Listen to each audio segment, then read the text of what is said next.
Go Figure TV. Revolutionary salute. Revolutionary salute.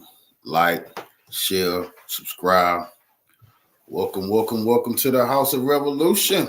You know I'm your humble host, the Yao Ming Revolution Salute family. Yes, it's finna get real. Be sure to wipe your feet coming in the House of Revolution. That's hitting the like button. Let's get this in the algorithm. What do we have today? Hackers steal DNA from data. Hackers steal the DNA from the Jewish community, and I'm going to fix that. The website 23andme and threaten to expose them. What? Yes, the news. They were trying to hide this, but this got to do with everything that's going on about who's who, where you really from, where your people really from. Why is the Jewish community? Why are they worried about hackers stealing the DNA data? Maybe because they're not who they say they are. Grand Rising fam, this is serious. We about to get into this. Hackers, they done got their DNA, they done got their data and threatened to expose them. A significant data breach at 23andme, a genetic testing and ancestry company, is under the microscope as hackers have now exposed the information of millions. Our Jonathan Cotto with the primary target of the data breach and how the company is addressing security concerns. A data breach at 23andme, a company known for its DNA testing services, has potentially exposed the sensitive genetic data of millions of people, and the impact on the Ashkenazi Jewish community is of particular concern. Why is the Ashkenazi Jewish community, why are they concerned about the hackers stealing their DNA? I mean, hey, what they gonna do with it, brother? What are these hackers gonna expose? What do these hackers got to tell us? That you're not who you say you are. You're European. You have no ties to the land that you're claiming right now. You are Europeans, and that's what they worried about. This information coming out. Challenge with the 23andme is that the information that was taken, to my knowledge, was shared with specific minority groups, in particular, the Ashkenazi Jewish connection. The San Francisco-based company says they believe the hackers gained access to certain accounts in instances where users recycled login credentials. They say the usernames and passwords used on the 23andme website were the same as those used on other platforms who have been previously hacked. So it's a very concerning breach of data, but unfortunately, when data is shared publicly like that, there's no taking it back. Access to personal information such as date of birth, ancestry results, and geographical location raising major concerns. We've had identity theft before, but this is a whole nother level of identity theft. In a statement, 23andme says they'll contact customers with more information if they learn data has been compromised. They are requiring all their customers to reset their passwords and use a multi-factor authentication. The Jewish Federation of San Antonio says their national organizations are working on learning more on the situation. And the challenge is always trying to figure out what was the intent. See, we need to find out what was the intent to expose your ass and let the whole world know that you're European. You know what the intent is. You know what them hackers took their data. Quit playing with the world because you're not who you say you are. Y'all are probably trying to buy that information back and not have that information leaked. Ain't that right? This is why DNA testing is illegal in Israel. They don't want nobody to know. But we need to know that the hackers have hacked their data in the U.S. Say, okay, well, let's just get a sample of your DNA here and see who you really are. They upset. Why? Because their DNA shows they're Europeans. And what was the benefit to the person who caused it? We're still at the stages of trying to figure that out. They say they want to figure out what was the intent, and then what did they benefit? The intent was to expose you. The benefit probably was millions of dollars from blacks and Arabs and other people who want you exposed. To better understand if this is a Jewish community issue or if this is a societal issue. Jonathan Cotto, KSAT 12. We're still trying to find out if this is a Jewish community issue, or yes, brother, this is your ass getting exposed issue. Now, let's get into, okay, so we start this message off with Hackers steal the data from 23andme website. The Jewish community is upset. They want to know what's your intent and what are you getting out of this? But let's look at what some American Jews have to say. You see, this is what happens when the truth is revealed, which is going to be revealed with a lot of that data. But until the data is released, then we have some so-called Jewish people confessing their sins. Let's get into that. This is very important. What's up, family? This is your man, not your boy, bringing you another gold nugget that you can either pick up or you can just kick it aside.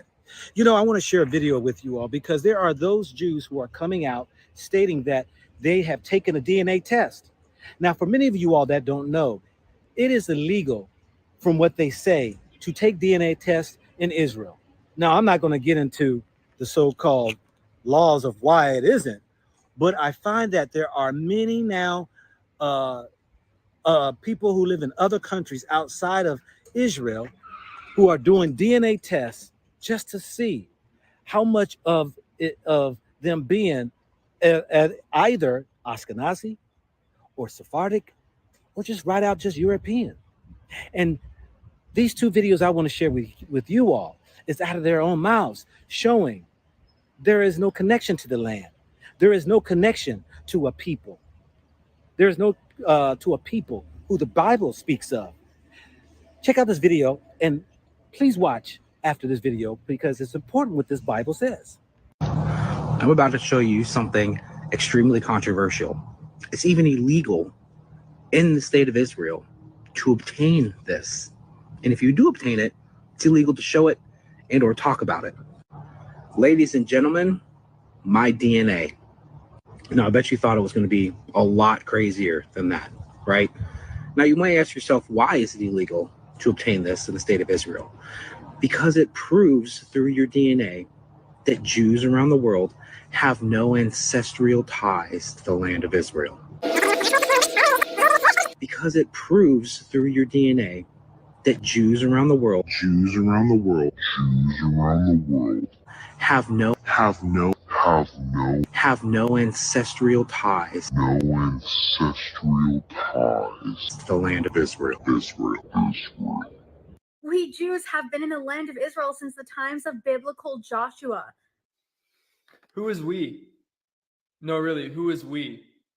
You live in Israel, so I don't expect you to be able to provide genetic or ancestral receipts for your claims about us Jews, because those kinds of receipts are illegal in Israel without a court order and other special permissions.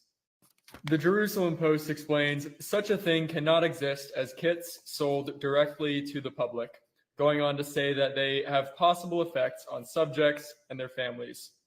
Furthermore, the national implications of these tests could hold or affect, nice grammar, Jerusalem Post, could hold or affect with Israel being a government-recognized Jewish state.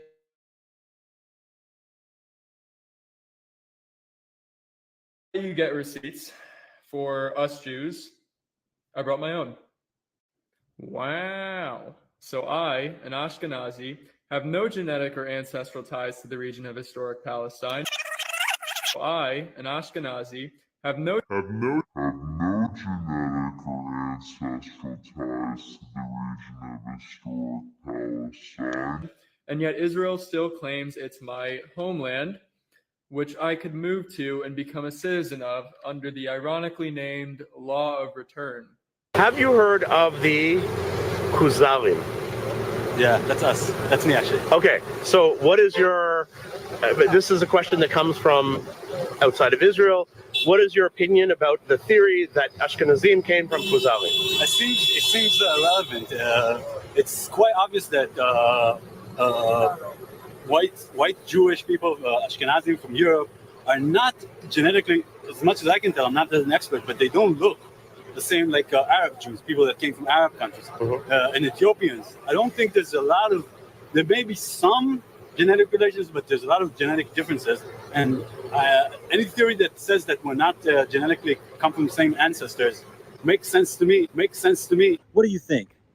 Now, if we go into the Bible, come on, turn your Bibles to Genesis 10. It will tell you who the Ashkenazis are. It states in the Bible in Genesis 10 in the second verse that Japheth had children. He had sons. His first son was Gomer, and then Gomer had a son named Ashkenaz. Now, this Ashkenaz is what we will see or was called Ashkenazi. But his whole lineage of sons, if you read to the end, it said that they are of the isles of the Gentiles. That's right. Didn't say Jews, didn't say Hebrews, didn't say Israelites. It said the isles of the Gentiles. Because we know that the descendants of the Israelites are from Shem. Abraham, Isaac, Jacob, all come from Shem. But what many don't tell you is that when you look at the people who say they're Jews, some say they're Russian, German, some say they might be from Poland. They're from all of these different European countries. But what I love about this thing is that there are many right now who are doing DNA tests outside of Israel and proclaiming the fact that there is no connection. No, I'm not saying that. They are saying this. So I find it that,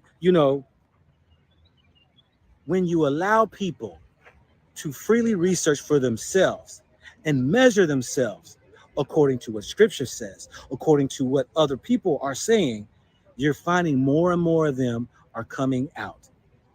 Now, this video right here I want to show is that this guy who is sharing a little bit about Ashkenazi Jews. Check the video out, and I'll be back. Ashkenaz is one of the Gentile nations. Now, 80 to 85% of today's so-called Jewry, those who claim to be Jews in the world today, 80 to 85% of them are what is known as Ashkenazi Jews. And an Ashkenazi Jew is so named because he primarily descends from this guy in the Bible named Ashkenaz, which is clearly listed as one of the Gentile nations. Now, the reason for this is that there was a nation of people who were Europeans, white people, known as the Khazars. And in the 8th century after Christ, the whole nation of the Khazars turned unto Judaism. They converted to the religion of Judaism. Of course, it was a false, Christ-rejecting religion. And for a few hundred years, the empire of the Khazars was a power in Eastern Europe, and they followed the religion of Judaism.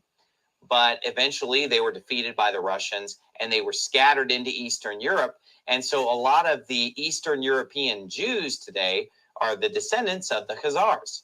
And so a lot of the Eastern European Jews today are the descendants of the Khazars. So what do you think? Plain and simple, there are those who've done research, and even their own scholars are starting to really wake up and realize that this whole thing of Ashkenazi has its own place because of this war between Palestine and Israel. Everybody's researching. Now, what does that have to do with us? I'm glad you asked. You see, because there are those out here who are saying that we are part of the 12 tribes of Israel.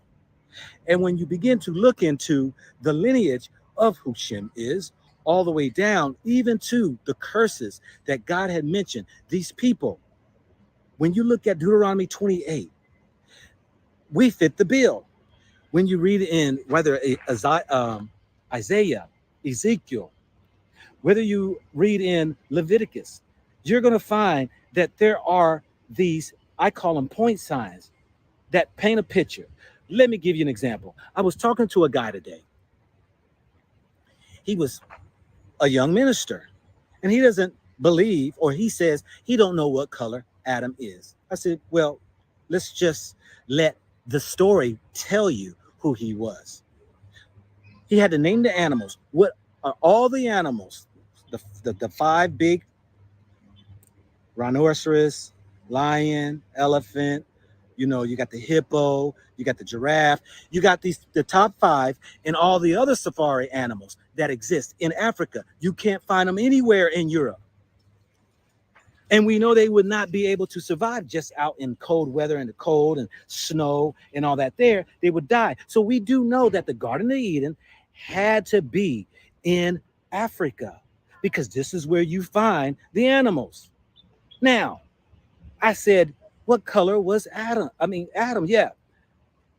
Well, the Bible doesn't say. Well, okay. Did everything God make was perfect? He said, yes.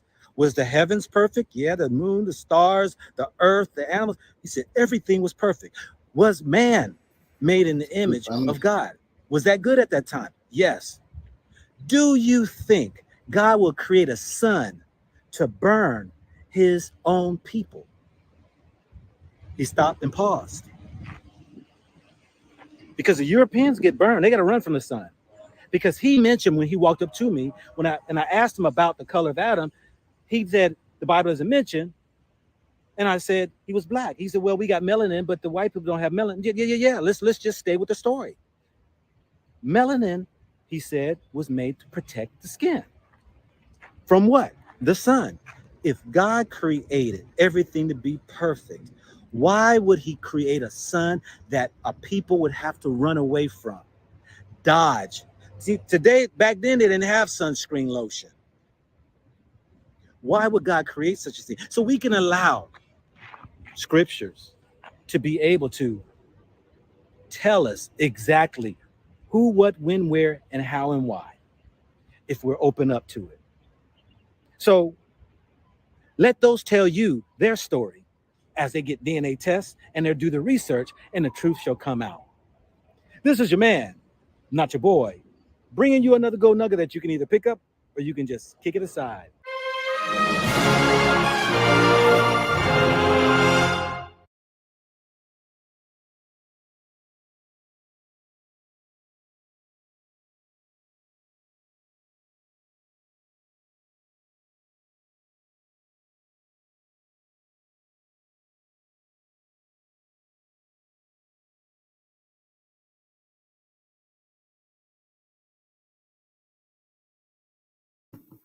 Salute. Now, we started this off with hackers. They have hacked the database of 23andme. They're threatening to expose the Jewish community. The Jewish community is upset and worried. But why are they upset and worried? Because they're not who they say they are. That's why they're upset and worried. Assalamu alaikum wa rahmatullahi wa barakatuh. Pay attention to what this brother's finna say. Bismillahi walhamdulillahi wa salatu wa salamu ala rasulillahi wa ala alihi wa sahbihi ajma'in. My brothers and sisters, when you are in a position of authority and you abuse it by harming someone, hurting someone, stealing property, by usurping whatever it may be, depending on the level of authority you have, Allah gives you a chance. Allah gives you a chance to make it right. And then Allah subhanahu wa ta'ala makes it right himself. The difficulty is, if we look at the globe today, we know there is a crisis in the Middle East right now. If anyone feels that they are in a position of power, they should remember that the all-powerful is far higher and greater than them. So if they are to use that power in the wrong way, heavy-handedness, in this particular case, the killing of innocent people, the fighting, the usurping of land, whatever it may be, they will never get away with it. Maybe temporarily they might be excited to think that we're winning. But remember, Allah Almighty, He is the owner of entire creation. And that is why ultimately on the Day of Judgment, the announcement is made, لِمَنِ الْمُلْكُ الْيَوْمِ لِلَّهِ الْوَاحِدِ الْقَهَّارِ الْيَوْمَ تُجْزَى كُلُّ نَفْسٍ بِمَا كَسَبَتْ لَا ظُلْمَ الْيَوْمِ. Beautiful description of the Day of Judgment. And the Day of Judgment is necessary simply because Allah says that He has kept a day aside to ensure that those who are wronged get their justice. Because people on earth may not get their justice. You might not see in your life the justice. Look at those who are being killed right now, the children, the women, the men who may not be involved at all, the journalists, the peacekeepers, no matter who they are, hundreds of these and thousands of them are being killed, their buildings, their dwellings destroyed, the infrastructure literally brought down to rubble, and the world seems to be unable to do anything. Doesn't it remind you of the Pharaoh? And what happened to the Pharaoh? Did the Lord of the worlds not drown him with H2O? 2 hydrogen, 1 oxygen. The man couldn't even bear that. He was drowned, the Pharaoh. And there was a time when he thought he was unstoppable. There was a time when he did what he did. People say the children, well, they were children. يُذَبِّحُ أَبْنَاءَهُمْ. Allah says he slaughtered their children. He slaughtered them. And people obviously knew this is unfair. Why does Allah allow this? It's not a matter of Allah allowing it.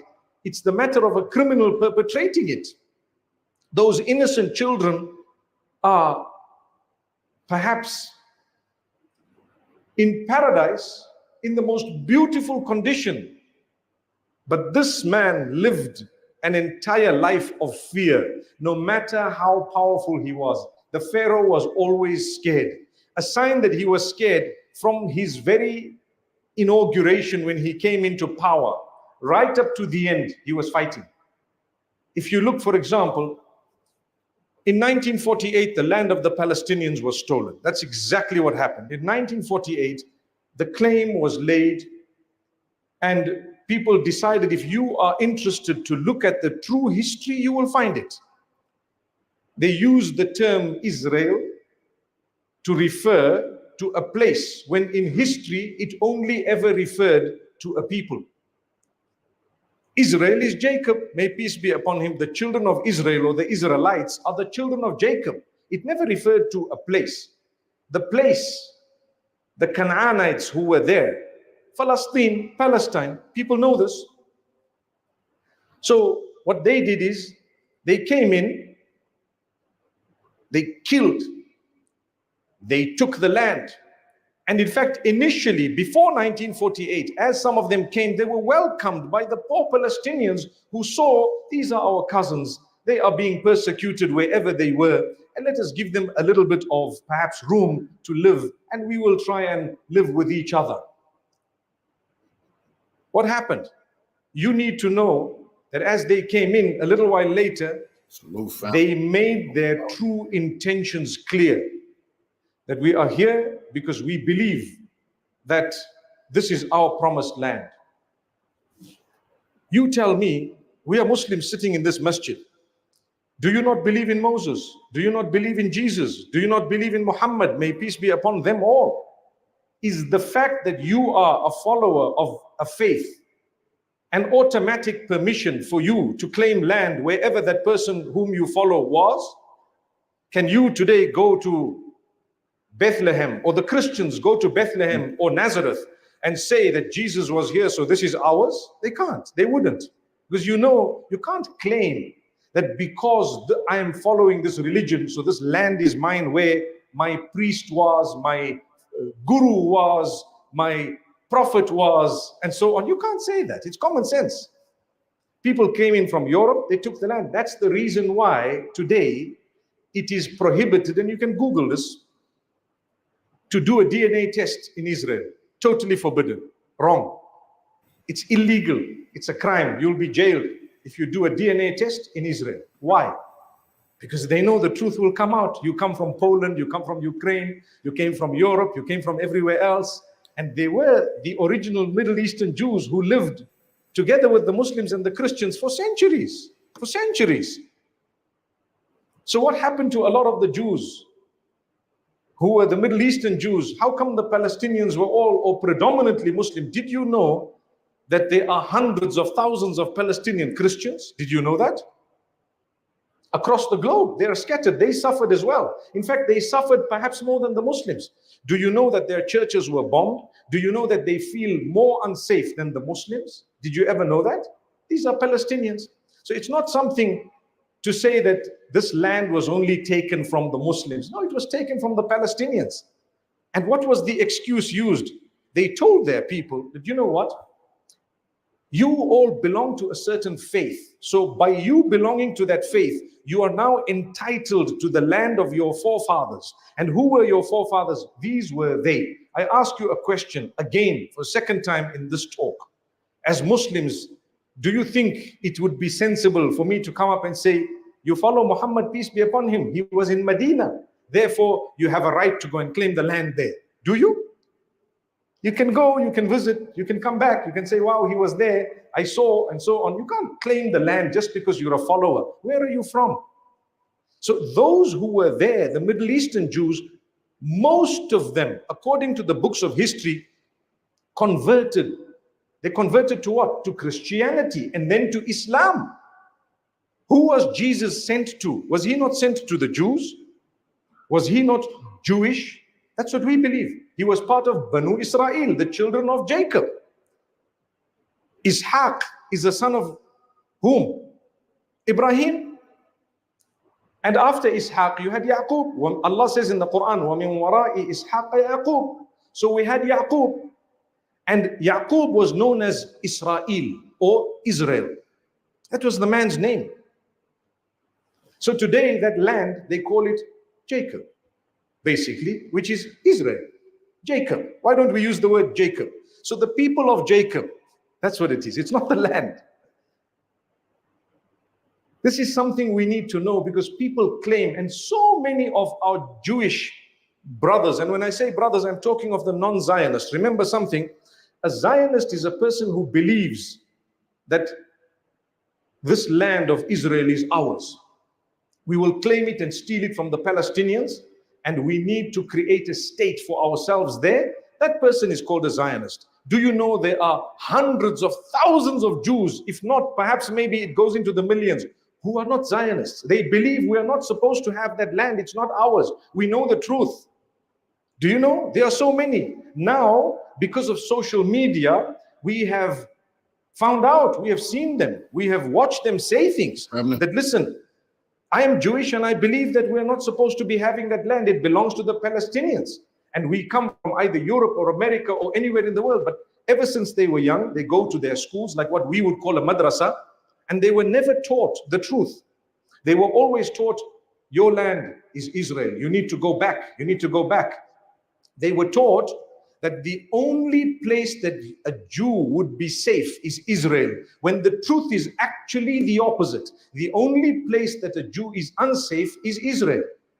That's the truth. They need to think about this. It's a fact. From 1948 to this minute, there is no peace there. So how can you lie to your people that the only place where the Jews will be safe is Israel, when the truth is exactly the opposite? The only place that they will be unsafe is Israel. There are Jews amongst us in this community, perhaps in this city of Bulawayo, as well as in Harare. They are very safe. They are very safe.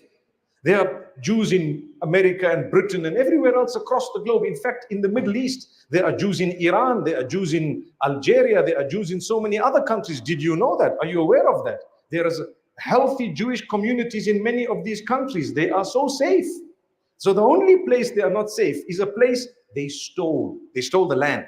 They went in just like the colonizers did. If you know the colonization of Zimbabwe and how it happened, exactly the same way they went to colonize this place. And they used religion in order to fool the people. And that's what they did everywhere. If you were to look at our country here, and I'm not going to go into the history, you need to study and study hard. What's the meaning of studying hard? Don't just believe the first things you read. Go back, go deeper, check, go see what's happening. Learn. You will realize that these struggles are all the same. That's why Nelson Mandela said that South Africa will never be truly free unless and until Palestine is free. Because it's the same thing. You came in, you took the land from the Arabs, and that's why you stick out like a sore thumb in the Middle Eastern region, and People just have to look at you and know you're not from this region. You look at me today, I can never ever lie to you that my ethnicity is Zimbabwean. No, I'm Zimbabwean by birth, I'm Zimbabwean by nationality, but the fact that you look at my face, you can automatically know that I come from somewhere else. Do you not agree? No one can deny that. I'm not saying I'm not a national. I'm a national. I'm loyal to my nation, by all means. But truth be told, are you originally from here and your forefathers, as you claim? Be honest and say, no, we came in 2 generations back or 3 generations back. But for them, they say, let's go back 3,000 years. Well, I have a good idea. Why 3,000? Let's go back to the beginning of everything. Where was Adam from? On earth. Can't we all go anywhere on earth and say, my greatest grandfather had this land, move off its mine? The claim you have is the claim I have. If I could go back 3,000 years, I can go back 30,000 years. What's the difference? In fact, it's healthier and stronger and more just to go back 30,000 years. You want to go back to David, I want to go back to Abraham. Abraham had 2 children, Ismail and Isaac. They were brothers. These are cousins fighting for land. And in fact, they are not really cousins because many of them are actually Caucasian from somewhere else altogether. But let's, for argument's sake, let's say that they are. Don't we all go back to Abraham? So if you claim this, I claim this because he was also my father, wasn't he? Amazing. But unfortunately, people get angry and upset and emotional. And they don't want to sit calm and explain to people, listen, there's a history here. We are people of peace. We've promoted peace from the time we were born, and our fathers promoted it before we were born. And we will live by peace and keep on promoting it. But justice is a part of peace. If you want to know why people are fighting you from the beginning to today, there has to be a reason. They are not stupid. They're not stupid. They're not silly. Why from 1948, these people are living in a constant state of fear, just like the Pharaoh did, yet they are so powerful. They were propped up by other superpowers, propped up. And one of the reasons is because you did wrong, you'll never be at peace. That's what it is. The Pharaoh, he had to kill little babies because one fortune teller told him that there's going to be a baby born from these people who's going to take you off your throne. He got so worried. His sleep was what we would say haram, which means he had no more sleep, no proper sleep. He wanted to kill little kids, small kids. And what was his argument? He said, when they grow older, they're going to bother me. Today, I've heard with my own ears, those same people do it to others, and they use the same excuse. We're going to kill their children and their women because when they grow older, they're going to trouble us. How can you say that? Don't we all believe in the innocence of children? Maybe when those children grew up, they would solve the problem and they would bring about peace, because we were unable to bring it simply because one party wants peace and the other one claims they want peace, but they don't really want peace. May Allah grant us ease. When I sit and I look at the land reform here in Zimbabwe, and I take a look at what happened over the years, and people actually said at that particular time, no, you know what? There's a lot of productivity on the land. How could you take it back and give it to the original people? Islam looked at it one way. Whether there's productivity or no productivity, I don't care. It doesn't belong to you. Please give it back. That's all. The only way the problem was solved was that the land was given back. Today, I read an article that said there was an expert that came from the UK who said the land reform was the biggest success. I'm talking of Zimbabwe. Why? We started producing tobacco more than the last 65 years. We started producing so much more. People might argue, well, where's the money going? I'm not worried where the money is going. Did they steal from you? That's the question. If they're filling their pockets, let them fill their pockets. The fact is, the land went to where it was. By someone else stealing, does it justify that you stole, that you can steal? It doesn't. May Allah grant us ease. So in Palestine, the same thing. The land, you cannot just drive out people and tell them this is our land. The people who are there, I'd like to think most of them don't even know what happened. Because when the media is in your hands, when politics is in your hands, when everything is in your hands, the economies are in your hands, You control the narrative. That's the reason why you find the urge to block.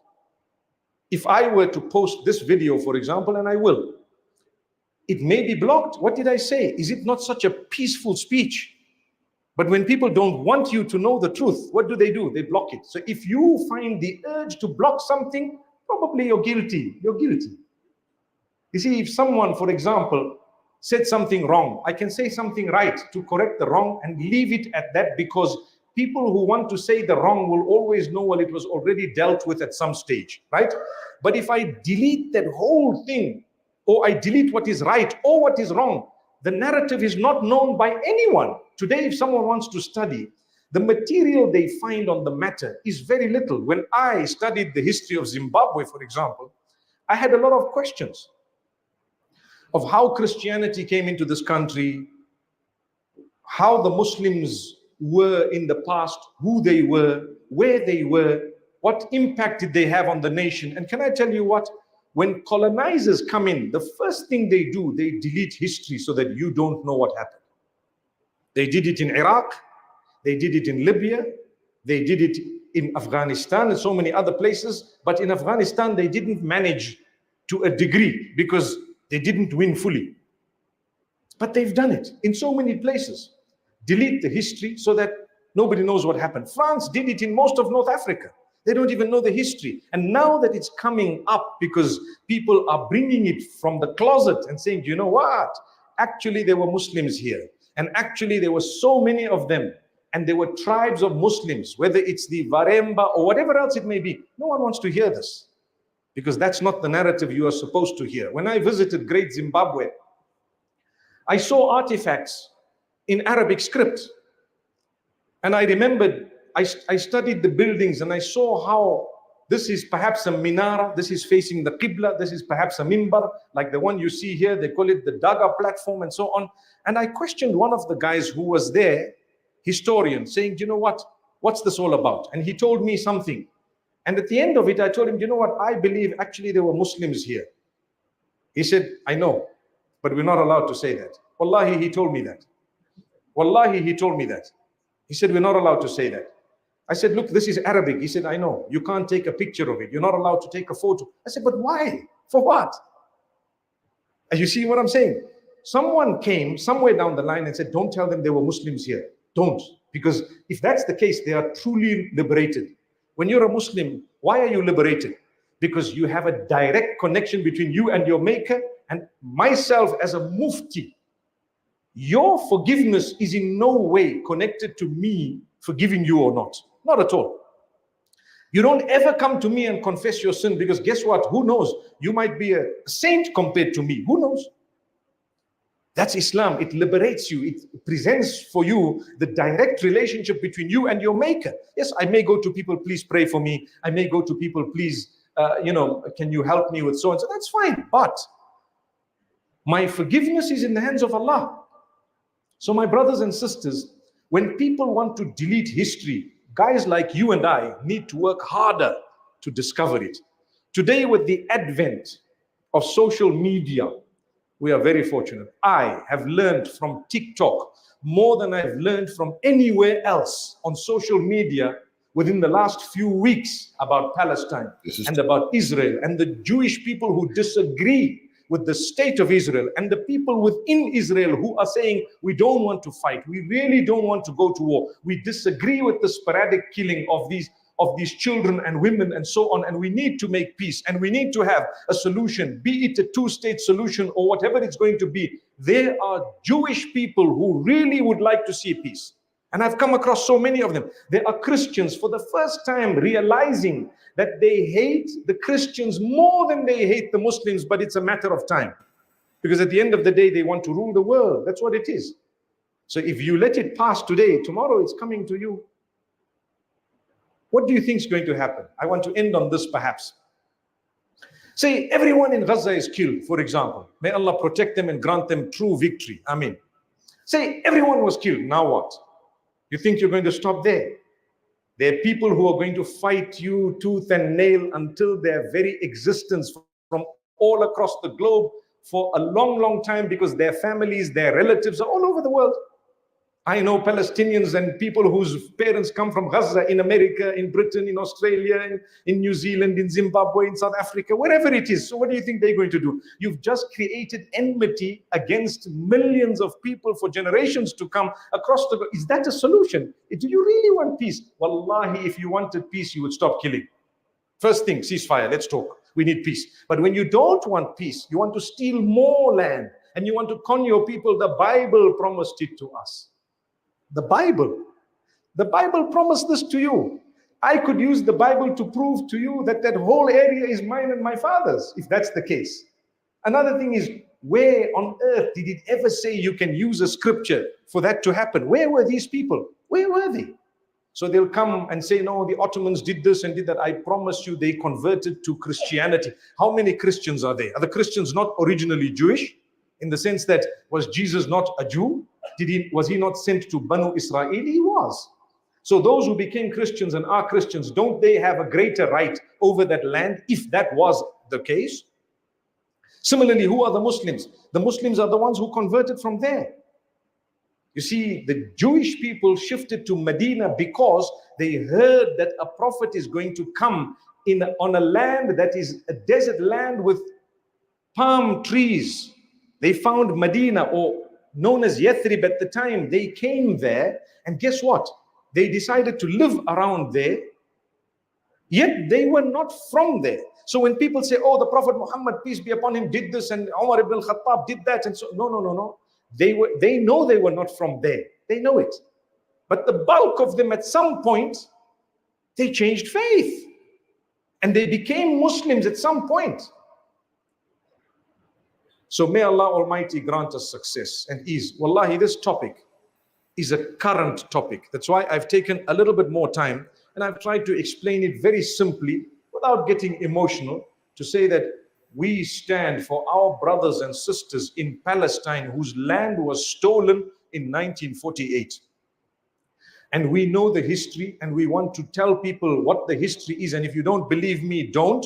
Go and search and research. You will find the non-Muslims and the politicians of the time saying, look, we were looking for a land to put these people. We thought of Uganda. Wallahi, it's true. Don't laugh. Don't laugh. We thought of Entebbe. And we said, you know what, it's a very rich place. It has a lot of resources. But then what excuse can we use to put our people there? There's no excuse, because we can't say Jesus was there, Moses was there. Rather, let's just take them to another very wealthy place. The Middle East, they are extremely wealthy. And the wealth was discovered by the colonialists before us. Do you know in Zimbabwe? I'm going to drop another one for you. You see the trees planted around. You sit and you think, oh, this tree, who planted these trees? Do you know that when the colonialists came and really scouted and saw what was happening, when they knew there's gold reserves here, they planted a certain type of a tree around that area. When they knew there's lithium here, they planted a certain type of a tree around that area. When they knew there's cobalt here, they planted a certain type of tree around the area. When they knew there's this there, they planted a certain type of tree around the area. No one knew it besides them. Today, people have discovered it. It's a fact. I'm not lying to you. Go and ask those in mining. They'll tell you, look, you only need to go look for those trees, buy that land. You know what's they're going to be inside. Imagine. Because they knew 150 years ago, they didn't have the means to extract it at the time. Same applies in the Middle East. Do you think oil was only discovered the day the Arabs thought it was discovered? They knew well in advance, this place is going to be extremely wealthy. We need someone in there who's going to maintain, because these people become a superpower. Keep the war going forever and ever. Keep on claiming, keep them fighting, and con your people that the only peaceful place on earth is going to be for you here, whereas it's the opposite. Like I said at the beginning of the talk, it's the opposite. So what they did, they went to the people, they said, no longer Uganda, change of plan. We're going to Palestine. The British actually helped them to do it and achieve it. They sent their people. In fact, they had colonized the place. Come, take this. Colonized. That could have been Zimbabwe or anywhere else. As it is, Zimbabwe is one of the richest places on earth, according to what we know as Zimbabweans. The only country where we were multi-trillionaires, all of us, including my great-grandchildren who are to come. May Allah grant us ease. I'm talking of the dollar that we used to have a long time back. You know, so if they came there, whose land was it? There were people. These were very good, hospitable people. Go and ask the Jews of that time, how were you living? They'll say, we were living in so much peace, harmony. There were Jews, there were Christians, there were Muslims. We used to pray and we used to visit the same shrines because we were all connected in that particular way.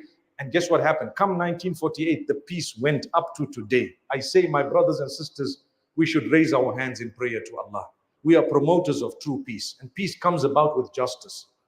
And I would never ever encourage anyone to be violent in any way, shape or form.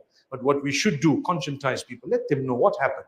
I see the churches around us at times, they get very excited, Israel this and Israel that. They don't know the history because they don't even know their own history. That's the reason. They don't even know what happened in Zimbabwe. And if we were to tell them, they would become very upset. And they would start getting so emotional about it because they don't want to know the truth. Are you prepared to listen to the other side of the narrative without getting emotional? If yes, I can offer it to you. May Allah grant us ease.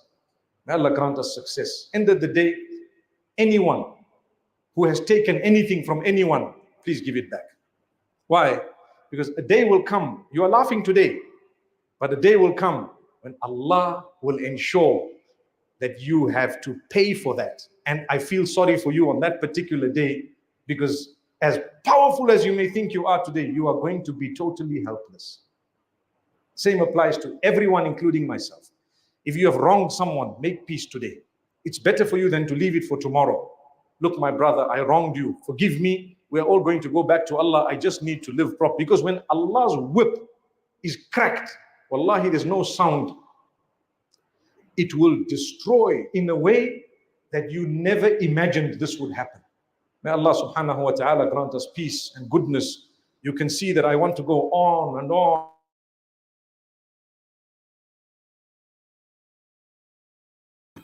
See, I can respect that message that brother was bringing, because a lot of divine truth was in it.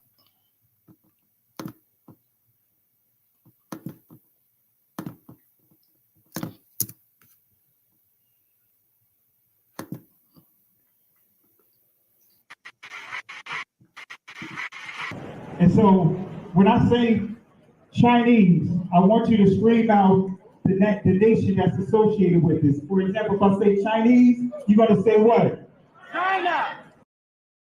How the Most High even said he was going to use other nations to carry out.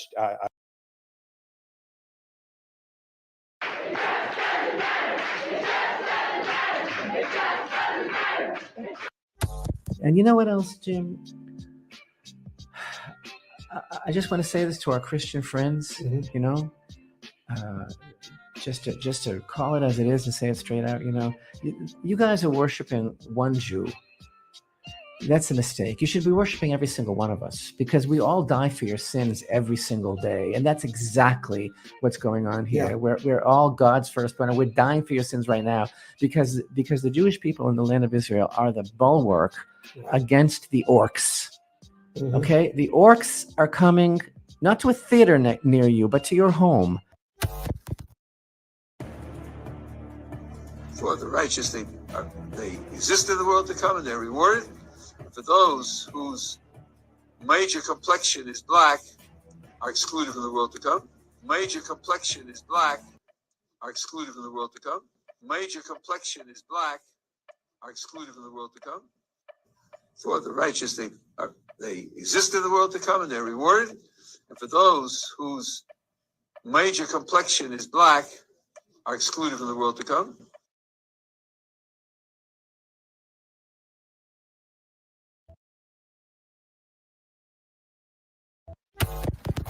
Genesis chapter 11, verse 10 explains the genealogy of Shem. Shem was a black man in Africa. If you repeat this fact, they can't laugh at you. If you repeat this fact, they can't laugh at you. If you repeat this fact, Want to say peace and blessings to everyone. Hope all is well with you guys. Ran a few minutes late, but did want to at least start off with the intro like we normally do, to show some clips there. And I know that I get asked this from time to time from just a handful of people. Why do I show the clips that I've shown for years since I started this channel? I started showing others, whether it's celebrities, whomever, stating the truth about who we are, or Caucasians, Asians, whomever, stating who we are. See, family, that is not for you guys. That's for those that are still trying to figure this out. I get a lot of emails. I get a lot of emails from Caucasians, from Mexicans, from different people that said that those little clips that you see help them. So it's not for you guys. And no, we don't need others to justify who we are.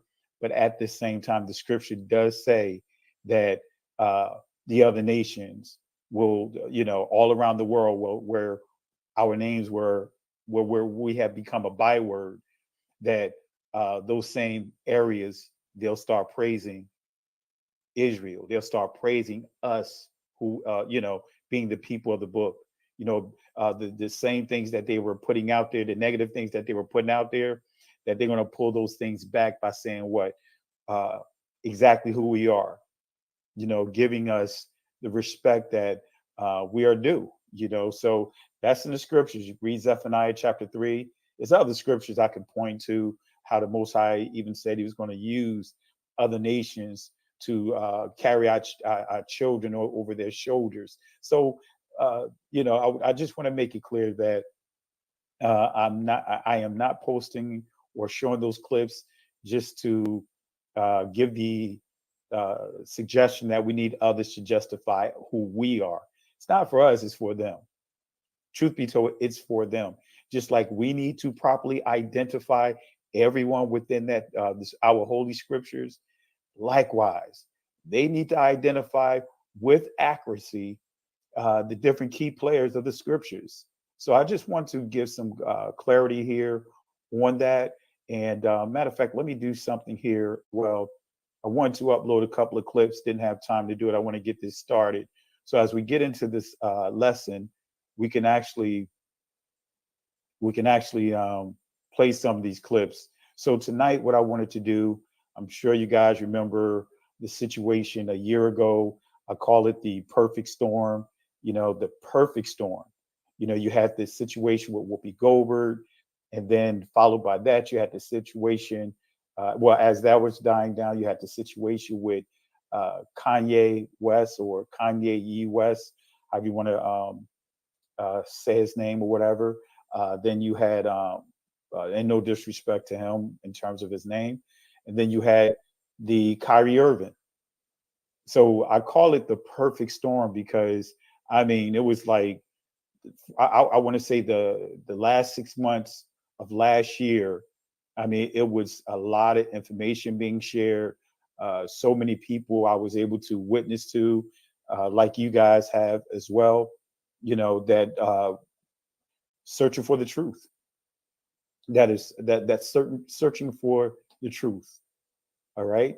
So let me upload this real quick, or at least let me get this started, and then we could go get right into the lesson. Let me see if I could pull it up here. Is this it right here? Man, I got so many clips here, but let me see here. 1, 2, 3. I am not sure. Well, let's do this. Let's start with these 3. And if they're wrong, these are not the ones that I am looking for, then I will upload a different 3. All right, let's see here. Let's see if these are the ones that I am looking for. And we'll kind of use this as we get into the lesson. So it's a couple of clips I want to play, but we're just going to go ahead and get into it. We're going to get into the lesson. We'll kind of touch a little bit on Kanye and Kyrie, but I really want to get into some of the fact checks about Ron Dalton's book, Hebrews to Negroes, because I did this a year ago. I did it on a friend of mine, comedian Moxie Approved. If you're not subscribed to his channel, subscribe to it. I did a fact check. We did a fact check, or should I say a review of the movie Hebrews to Negroes. And I believe that video got almost, if not over 200,000 views a year ago. And then just on this platform alone, just the collection of all the videos I've done off of that. Got, I want to say easily 500,000 to 1 million views just off of dealing with that subject. But nevertheless, I do want to, again, I want to kind of go over that, do some fact checking of that, and give you clarity. Answer some questions. And if you have questions, feel free to post it inside the comment section. And I'm not sure if my cousin Benaya is in the building. I'm not sure, but I'll drop the link just in case he is, because I know we were supposed to do a live. And another thing I want to apologize for, I know we were going to do a interview with Cohen Hamadishi. I believe got the time mixed up or whatever. So we'll reschedule for next week, prayerfully. So I'm going to go ahead and put this inside the chat. So Benaya, if you're watching and you want to jump on, feel free at any time. So, but family, let's go ahead and get into it. Let's do a little, just touch on a few things just to kind of set the tone from what took place last year. And as you see, year later, right? Kyrie and Kanye. All right. There was like I said, there was a lot that went on last year. There was a lot. Somebody says a loud whistling in my background. Let me make sure that my mic is set correctly. Oh, my apologies. Thank you for catching that, whoever posted that. Let me fix my mic. I forgot to fix my mic. Let me fix my mic. Let me see here. I know you guys hear the noise in the background. I forgot to turn my mic on. My main mic. All right. My apologies. All right, let's see if we can fix it now.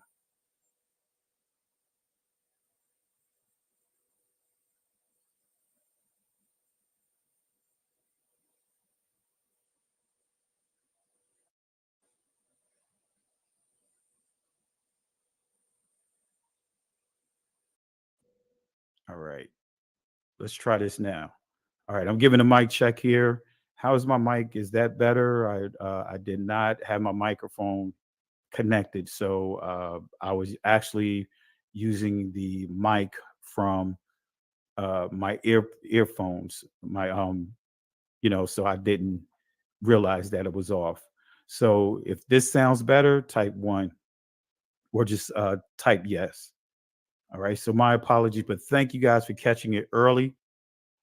All right. Thank you guys. So before we get into it, let's give some shout outs here. I see some super chats here. So let's go ahead and go through our super chats before we get started. I see Finding My True Self. I want to say peace and blessings. And let me see if I can pull up some of that interview here. Let's see. I may have enough room to do it, but let's see here. They were calling him all kinds of names. Shaquille O'Neal contradicting himself. I mean, it was really bad. It was really bad. So I'm going to upload this here. Let me see if I can get it all in. If I can, then I'll show. Let's see here. Can't get it in. Let me see if I can remove a couple of videos. Right now, I don't need this clip here. Let me take a few clips out. Yeah, I'll take a few clips out. I'll make a note to do these again in the future. All right, let me take out this one. All right. All right, so let me try to upload these videos. Let me get a couple more clips in here. All right, this should at least give us enough to refresh you guys with Kyrie Irving. All right, so let's try this again.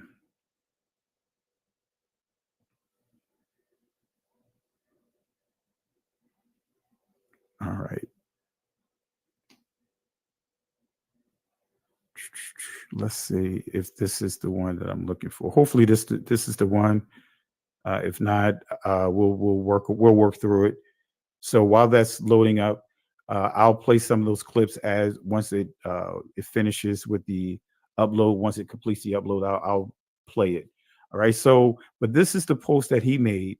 And again, if you left it up to how the media went in on him, I mean, they went in on him hard for making a post.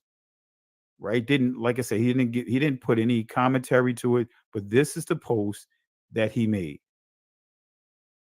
And again, he was, in a nutshell, they were forcing him to give an account for a movie that he didn't put together. He just made a simple post. So, I mean, ESPN ran with it. I mean, I tell you, Charles Barkley, of course, Stephen A. Smith, Shaquille O'Neal. I mean, they just went in on him. All right. So when the upload is completed, I will play a few of those videos. But yeah, we'll touch on that here as we progress in this lesson here. All right. So why was Kyrie Irving right when he said he cannot be anti-Semitic? I ask you guys the question. We'll go through it here. But was Kyrie Irving correct when he said that he cannot be anti-Semitic? Because that's what he said in the interview. He said he can't be anti-Semitic because he know himself. I mean, was Kyrie Irving correct when he said that he cannot be anti-Semitic? Was he correct? He said he know himself. So let's go ahead and let me see here. I was checking on the upload, still uploading. What triggered the Kanye West tsunami? What triggered the Kanye West tsunami? This is what triggered the issues for him. This is what triggered the issues that he had to deal with. Right? And I'll read it here. All right. And I want to make it clear because, I know people are watching. We have trolls and so forth. So I want to make it clear that Kyrie Irving, Kanye West, their thoughts, their opinions does not reflect or does not equate to whatever they believe, equate to what we believe on We Woke Now. So I want to just put that disclaimer here, because this right here, I know many will try to run with it and try to say that we support this here. When I wake up, I am going DEFCON 3 on Jewish people. Quite honestly, family, no matter how we look at it, he should not have wrote this here. He already knew that he was setting himself up. He says here, I'm a bit sleepy tonight. When I wake up, I'm going DEFCON 3 on the Jewish people.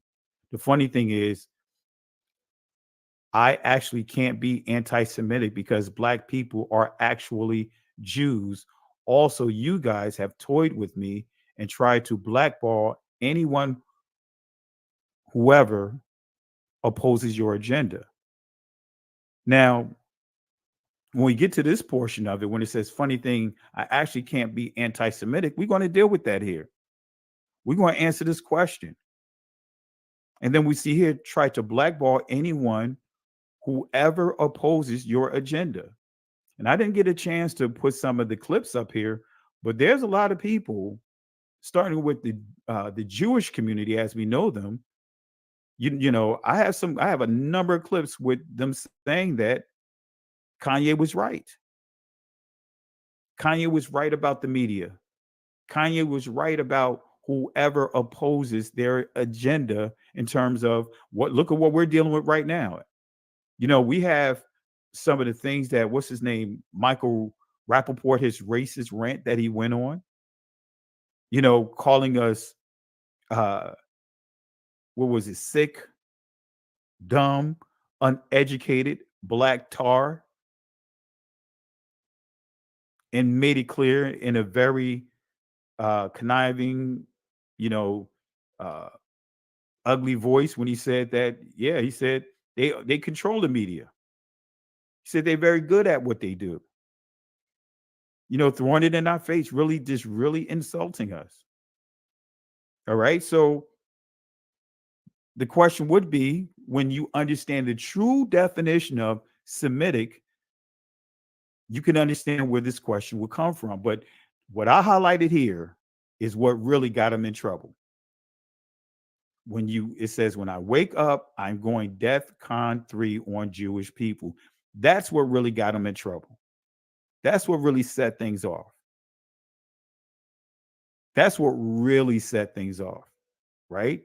But again, we're going to go through this, but I have Kyrie Irving. Let's see if this is the original interview. So I'm going to play the interview and let's see how Kyrie Irving responds to it. Here we go. Am I to take it that this was what you shared was not something that you've even watched? This was, you did watch it, or either watch it or read it. Wow. Read a whole bunch, good and bad, about the truth of our world. So then do you, I guess, understand or not understand those that might imply that work had anti-Semitic leanings in it? I only ask this because the tweet is still up there, so we're in 2022. It's on Amazon, a public platform. Whether you want to go watch it or not is up to you.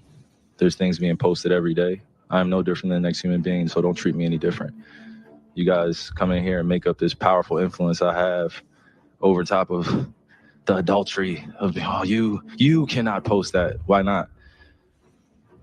Why not?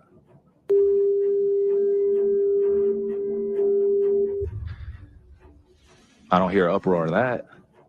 I'm not here to be divisive on what's going on this or that. I'm not comparing Jews to blacks. I'm not comparing white to black. I'm not doing that. That conversation is dismissive, and it constantly revolves around the rhetoric of who are the chosen people of God. And I'm not here to argue over a person or a culture or religion or what they believe. No, this is what is here. It's on a public platform. Did I do anything illegal? Okay. Yeah, that's what I'm saying. Did I do anything illegal? Did I hurt anybody? Did I harm anybody? Am I going out and saying that I hate one specific group of people? So out of all the judgment that people got from me posting, I just, without talking to me, and then I respect what Joe said, but there has a lot to do with the not ego or pride of how proud I am to be an African heritage, but also to be living as a free black man here in America, knowing the historical complexities for me to get here. So I'm not going to stand down on anything that I believe in. I'm only going to get stronger because I'm not alone. I have a whole army around me. Kyrie, while we're on the topic of promotion, why did you decide to promote something that Alex Jones said? That was a few weeks ago. I do not stand with Alex Jones' position, narrative, court case that he had with Sandy Hook, or any of the kids that felt like they had to relive trauma. This reporter, Nick Fertet, ESPN just let him go too. They didn't let him go because of this, but they understood he was done after this type of he the one, Nick Fertet, he say he Jewish. We're gonna have to always understand, when we have these media people trying to trap up young brothers like this, it's on the community, it's on the community out there. Those who want to make sure that these people understand, that this stuff is not going to be allowed, that this is a very dangerous thing to be trying to do to people who come out and speak on our behalf. We got to make sure they understand that you are putting yourself in a bad situation. That's what has never happened. People could come out and try to trap us up and trick us in their conversations, but they always get to go to the grocery stores and go pump gas and just go to that bullshit got to end. The trauma, or parents that had to relive trauma, or to be dismissive to all the lives that were lost during that tragic event. My post was a post from Alex Jones that he did in the early 90s or late 90s about secret societies in America of occults, and it's true. So I wasn't identifying with anything of being a campaignist for Alex Jones or anything. I was just there to post. And it's funny, and it's actually hilarious, because out of all the things I posted that day, that was the one post that everyone chose to see. It just goes back to the way our world is and works. I'm not here to complain about it. I just exist. And to follow up on the promotion of the movie and the book, So that's the initial interview that just sent the media, just sent, yeah, I mean, things just went way, I mean, way out there when it came to him just stating that, man, not we, but he uploaded, well, didn't even upload, just made a Twitter post about a movie that he watched. And when you really think about it, think about some of the movies that are still up there, like Birth of a Nation. Think about the movies that are still up there, like Birth of a Nation. I'm not sure if you guys saw that old movie, Birth of a Nation. It's on all the platforms, not just Amazon. But we don't see a push to have those taken down. There's a lot of movies that literally mock our people, mock our community, downplay what we had to go through. And it's still out there. We see the contradictions on ESPN about the basketball player, the Caucasian basketball player that plays for OKC, had an inappropriate relationship with an underage junior high school girl. Crickets. Stephen A. Smith and all those guys' approach is completely different. But when it came to Kyrie Irving, when it came to some of the other people from within our community, like what's his name? UK Udoka from the Boston Celtics, who had an inappropriate relationship with someone within the organization. They put him out there, but they didn't put the woman out there. Didn't give her name or anything.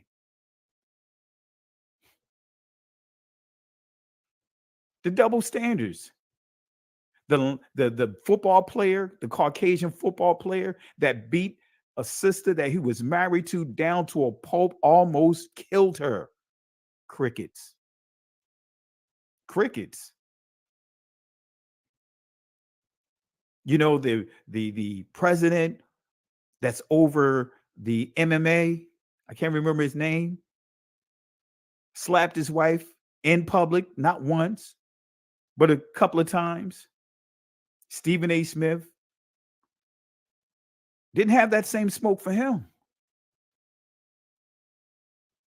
Come on, family. We see it right in front of we see it right in front of our face. Dana White, appreciate it, family. We see it right in front of our face.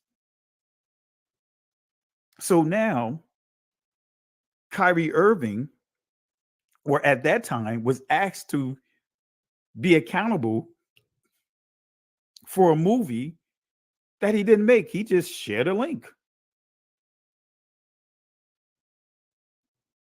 He just shared a link.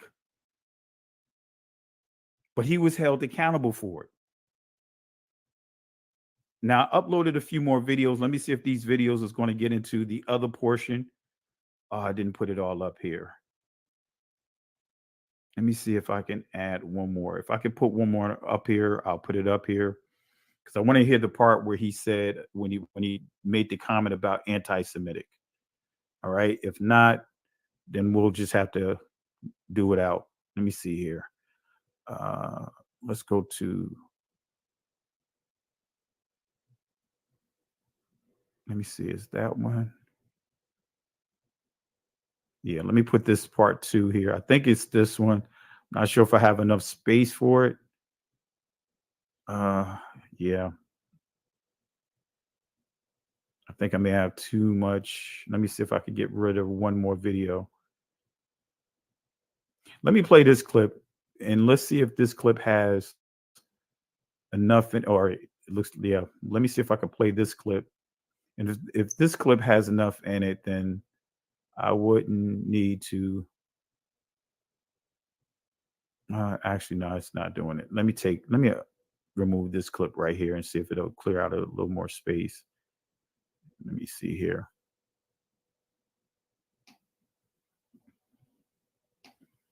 All right. And I want to say fair use because I tell you, you know, all kinds of things, man. People doing all kinds of stuff on these channels. These YouTube streets can be very, very dangerous. Let me see if I can put the second clip here.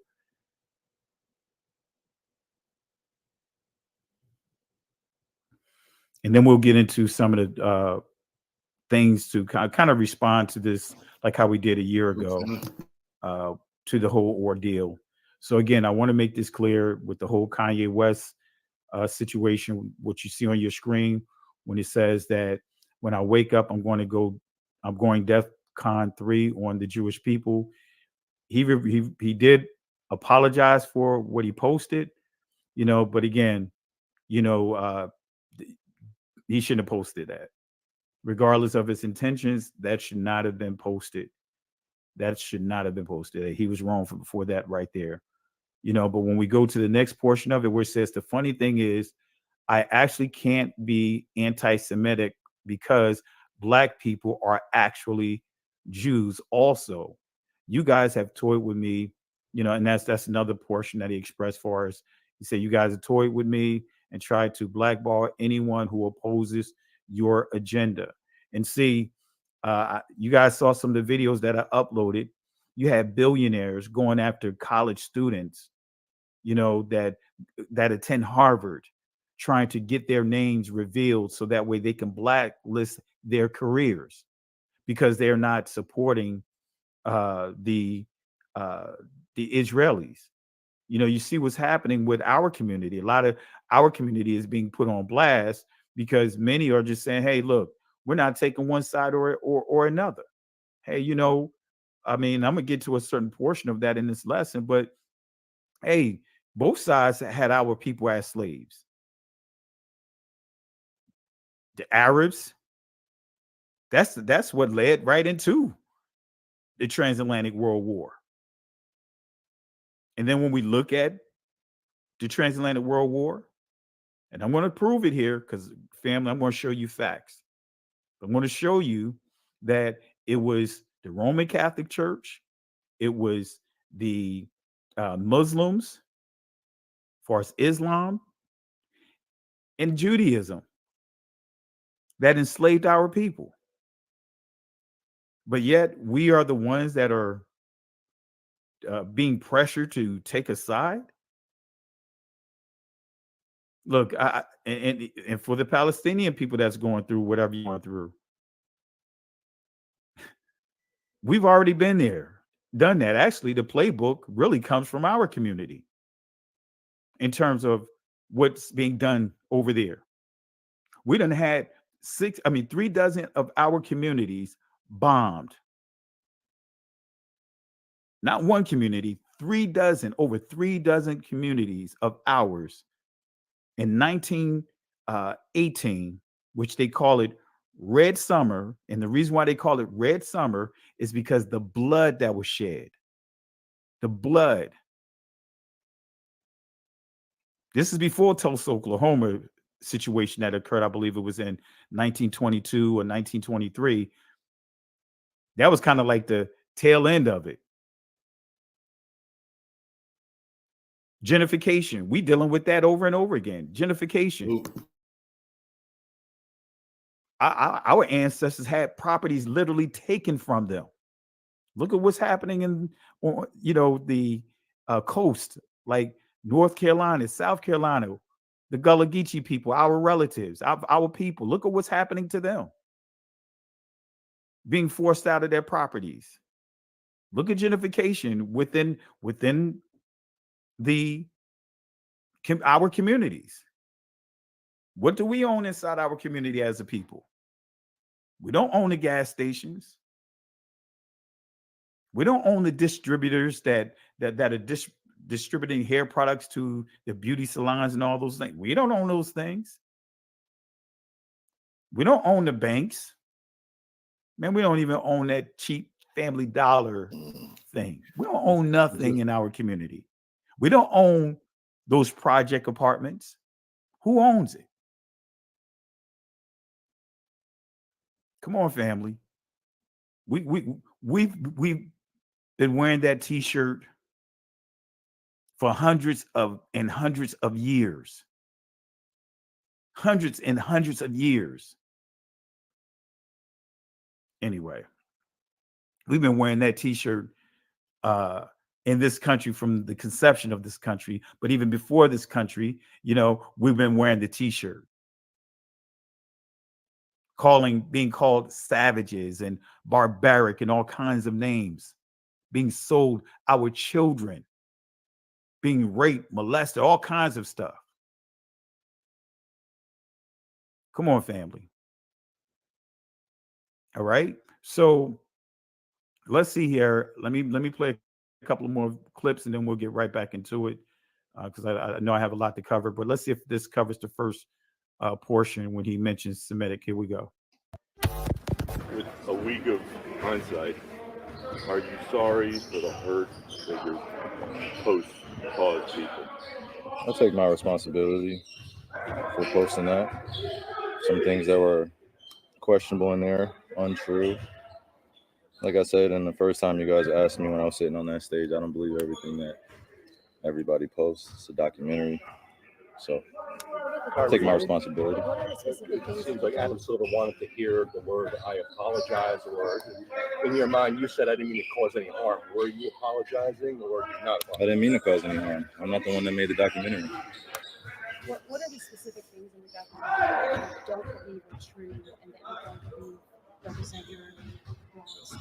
I think some of the criticism of the Jewish faith in the community, for sure. Some points made in there that were unfortunate. Tyree, are you surprised that you did hurt people? Surprised that I did hurt people? Are you surprised that reaction and some of the things that you did hurt people? Yeah, I think I can ask a better question. It's just, where were you when I was a kid, figuring out that 300 million of my ancestors are buried in America? Where were you guys asking those same questions when I was a kid learning about the traumatic events of my familial history and what I'm proud to come from and why I'm proud to stand here and why when I repeat myself that I'm not going to stand down, it has nothing to do with dismissing any other race or group of people. I'm just proud of my heritage and what we've been through. And the fact that this has pinned me against the Jewish community. And I'm here answering questions of whether or not I'm sorry or not on something I didn't create. And it was something I shared. And I'm telling everybody I'm taking responsibility. Then that's where I sit. So, these same questions that you guys ask, me dealing with it as being a melanated, pigmented person all around the world and dealing with racial biases against my skin color, demeaning me because of my religious beliefs. And I'm still sitting in the seat standing. I take my full responsibility. Again, I'll repeat it, for posting something on my Instagram or Twitter that may have had some unfortunate falsehoods in it. But I also am a human being that's 30 years old, and I've been growing up in a country that's told me that I wasn't worth anything, and I came from a slave class, and I come from a people that are meant to be treated the way we get treated every day. So I'm not here to compare anyone's atrocities or tragic events that their families have dealt with generations of time. I'm just here to continue to expose things that our world continues to put in darkness. I'm a light. I'm a beacon of light. That's what I'm here to do. You guys ask me questions about basketball, I give you my expert opinion. You guys ask me about other things, I give you my opinion, and it's met with whatever you believe the perception or the deception is. You guys investigate my life every day, and you justify it by serving your own purpose, which I honor. I would like the same respect in return.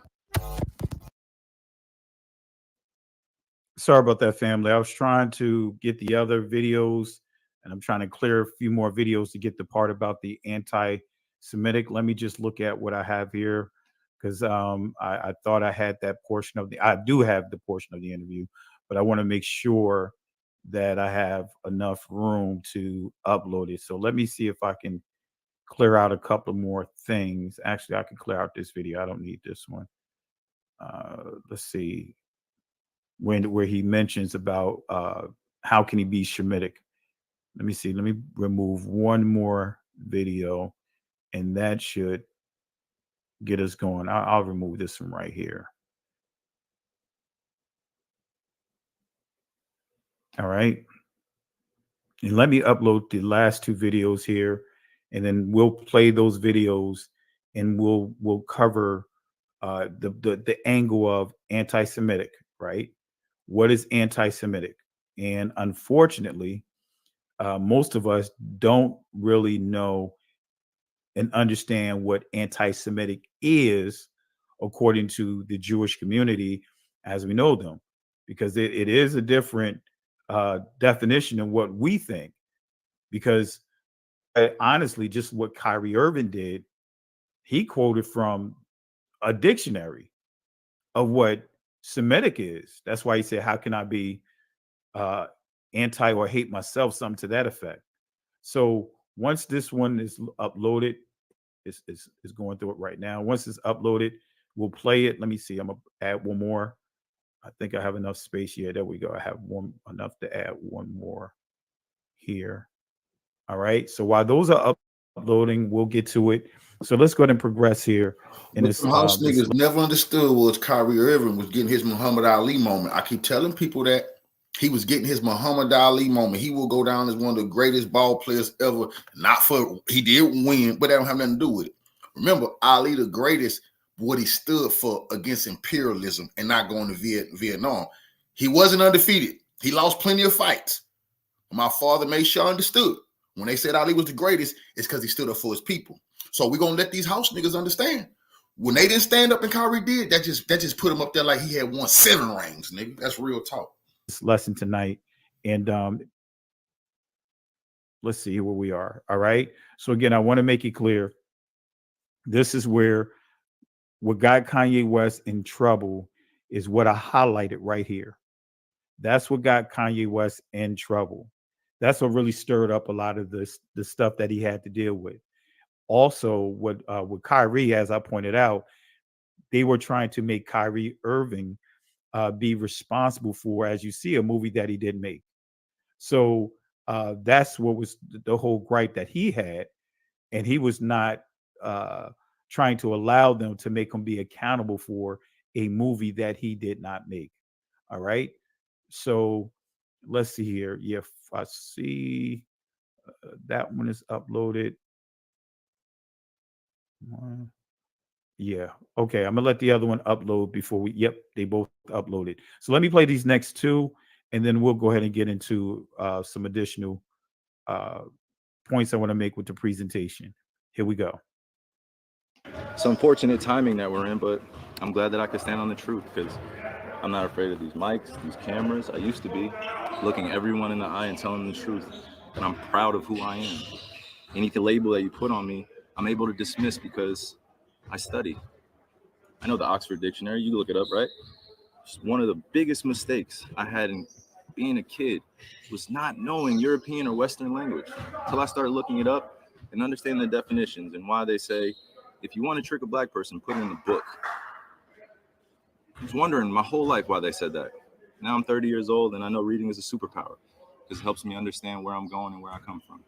It's like a tree with roots. Facts. Kyrie, the documentary listed among falsehoods. It said the Holocaust didn't happen.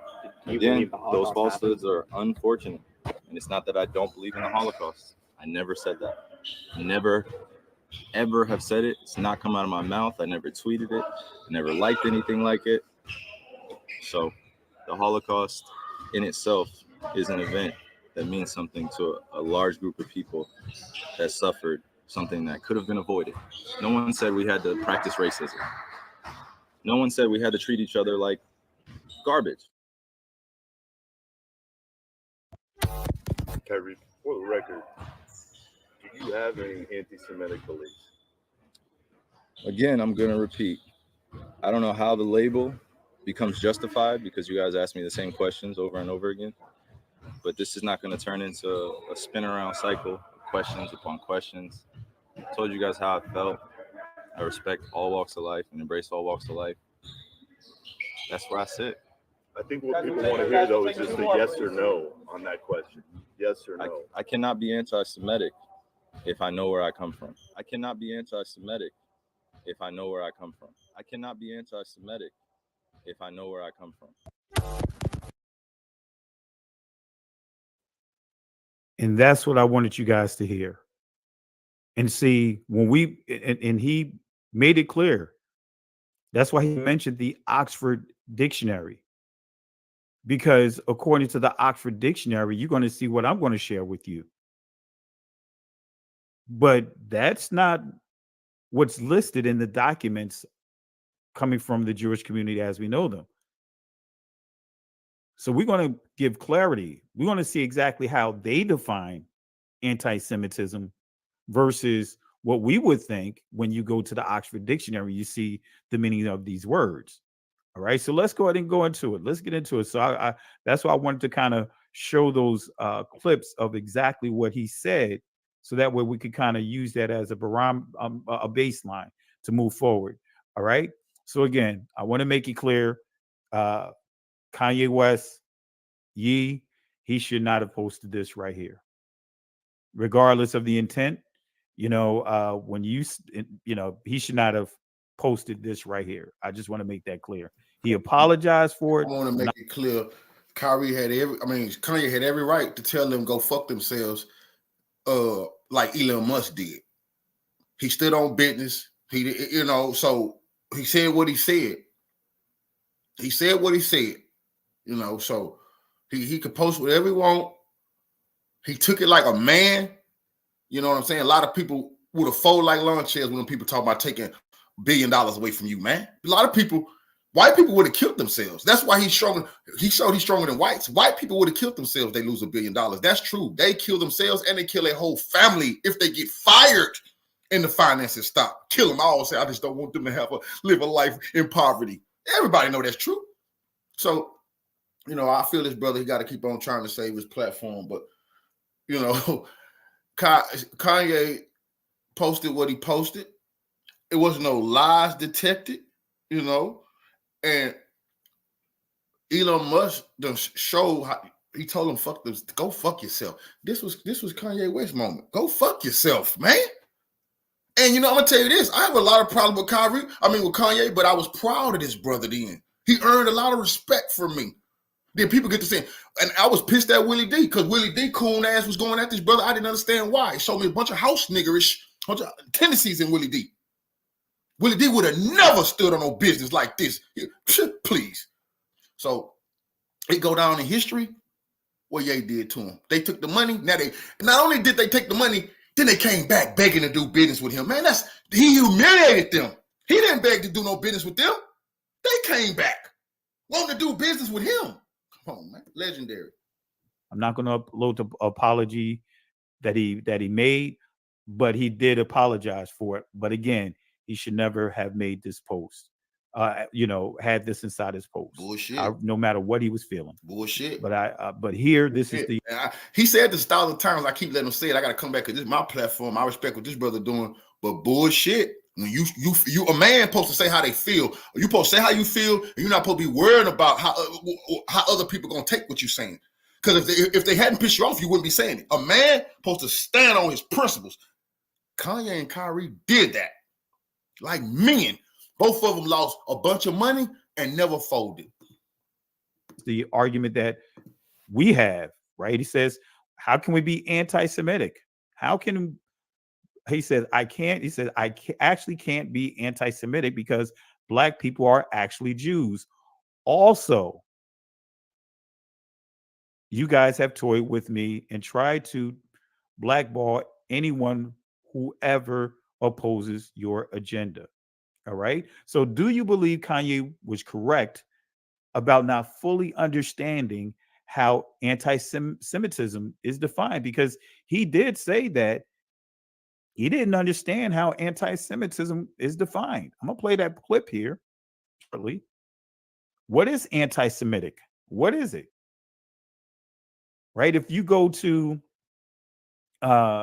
the Encyclopedia Britannica, this is what it's going to tell you. Anti-Semitism, hostility towards or discrimination against Jews as a religious or racial group. The term anti-Semitism was coined in 1879 by the German agitator Wilhelm Marr to designate the anti-Jewish campaign underway in Central Europe at that time. Although the term now has wide currency, it is a misnomer. Listen to what it says here. It says, since it implies a discrimination against all Semites, Arabs and other peoples are also Semites. And this is why when you go to looking up the word Semitic, and we'll get there in a second, this is where the confusion is. How can we be anti-Semitic? How can we be when you understand the true definition of the word? But it goes on to say, and yet they are not the targets of anti-Semitism as it is usually understood. Because they use the word Islamophobia. Well, we need to stop Islamophobia. You mean you need to stop the anti-Semitic hate that you're spreading towards those Arabs? No. We're just going to use Islamophobia. Another word they made up. Let's just say we go off with what's on the surface. You know, let's just say we say the Arab people are Semitic people, the Jewish community, as we know them, are Semitic people. So how can we classify and say, far as in this country, saying anti-Semitism is on the rise and Islamic phobia is on the rise? And notice how they're not properly giving you the details with that, because you have two communities going at one another. But technically, let's just go off of just on the surface. You know, I'm just saying, wouldn't that be that according to this document here, the Arabs would be a Semitic people? Because in the church, it is taught that they are descendants from Ishmael. If that's the case, Ishmael is a Shemitic person. Anyone that's descendants of Shem would be a Shemitic people. The Edomites are Shemitic people.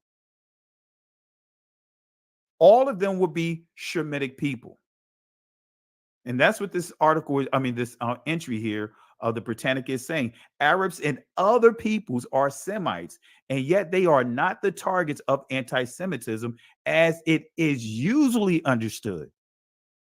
That's the key, as it is usually understood. Guess what? We fall up under being Semitic people. We are Shemitic people, whether you say Semitic or Shemitic. Now, if you go into the older Oxford Dictionary, you'll see both Semitic and Shemitic. But it says, as it is usually understood. So as it's understood today, you don't correlate that word anti, or should I say Semitic, with all the descendants of Shem. Only one group of people had that designator, and that's because of this person right here, as it says here, Wilhelm Marr, that to designate that the anti-Jewish campaign. All right. But it goes on to say here, the term is especially inappropriate as a label for the anti-Jewish prejudices, statements, or actions of Arabs or other Semites.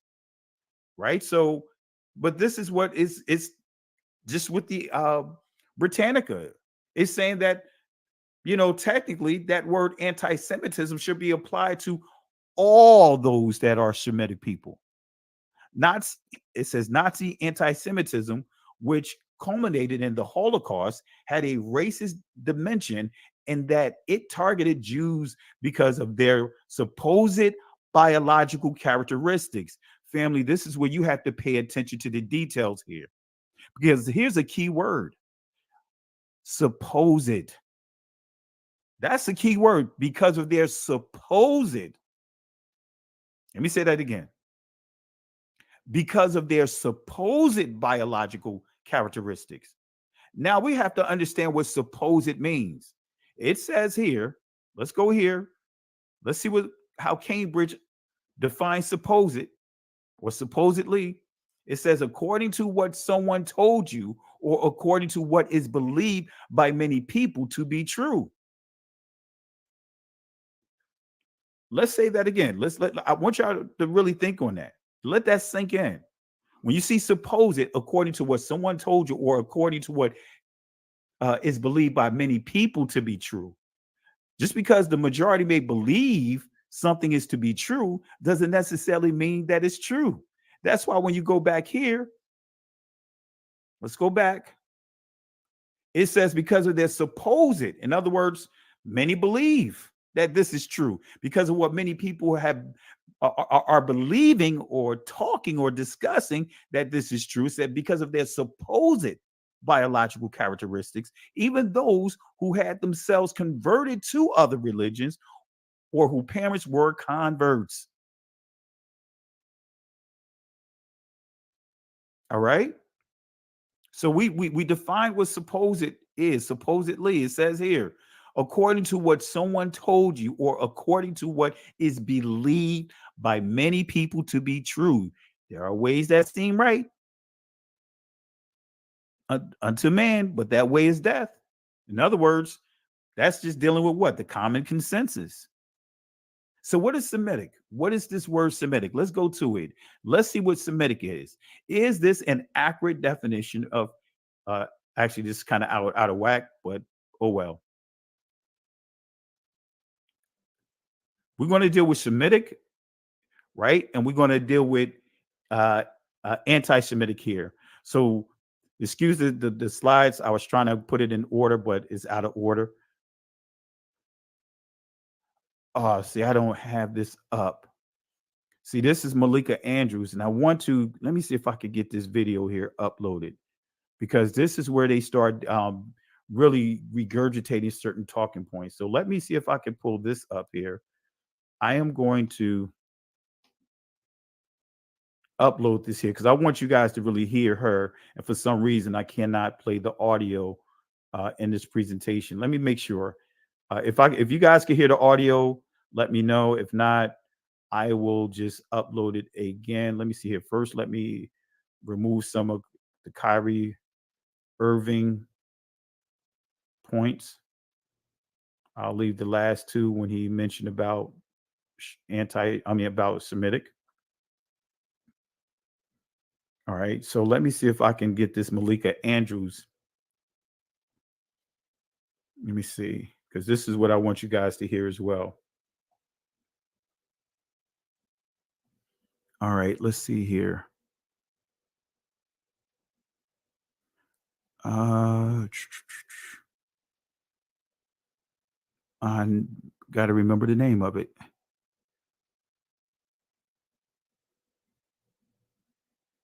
Nothing can make me go into hiding. That's not it.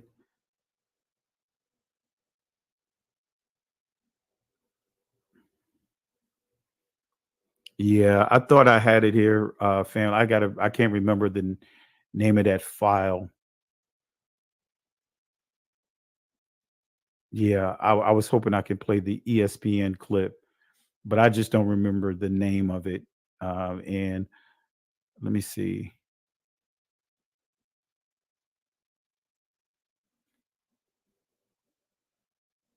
All right, let me see if I can do one more here. Let's see. Let me see if I can search for it. Jay Williams. That's not what I want.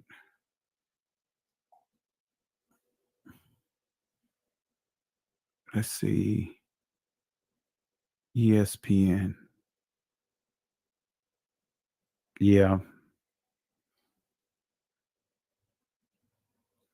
Yeah, I can't. I thought I had it. Let me check one more place.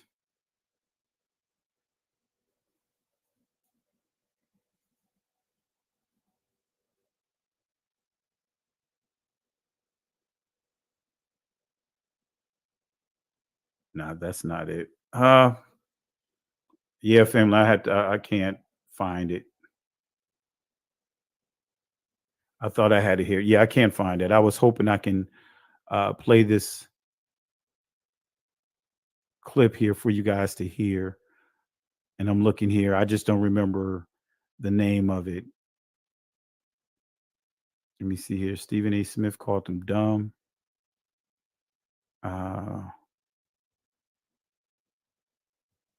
Yeah. I just don't remember where I put it at. Where I upload it. Yeah. We just have to skip over it. I'll see if I can play it from this PowerPoint. If not, we'll just have to make do. And let me know if you guys can hear this.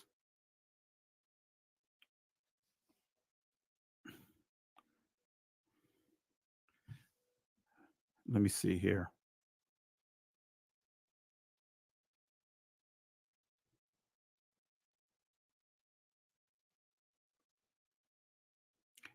All right, now I'm going to switch back to see if you guys heard it. If not, we'll just keep it moving. All right, did you guys hear it? Oh, you guys didn't hear it. Yeah, I was trying to see if I can play the PowerPoint, the audio through the PowerPoint, and I just don't see a feature here. I thought it would play, but I just don't see it here. All right, let me try it one more time. Let me see if I could do something else.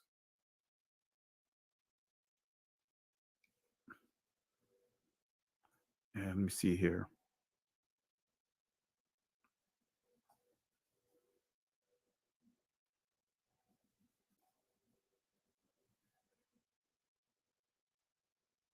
Yeah. I don't know what I did with it.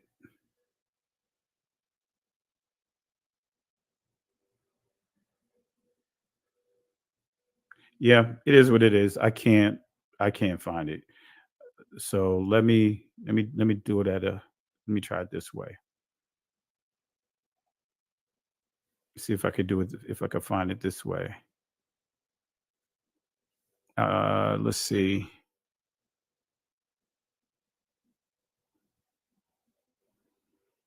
Yeah, I can't find it.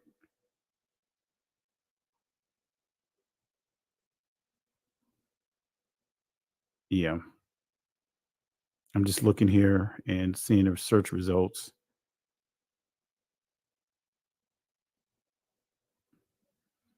Yeah. Sorry, family. We'll just have to make do without it. Okay. Alrighty. So, but this is the rabbi by the name that was pointing out.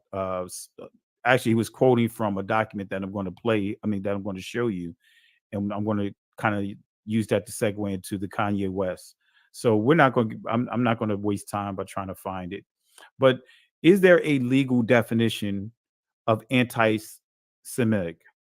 Is there a legal definition that defines the word anti-Semitism, anti-Semitic? Is there a legal definition, right? And as we learned by Judge Joe Brown, because I thought there was, but Judge Joe Brown, when we had him on here earlier this year, he stated that there are no laws, anti-Semitic laws, or laws that define anti-Semitism in this country. All right. So, but let's see how it's defined among the Jewish community as we know them.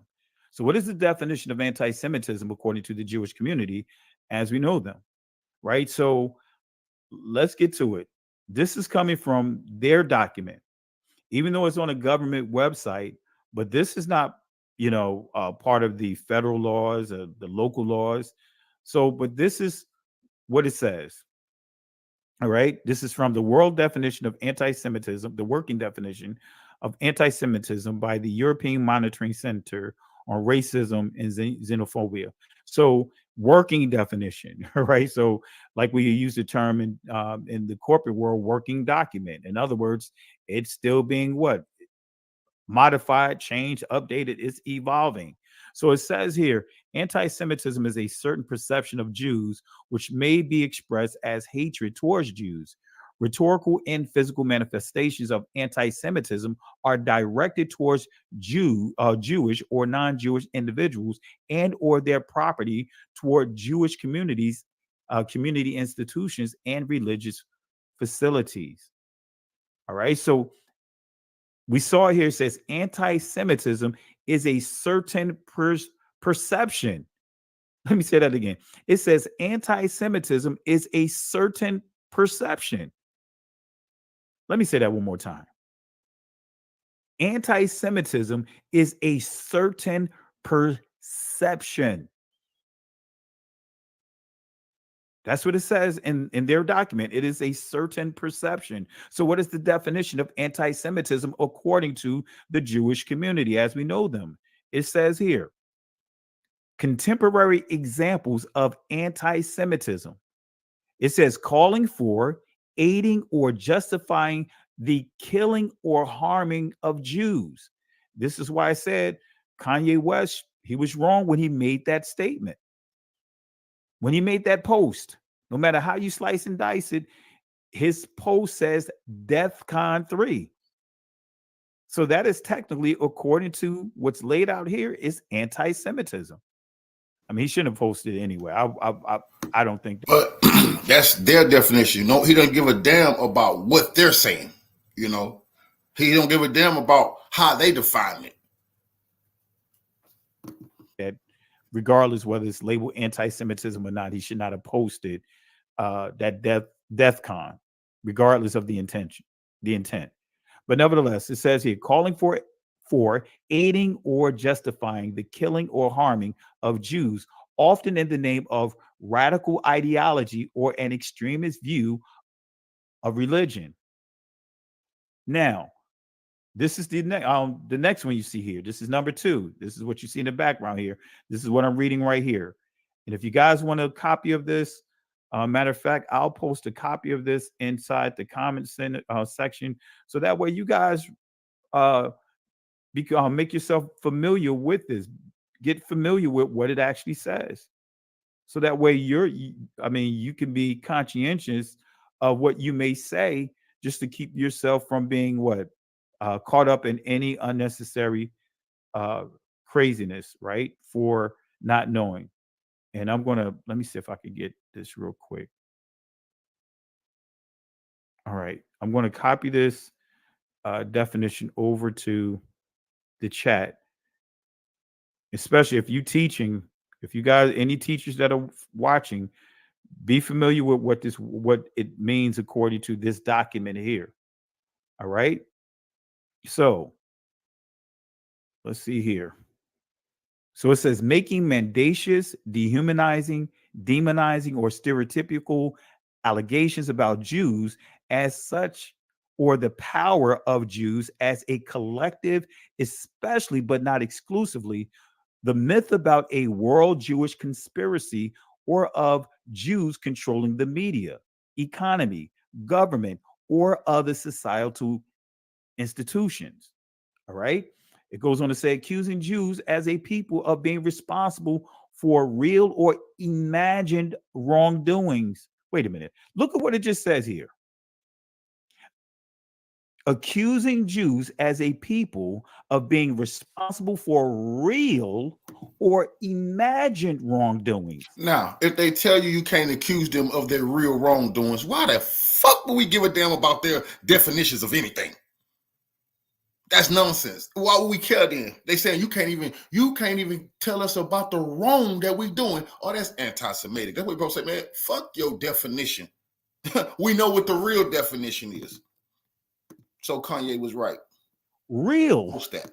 If you say they did something, it could be real, it could be true, but that could still be labeled anti-Semitic. But I want to go back here real quick, because I want to read this one more time, and then I'm going to play Kanye West's point that he made, because he didn't know. He said he didn't know until apparently someone pulled him aside and gave him this document. And someone talked to him and told him exactly what anti-Semitism is according to this document, because he didn't know. Like most of us don't know. So it says making mendacious, dehumanizing, demonizing, or stereotypical allegations about Jews as such, or the power of Jews as a collective, especially but not exclusively, the myth about a world Jewish conspiracy or of Jews controlling the media, economy, government, or societal institutions. So let's see what Kanye West actually says here. Let's go to what Kanye West actually says here, family. Let's hear what he says on this subject. Here we go. Where is that? I just had it. All right, here we go. Anti-Semitic statements are never good for anybody, right? It's kind of like being anti-black. But, it's really interesting. I didn't realize that I could be considered anti-Semitic till I read one of the definitions of anti-Semitism. Look at this. The definition says, making mendacious, dehumanizing, demonizing, or stereotypical allegations about Jews as such, or the power of Jews as a collective, such as, especially, but not exclusively. This sounds like an unethical body. All right, so it says, think about it, that sounds like the type wording that's in the contracts, right? Indeed.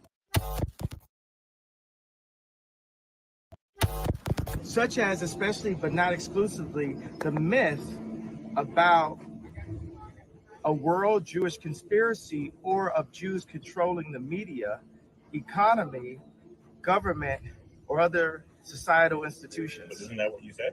That Jews run everything? Yeah, but that actually is considered to be anti-Semitic.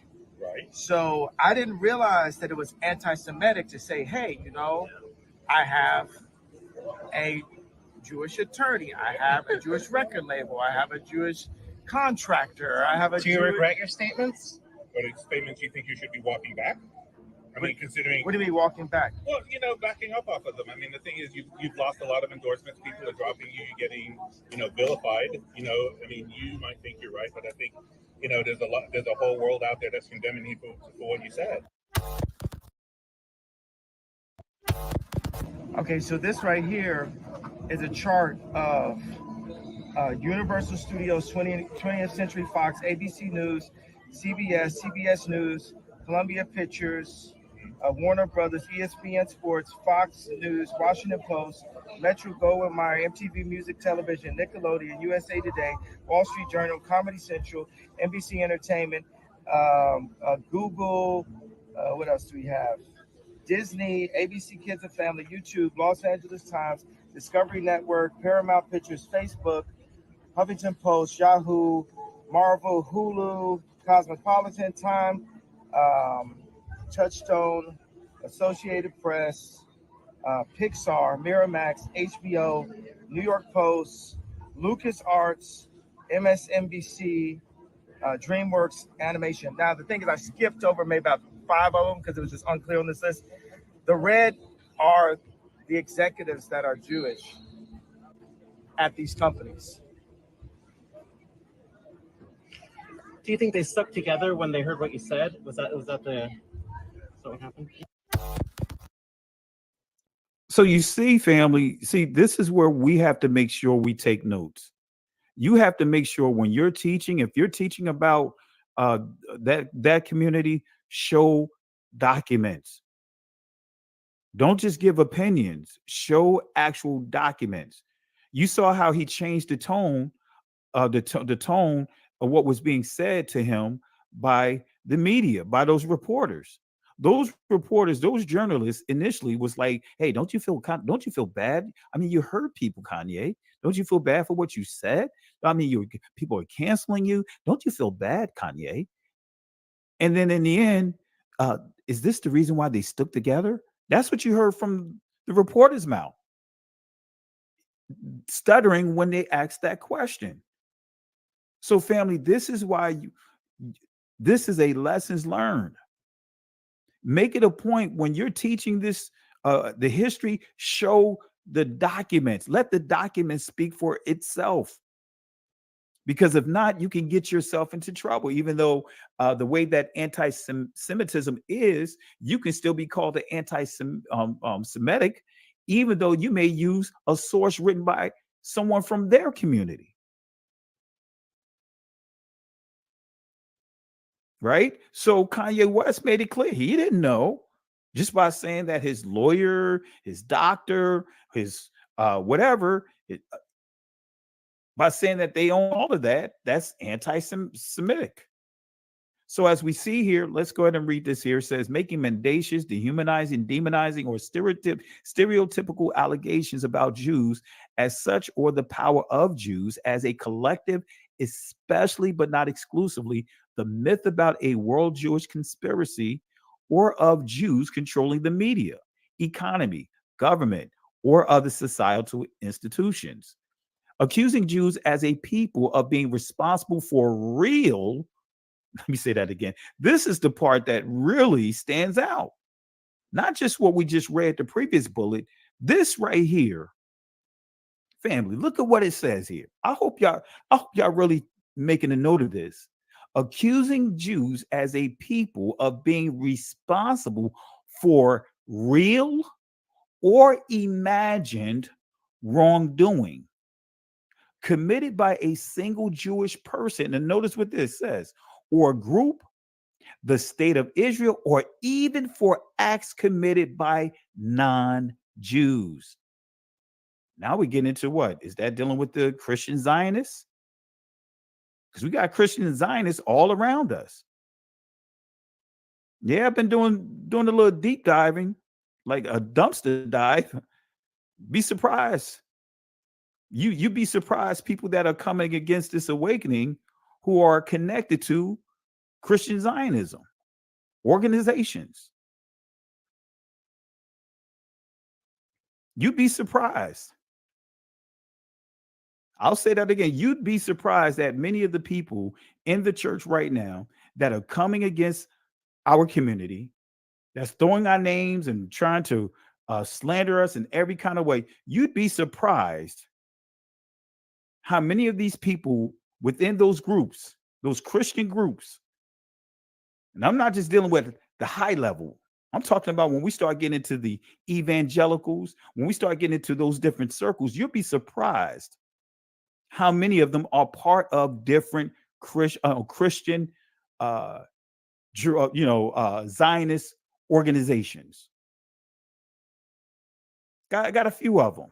I'm not going to mention them tonight, but I got a few of them that you'd be surprised that have ties to these Christian Zionist organizations that are making an assertive effort to come at this awakening. You'd be surprised. You wouldn't be surprised. You wouldn't be surprised because now you know. Because you guys have witnessed and been on the receiving end of some of these the ugliness of those that say that they're Christians following Christ. But nevertheless, let's see what else here. It says, accusing the Jews as a people or Israel as a state of inventing or exaggerating the Holocaust. Accusing Jews or Jewish citizens of being more loyal to Israel or to the alleged priorities of Jews worldwide than to the interests of their own nations. Well, I hope you guys saw the video I saw with shared with Mike Wallace. I hope you guys saw that video. I hope y'all saw the video of Cynthia, the former congressman, woman rather, Cynthia McKinney. I hope you guys saw some of the videos and been paying attention to the videos. I got more. I got some, man. I got another bomb I'm going to upload tomorrow. Come on, family. But that can be considered anti-Semitic. That's why you have a lot of people in Congress that are scared to say anything. Because we already proved Mike Wallace, this is the interview that's up there is like back in 88, 90 of how powerful AIPAC is in influencing the elections.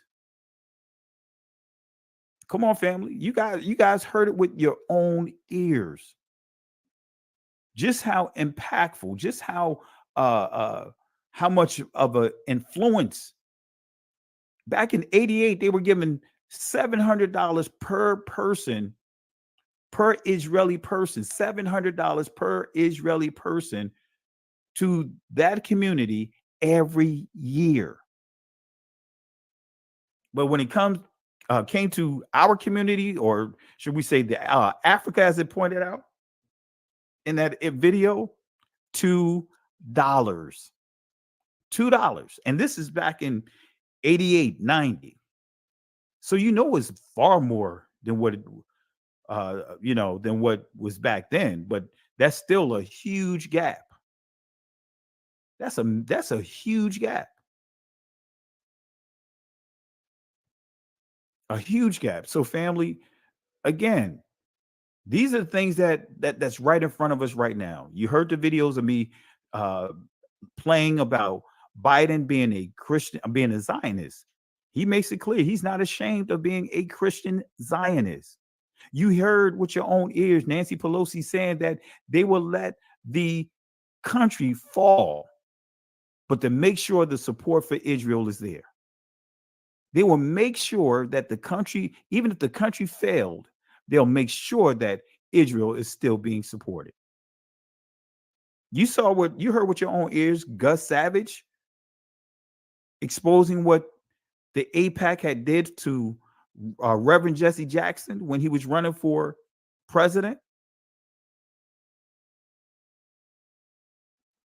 Come on, family. They just approved, I think about a week or two, $109 billion for Israel, or the Israelis, and still monies for the Ukraine. That's just that for this particular war. That's not the yearly monies that goes to them. That's just what they approved, emergency approval.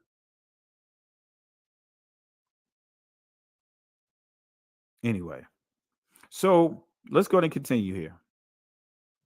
Accusing Jewish citizens of being more loyal to Israel or to the alleged priorities of Jews worldwide than to the interests of their own nations.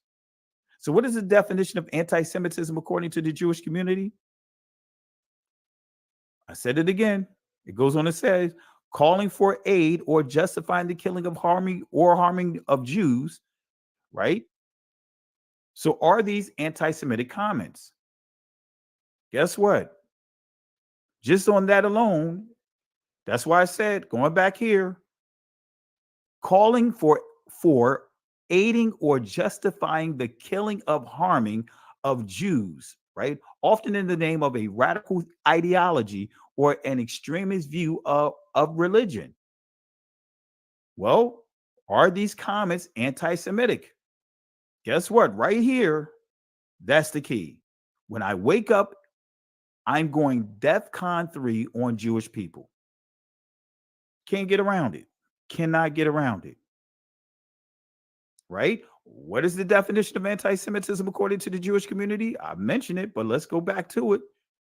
Making mendacious, dehumanizing, demonizing, or stereotypical allegations about Jews as such, or the power of Jews as a collective, especially but not exclusively the myth about a world Jewish conspiracy or of Jews controlling the media, economy, government, or societal institutions. Right? That's going back to the Kanye West, but I'm fast forwarding because you guys already heard that. So again, allegations about Jews as such, or the power of Jews as a collective, especially but not exclusively the myth about a world Jewish conspiracy or of Jews controlling the media. All right. So was Kanye West correct about who controls the media? Right. I'm going to ask you guys this question. Let me see if I can put a little interaction here. Was Kanye West correct on who controls the media? Let me go ahead and launch my browser here. All right. Now I'll do some shout outs here shortly because I see some additional contributions to the super chat. But let me do this here. Let me open up another browser and I'm going to put this question inside the chat.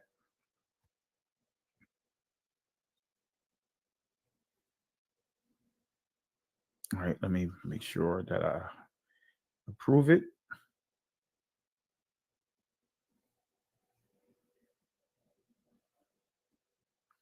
All right. So let me go ahead and put this question inside the chat. And we have, I know it's been fluctuating, but we have almost 800. Last I saw it, it was almost 800 people in the chat.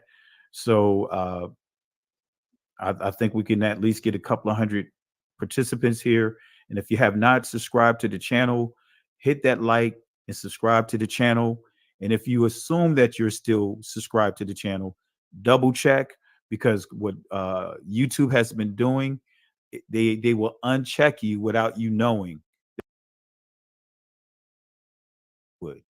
Come On by Joel Stein, right? So this is Joel Stein, excuse me, Stein. He's a reporter. He is of the Jewish community. This is 2008, December 19th. And notice what it says.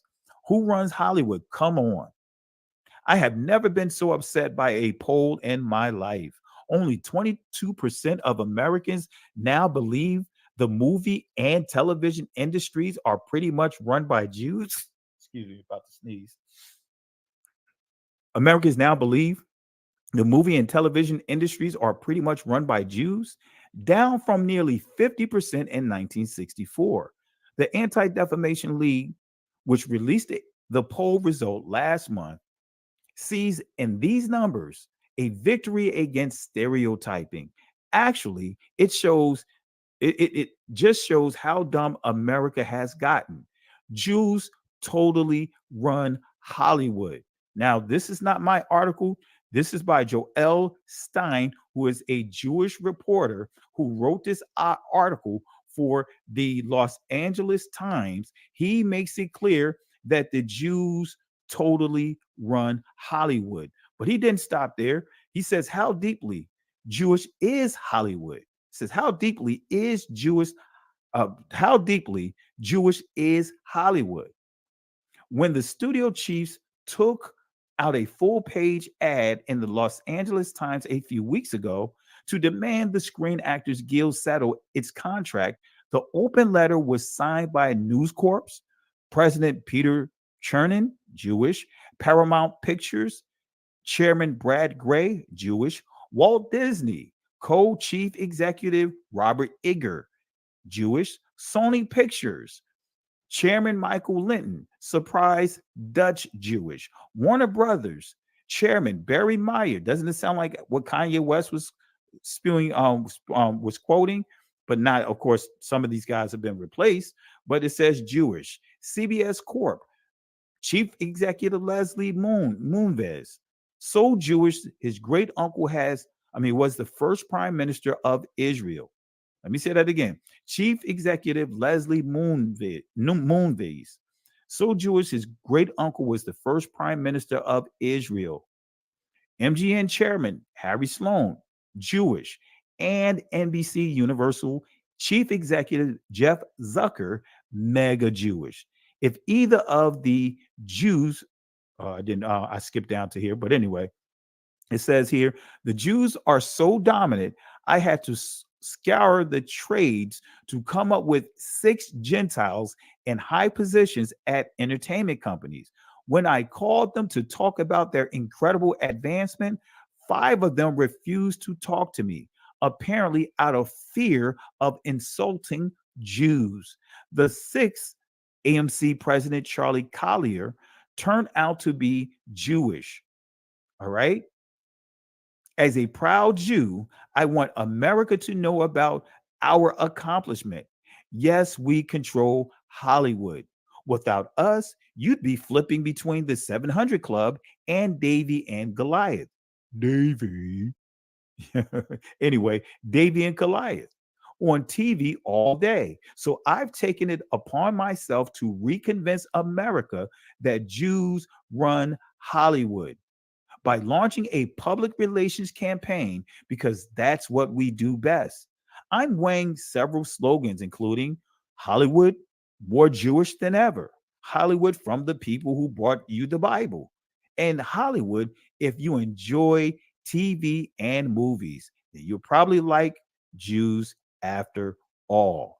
And again, this is from the LA Times. And let me go ahead and post this inside the comment section so that way you guys can have this for your record. All right. So I'm posting these sources just so that way, again, you can have it for your record. And again, you can, when you discussing this, you have direct links that you can refer to. All right. Where is it? Where is it? Where is it? All right. Let me copy this over. I'm going to drop this in the chat. And you can review this source. This is not me. This is their source. This is someone from their community. All right. There's the link to that publication, that article that I read. So that way you guys can confirm. You can vet the sources as I present them on the screen. Again, don't have a problem with sharing sources, right? I don't have a problem with sharing sources. All right. So here we go. Let's go to the next slide. All right. We already see here the Middle East, how the Middle East was invented. See, this could be considered a conspiracy. The New York Times, how the Middle East was invented. Until this century, nobody talked about the Middle East. This publication or this article was written in 1991. All right. Too bad they don't do journalism like back in the 80s and the 90s. Journalism is nowhere near this. At least they were, even though you had different political parties, at least they were going back and forth with each other. They're putting stuff out there. You know, you won't find the Mike Wallace type interviews today. You won't find the Cynthia McKinney's, you know, you won't find that. You won't find the Congressman Gus Savage. You won't find these people that are speaking out. You won't find those today, especially in this country. Many of them, as we already know, are scared. But anyway, it says nobody talked about the Middle East because neither the term nor the states in the region existed. Both were the works of the victors in World War I, the true begetters of the furies that still rage. All right. The term Middle East was coined in 1901 by Admiral Alfred Thayer Mahon, the celebrated American advocate of naval power. It was popularized in speeches in 1916 by Sir Mark Sykes, a British member of parliament. So what is the definition of anti-Semitism according to the Jewish community? Let's go to another section. Then we'll start getting into some fact checking of the Hebrew to Negroes. Accusing Jews of a people of being responsible for real or imagined wrongdoing committed by a single Jewish person or a group, the state of Israel, or even for acts committed by non-Jews. Who are those non-Jews? I'm believing that those are the Christian Zionists. I'm believing that those are the Christian Zionists. You know, many of those that have been, trolling us, those that have been, really going in on our community, not even dealing with the situation that's going on in the real world, whether it was COVID, no matter what, we are worse than COVID. We are worse than what's going on in Israel. The focus has never stopped or shifted off of our community. Have you guys noticed that? Have you guys noticed that? No matter what it is, we're worse than what's out there. We are worse than any worse situation out there. It could be a tsunami. We're worse than the tsunami. It could be whatever, maybe a meteor can hit this earth. We're worse than that, the damages that it can do. You know what I mean? We are worse than the worst. They will embrace a drug dealer. They would embrace a junkie. They would embrace anyone but the Negroes that have awakened to who they are. If you guys agree with what I just said, type yes. If you don't, type 2. That's fine. That's cool. You're entitled to your opinion. But that's just how I see it. That's exactly how I see it. That's exactly how I see it. They cricket. Crickets when it comes to the stuff that we see. Crickets. But it's just all about coming at our community. Crickets to what we see going on in the world today. Now, even though, yeah, we don't have a dog in a fight one way or the other, but I'm still going to speak up for what's going on. I'm still going to bring the news to you guys. How many of those guys want to talk about what Michael Rappaport has said? How many of those guys wanted to talk about that? But we are the bigger threat, right? We're the threat. You know why? We are the threat, right? And I believe that those same people, those groups that are just focusing on our community, I believe they are part of this secret meeting that The occurred. major problem of Israel is with the young generation of the black community. Black Lives Matter starts there.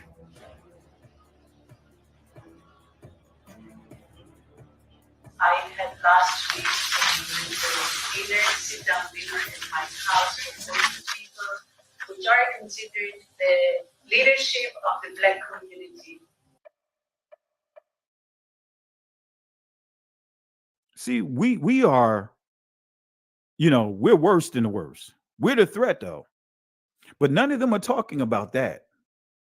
None of those that are focused on, that have been assigned to our community are talking about that. Notice I said assigned, using the term analyst. They're not talking about that right there. They're talking about us. They're not going to talk about this clip right here that you guys have, and I appreciate you guys for the love and support and sharing that video, but they're not going to talk about what this Jewish guy said here about the Jews are supposed to be worshipped. That even the Jewish professor, Dr. Mike Brown, even alluded to us owing his community, as he put it, for giving us Christ. Come on, family. But they won't say anything about this. And you know what else, Jim? I just want to say this to our Christian friends, just to call it as it is and say it straight out, you guys are worshiping one Jew. That's a mistake. You should be worshiping every single one of us, because we all die for your sins every single day. And that's exactly what's going on here. Yeah. We're all God's firstborn, and we're dying for your sins right now because the Jewish people in the land of Israel are the bulwark against the orcs. Mm-hmm. Okay? The orcs are coming not to a theater near you, but to your home. The rings on us. Now, Jim, I mean, the orcs are coming, Jim. The orcs are coming, Jim. They're coming not to a theater near you, Jim, but your home. We have to protect you from the orcs. Come on, he went straight Lord of the Rings on it, saying that we should be worshiping them. Come on, family. They're not going to talk about this. For the righteous, they exist in the world to come, and they're rewarded. For those whose major complexion is black are excluded from the world to come. Major complexion is black are excluded from the world to come. Major complexion is black are excluded from the world to come. For the righteous, they exist in the world to come, and they're rewarded. And for those whose major complexion is black are excluded from the world to come. Those things. They don't have nothing to say about when we have rabbis asking melanated people, dark melanated people, proving that they are connected to the ancient people of the book, asking them this question. You know what you are? You're an ancient Israelite. Ancient Israel, that's who we are. That's who we are. So if you give me time, if you give me time, all that he said. I know. We don't have so many years. I know. Look at this. This is pages and pages of notes. And I promise we'll give more teaching. But here is my challenge to you. All right. I'm hearing some of your traditions. It's like the days of the Bible. Yes. Do you want to remain ancient Israelites? or you want to be Jews? Do you want to remain ancient?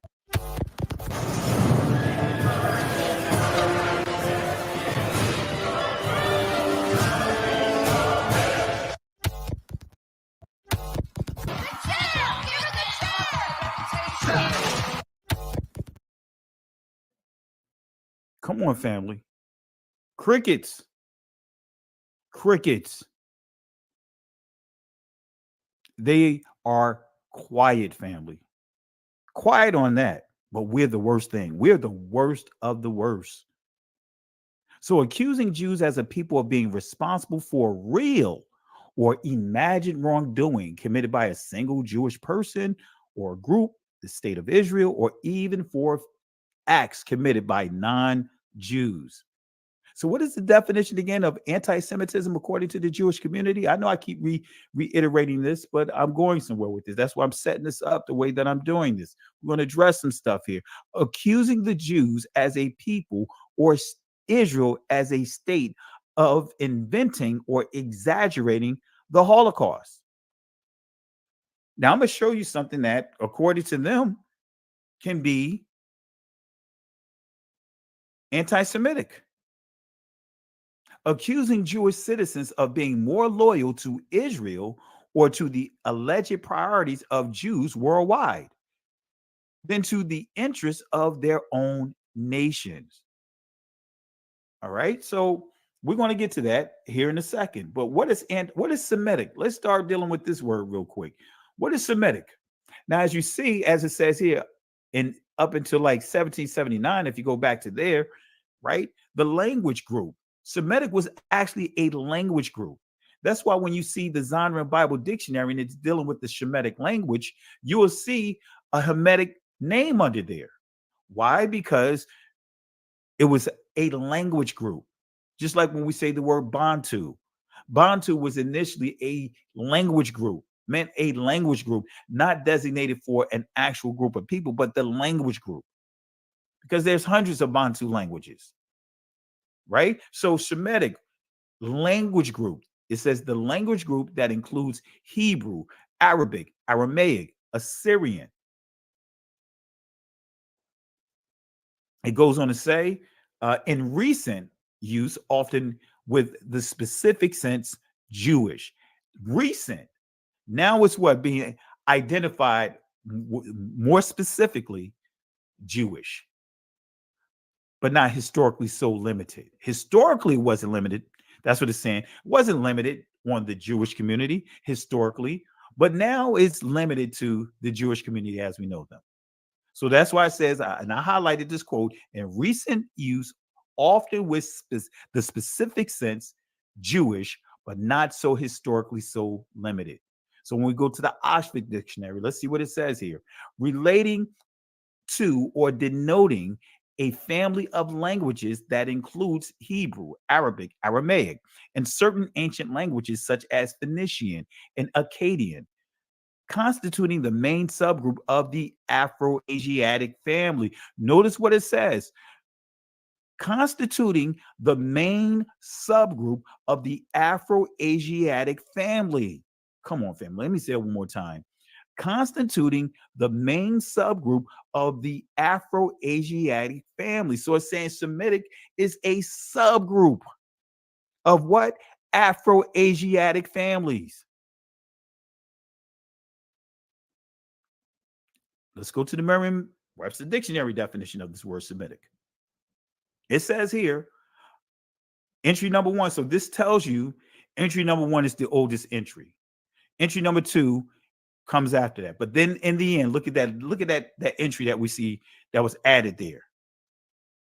So number one, of relating to or constituting a sub-family of the Afro-Asiatic language.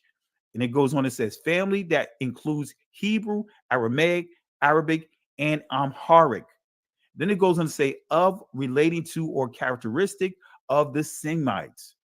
Then we see Jewish. A forced entry that was added there. So understanding Afro-Asiatic, that's us. We are Afro-Asiatic. And that's why Kyrie That's why he made the comment that he made, because going to the mere definition of this word, that's why he made this comment right here. Kyrie, for the record, do you have any anti-Semitic beliefs? Again, I'm going to repeat. I don't know how the label becomes justified, because you guys ask me the same questions over and over again. But this is not going to turn into a spin around cycle, questions upon questions. I told you guys how I felt. I respect all walks of life and embrace all walks of life. That's where I sit. I think what people want to hear, though, is just a yes or no on that question. Yes or no. I cannot be anti-Semitic if I know where I come from. I cannot be anti-Semitic if I know where I come from. I cannot be anti-Semitic if I know where I come from. Come on, family. Come on, family. Let's deal with the word Semite. Let's see what it says for Semite. Now, when we see Semite, a member of any of a number of peoples of ancient southwestern Asia, including Akkadians, Phoenicians, Hebrews, and Arabs. Wait a minute. So southwestern Asia. Southwestern Asia?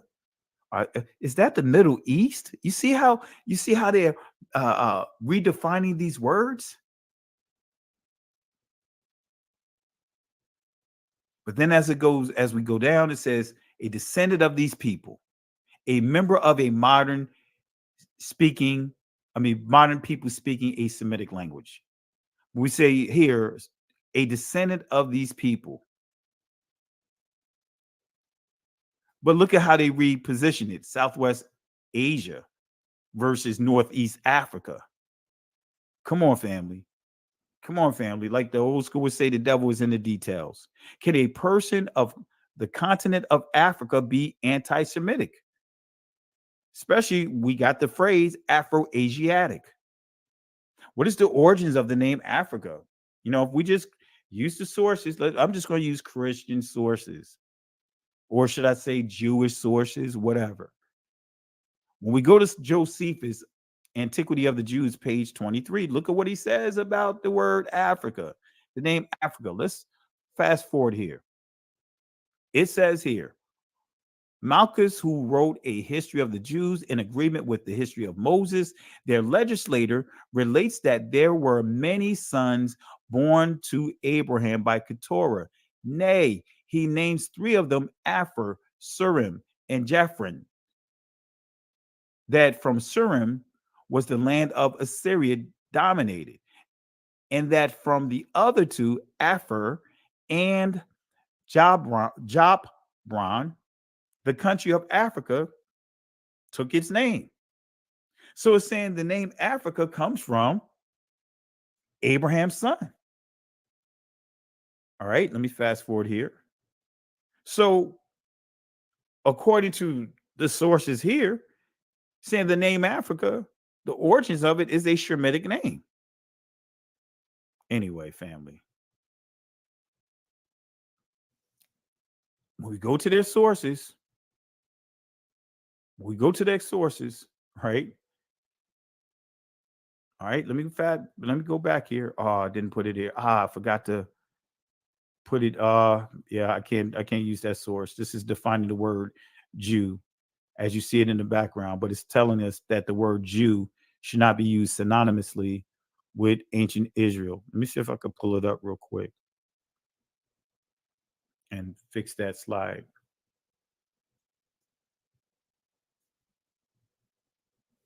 All right, see, good thing I had this open here. I could fix that slide. Sound like Bob the Builder. I can fix it. All right, let's go ahead and fix this slide right here.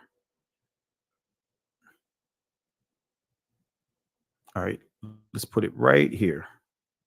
There we go. All right.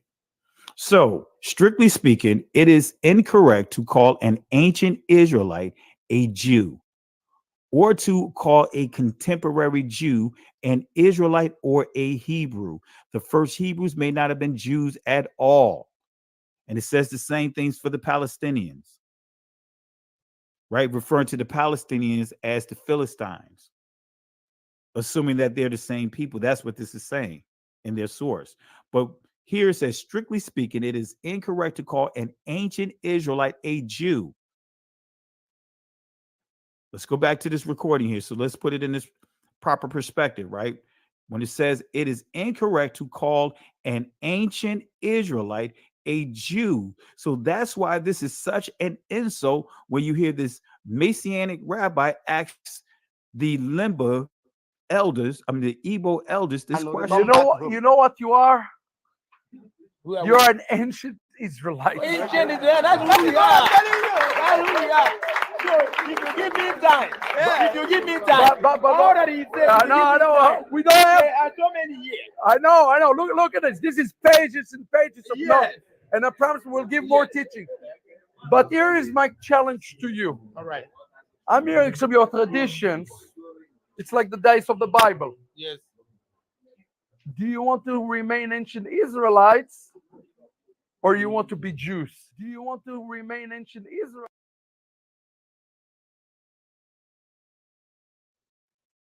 So their own source says it's incorrect to call an ancient Israelite a Jew, but yet we have a rabbi asking a group of Negroes that look like you and I, that on those slave ships, at least 1 out of every 4 Negro on those slave ships were of the Igbo. And speaking of that, Harry Kissinger, Richard Nixon's Security Secretary of State, just passed away a couple of days ago. Why did I mention that? He said in a publication, a memo that he wrote, that the Igbos are the wandering Jews of West Africa. Gifted.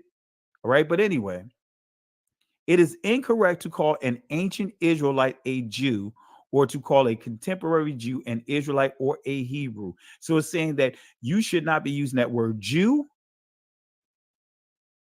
and synonymously with ancient Israel. It says even calling a contemporary Jew, a modern Jew, you should not even be calling them an Israelite or a Hebrew. That's why you have the term Israeli. All right. Anyway, that's what this says. All right. So we also read in the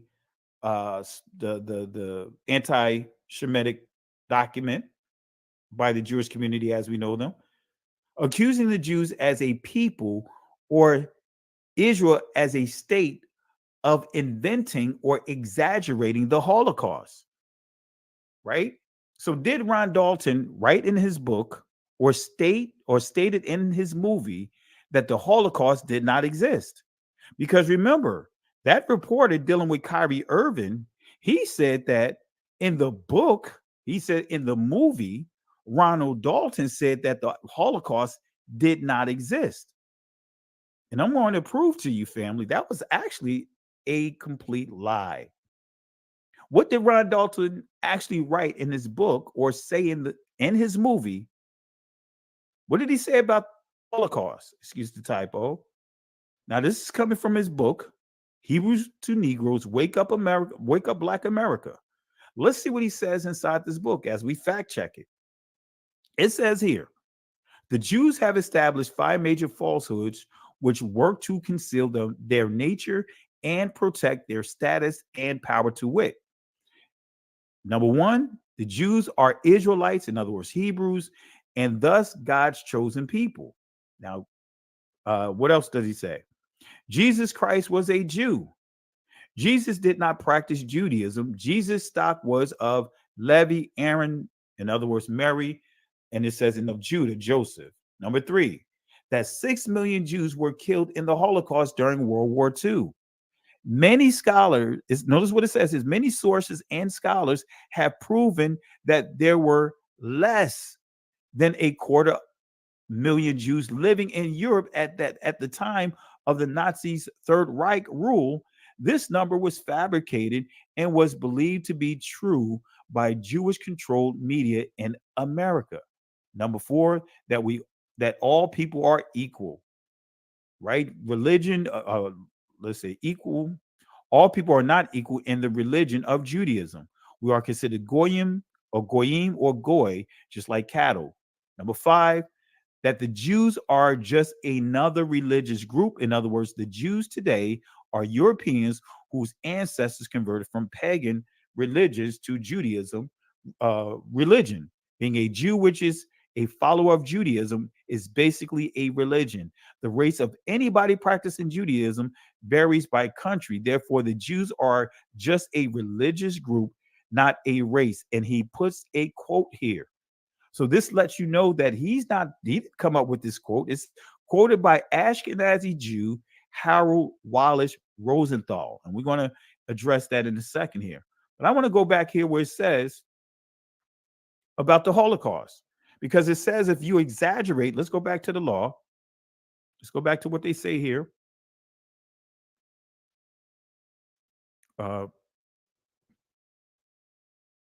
Let me just skip it this way. Instead, I didn't know it's that far back. Let's go back here. And then we get back to where we were.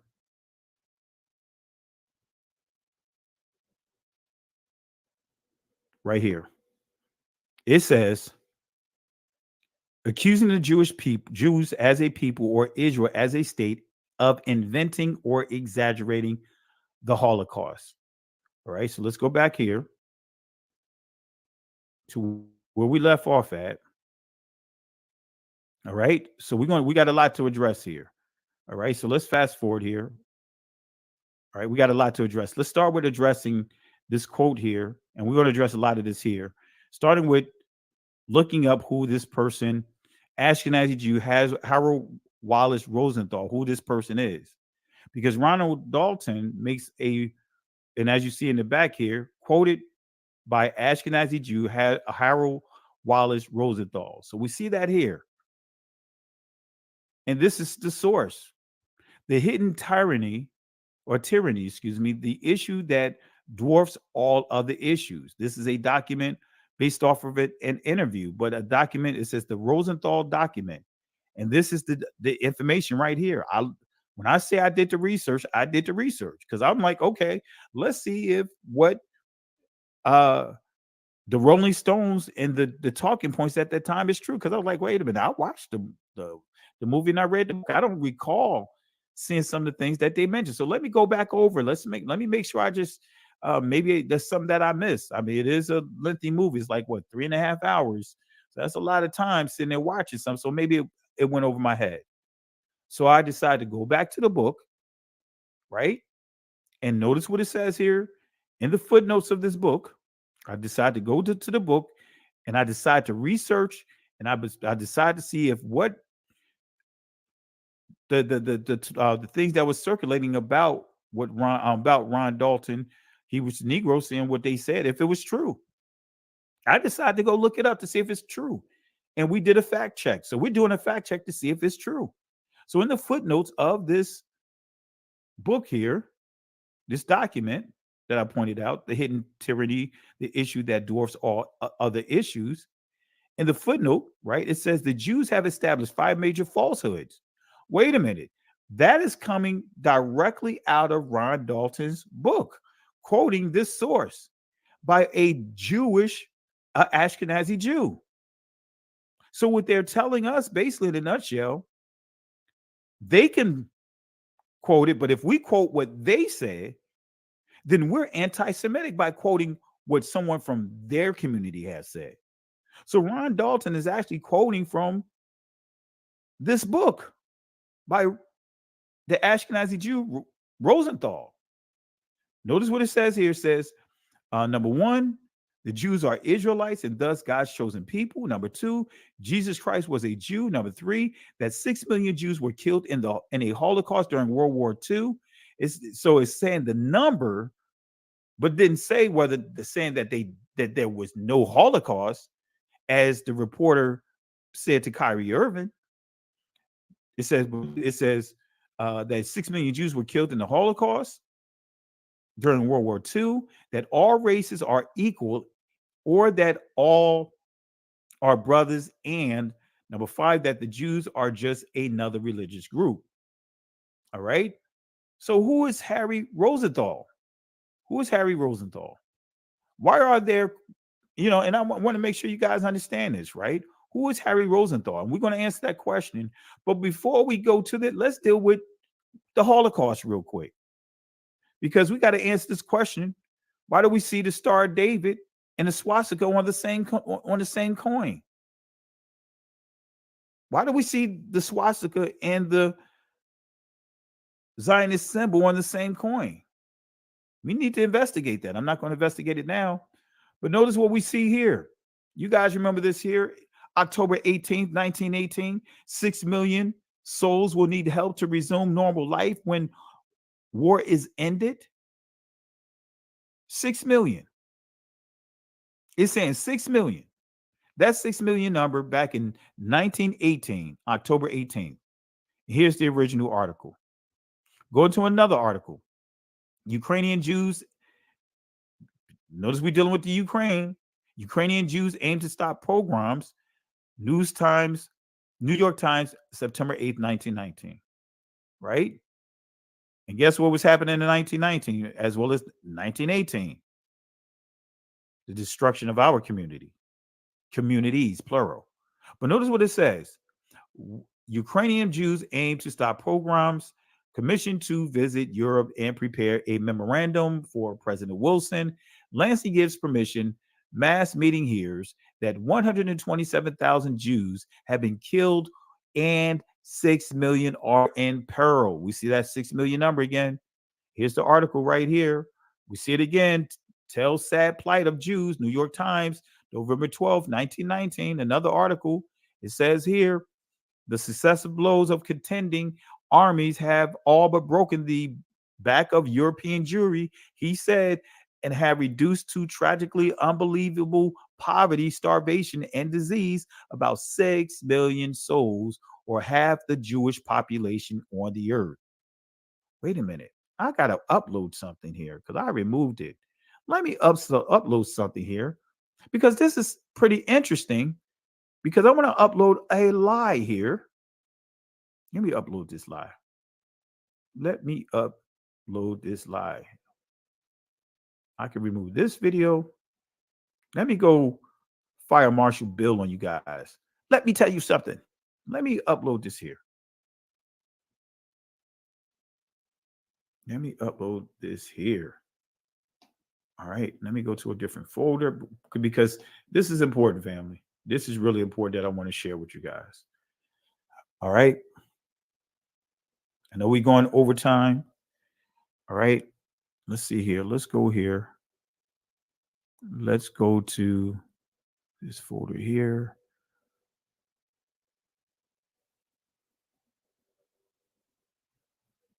I want to upload this here because it's interesting, right? This article says 6,000 souls, or half the Jewish population. Starvation. So in 1919, the Jewish community as we know them, the number, as you see here, 6,000. So it says 6,000 souls, or half the Jewish population. So 6 million souls are supposed to be half of the Jewish population at that time. Why is this important? Notice this guy by the name of, what's his name? I can't remember his name. I think his name is Shapiro as well. Popular YouTube channel, YouTuber. He's from the Jewish community, but listen to what he says about this number. Because right now it says here, a disease about 6 million souls, or half the Jewish population. So saying this 6 million souls is half of what? The Jewish population of that time. So basically it's saying it's 12 million Jews per se in 1919. Listen to what this guy have to say. So the way to talk about the Jewish community in general, there are not very many Jews on the planet. Due to conspiracy theories, people tend to think there are tens of millions of Jews on the planet. The grand total number of Jews on planet Earth is about 15 million. About 7 million who live in the state of Israel. There are about 6 million who live in the United States. Come on, family. I'm not going to do my voice impersonation tonight. But notice here, he said that there's a total of 13 million Jews. But in 1919, 12 million Jews. 6 million in the United States, 7 million in Israel. Come on, family. Come on, family. But let's continue. All right. And this is a document, the original document that I got it from the archives on New York Times. Jewish war aids get 100,000 gift, New York Times, 1920. All right. This is dealing with what? Again, 6 million Jews. This is 1920, 6 million Jews. Since the Fund for Jewish War suffers in Central and East Europe, where 6 million face horrifying conditions of famine. Okay. And this is the article that I downloaded. So why are these articles important? I'm going to show you why. Because the Jewish community began to promote the narrative of 6 million Jewish victims 300 years before the Holocaust, which leads me to this article here. Some of you guys are going to remember. This is a refresher to some of you guys. Poland agrees to change Auschwitz tablets. Notice what it says. It says Poland agrees to change Auschwitz tablets after 50 years of deflecting the request of Jewish groups. The Polish, right? Notice what it says here. After 50 years of deflecting requests of Jewish groups. So they're saying that Jewish groups, people from within their community, right, was requesting the numbers to change. The Polish government has agreed to change the wording on stone tablets at Auschwitz and Birkenau, the adjacent Nazi camps where more than 1 million Jews died during World War II. See, on the original tablets, it says 4 million. Now it says more than 1 million, right? So that's a huge drop. You're talking 3 million. So the move follows decades of appeals by Jewish, and I want to make this clear. Let me put this disclaimer. My goal and my intent of this is not to mock, ridicule, or be inconsiderate or numb to what happened during the Holocaust. I want to make that clear. I want to put that out there. You know, it's even if it was 10 people, you know, innocent lives is innocent lives, period. So I want to put that out there. So I'm not here trying to mock or make fun or belittle or minimize what happened to those people. So I want to make that clear. I'm focusing on the numbers, the accuracy, as I'm reading this article here by New York Times. Poland agrees to change Auschwitz tablets. So it says the move follows decades of appeals by Jewish groups who say the current plaques do not fully reflect the suffering of Jews, and focus too heavily on the camp's non-Jewish victims. Do you know that there was a ton of our ancestors that was in those camps as well? Excuse me. Should have brought me some water in here. My throat getting dry. They don't talk about that. While thousands of non-Jews were among the estimated 1.5 million killed at Auschwitz, the victims were predominantly Jewish. So it's saying 1.5 million were killed, but they're saying mostly were Jewish, not giving an exact number.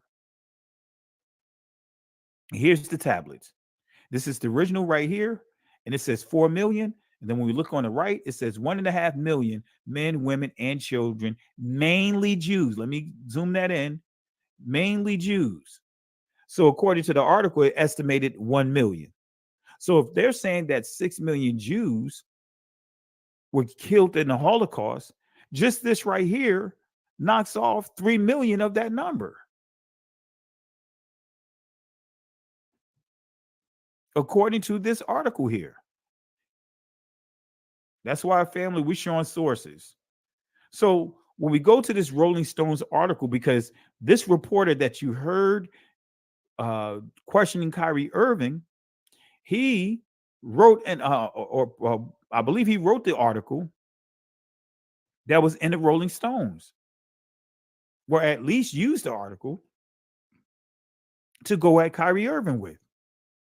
So the Rolling Stones article, John Blistein, Kyrie Irving boosts anti-Semitic movie peddling Jewish slave ships. Let's see what it says here. This is coming from that article, and they've been modifying. This is what we call a moving document because they're forever updating this document. All right. So let me put this link in so that way you guys we can fact check this thing. And we're going to get back to Rosenthal. I haven't forgotten him. All right. So let me put this inside the chat.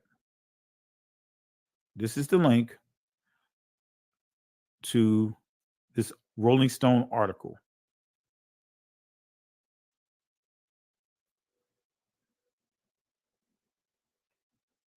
All right. So that's the link, family. So it says, hours before another Brooklyn Nets loss on Thursday, noted freethinker and basketball player Kyrie Irving took to Twitter to boost a movie and book, Hebrews to Negroes, stuffed with anti-Semitic tropes. The 2018 film was directed by Ron Dalton Jr. and based upon his 2015 book of the same name. A description for the film states that it uncovers the true identity of the children of Israel, while a similar one for the book reads. It says, since the European and Arab slave traders stepped foot into Africa, blacks have been told lies about their heritage. Both suggest Hebrews to Negroes espouses ideas in line with more extreme factions of the Black Hebrew Israelites, which have a long history of misogyny, homophobia, xenophobia, Islamophobia, and especially anti-Semitism. You see, they pouring it on here. The Black Hebrew Israelite movement is fairly broad, comprising organization that, per the Anti-Defamation League, right? This quote is from the Anti-Defamation League, operates semi-independently. The movement generally coalesces around the notion that Black people are the real descendants of the ancient Israelites, with more extreme factions claiming that Black people have been robbed of their identity as being God's chosen people. And that line is coming from the Southern Poverty Law Center. It's those extremist sects that have often parroted classic anti-Semitic tropes, like claiming European Jews, often referred to as the synagogue of Satan, wield outside control over society, especially in industries like banking and the media. We already proved that, right? We already proved that with the article I read, and also the words of Kanye West giving sources. They also push anti-Semitic claims that Jews are responsible for slavery and the effeminizing of Black men. At one point in the purported documentary, Irvin shared Dalton, who narrates the film, bring up the real truth about the slave trade. He claims when teaching slavery, schools don't mention the involvement of the Catholic Church, Arab, East African, or Islamic slave traders, or the Jewish slave ships that brought our West African Negroes or Bantu ancestors to the slave ports owned by Jews. So this is, I mean, he just really poured it on. So we're going to have to debunk this, because according to this article, it said that there's a anti-Semitic trope of saying that the Jewish community, in a nutshell, let's go back here. I don't want to put words in his mouth. Let's see here. I thought I had it here. Let me go back.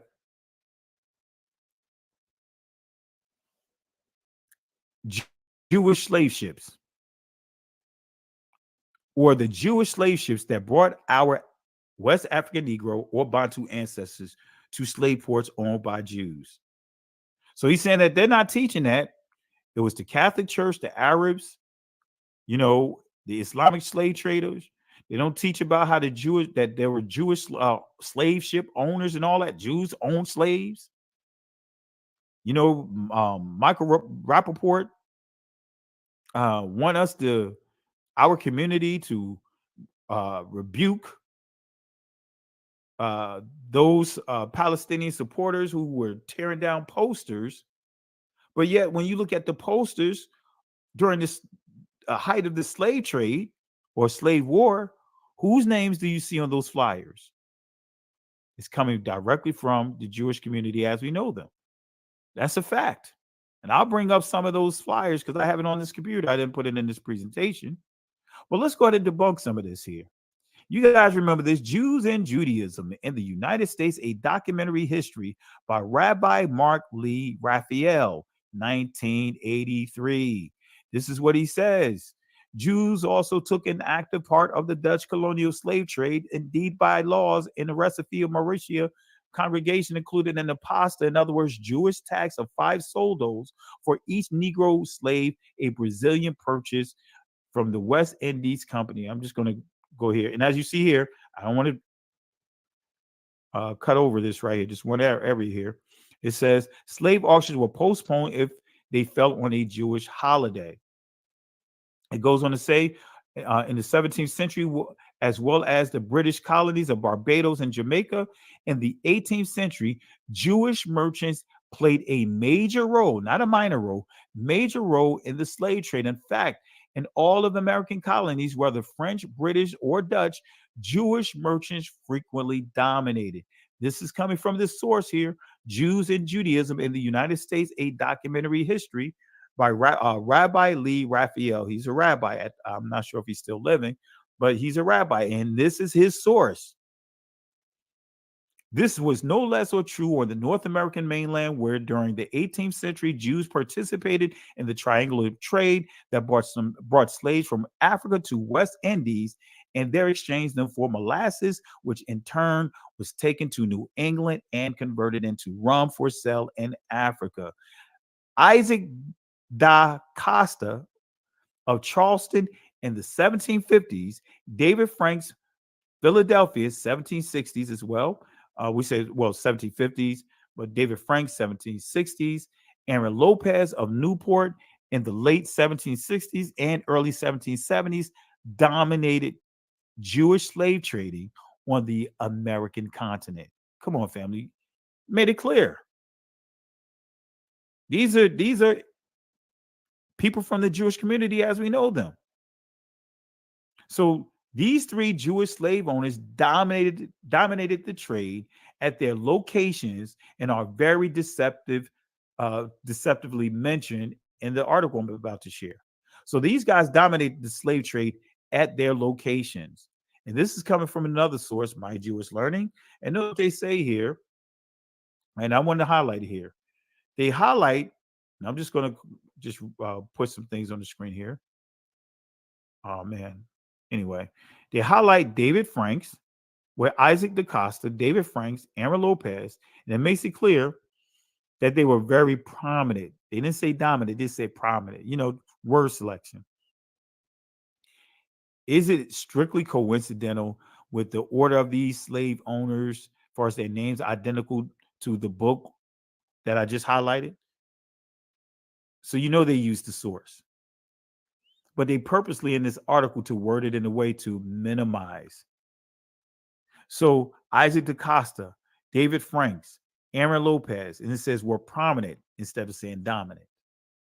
And when we look at prominent, right, standing out beyond the line or surface of something, stand out, right? So this is making it clear though, they stood out. It was above the rest, no matter what words they try to use. But going back here, we see Isaac DaCosta, Charleston, 1750s, David Franks, Aaron Lopez, and it says that they dominated slave trading on the American continent. All right, so you guys see their names here. All right, what else do I want to see here? Right, it says here, right, played a significant role in the merchant capitalism, commercial revolution, and territorial expansion that developed the New World and established the colonial economics. The Jewish Caribbean nexus provided Jews with the opportunity to claim a disproportionate influence. In other words, still say they dominated. In the 17th century, 18th century, New World commerce and enables the West Indies Jewry far outnumbering its co-religionists.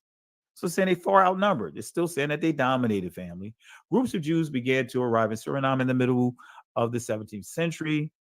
All right. But it goes on to say there were about 100 Jews or Jewish families and 50 single Jews there, or about 570 persons They possessed more than 40 estates. That's huge.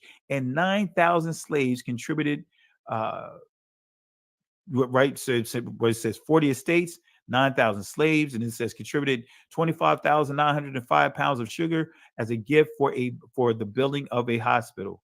But it goes on to say Jews owned 115 plantations and were a large part of sugar export businesses. So it's making it clear they dominated. Come on, family. They dominated. We can't get around it. All right? They dominated, family. That's what this is saying. And then when we study more about this guy, Lopez, Aaron Lopez, it gives you more information. I'm not going to go into the details because my throat getting dry, but this is just coming from notice what it says, Jew inverse, right? Jewy verse almost, but Jewish Telegraphic Agency. It says at its prime in the 18th century, Aaron Lopez was the wealthiest man in Newport, Rhode Island. He didn't get that way by taking the moral high ground. Born in 1731 to Portuguese converso Jews, Lopez practices Catholicism openly and Judaism behind closed doors upon resettling in Newport, Rhode Island. So it's making it clear that he was what? The wealthiest man in Newport. So he dominated the slave trade in Newport, Rhode Island. Come on, family. But according to the Jewish community, as we know them, this is considered anti-Semitic. Ron Dalton didn't say that there was no Holocaust, but he mentioned what is listed there based upon Rosenthal's list in his publication. Ron just posted the list that was in that publication of the Ashkenazi Jew Rosenthal. Right? So this is saying that he dominated. Say he was the wealthiest in this area. Echoing similar to the source that I shared with you guys. Right? Let's see if anything else. Notice what it says. Lopez was said to have at least partial ownership of over 30 transoceanic ships and more than 100 coastal vessels. Come on, family. Come on, family. And this is just some additional sources here, right? Confirming what we read here. I'm not going to read all of this, family, because my throat is dry. But Aaron Lopez not only owned slaves and slave ships, he owned at least one slave port. At least, right? And this is just giving some additional information, giving the names of the slave ships and the amount of slaves that he owned on those slave ships. These are just giving you some additional names of the slave ships, the captains that that was in control of the slave ships, and how many was sold and where they were sold at. All right. So that I'm just skimming through here. All right. So that's what this document is providing here for you guys. All right. I'm just seeing if there's anything I need to read. All right. Let me see here. All right. Let's see. So there was a very high mortality rate on Aaron Lopez slave ships. Let me show you here. It says here, right? Cleopatra, notice the name, quite unexpectedly, so early, arrived at Barbados on January 11, 1771, with a cargo of 96 slaves. And Mary came in about the same time, although the trade on the coast of Africa had been reported extremely dull and the price of slaves high. Nevertheless, something went sour. Haley and Hopkins, Lopez's chief London correspondent, in a letter of June 8, 1771, to Lopez, acknowledged with concern the disappointment you experienced in the remittance, I can't even say it now, remittance, right? Intended us from Cleopatra's voyage, and they were also in communication with the Riviera about the insurance on the cargo.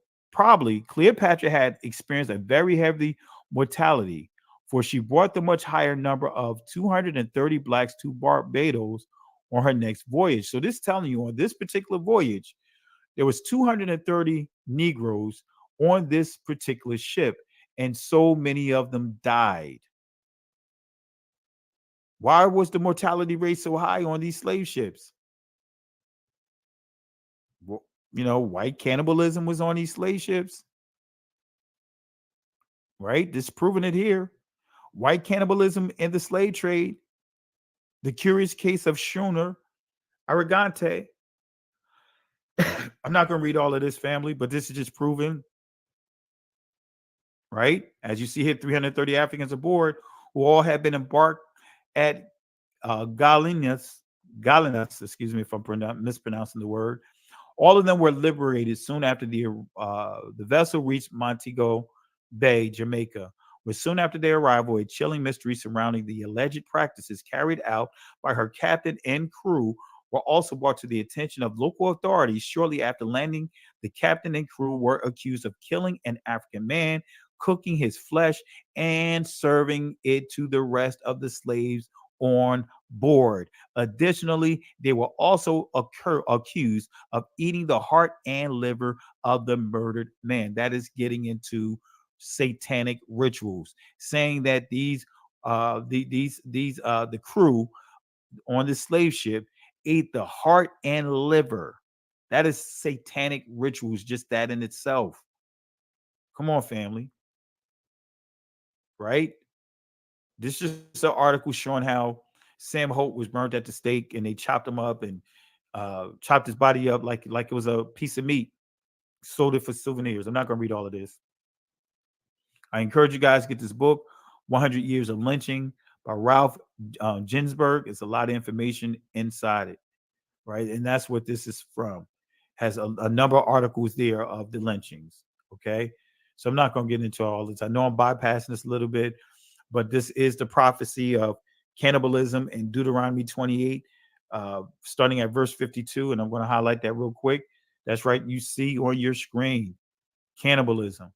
$200, either $200 or $2. I believe it's $200, but I could be wrong, but because I can't tell if that's a dot or not. A dozen for, as you can see, you know the ears. All right. You see this on the screen here. Okay. Deuteronomy 28:52. And he shall besiege thee in all thy gates until thy high and fenced walls come down, wherein thou trusted throughout all thy land. And he shall besiege thee in all thy gates throughout all thy land, which Yahweh thy Elohim had given thee. Verse 53. And thou shalt eat the fruit of thine own body, the flesh of thy sons and of thy daughters, which Yahweh thy Elohim had given thee in the siege and in the straitness wherewith thine enemies shall distress thee. So our ancestor was in a siege. They were held captive. They were raptured, which means raped, kidnapped. All right? Abducted.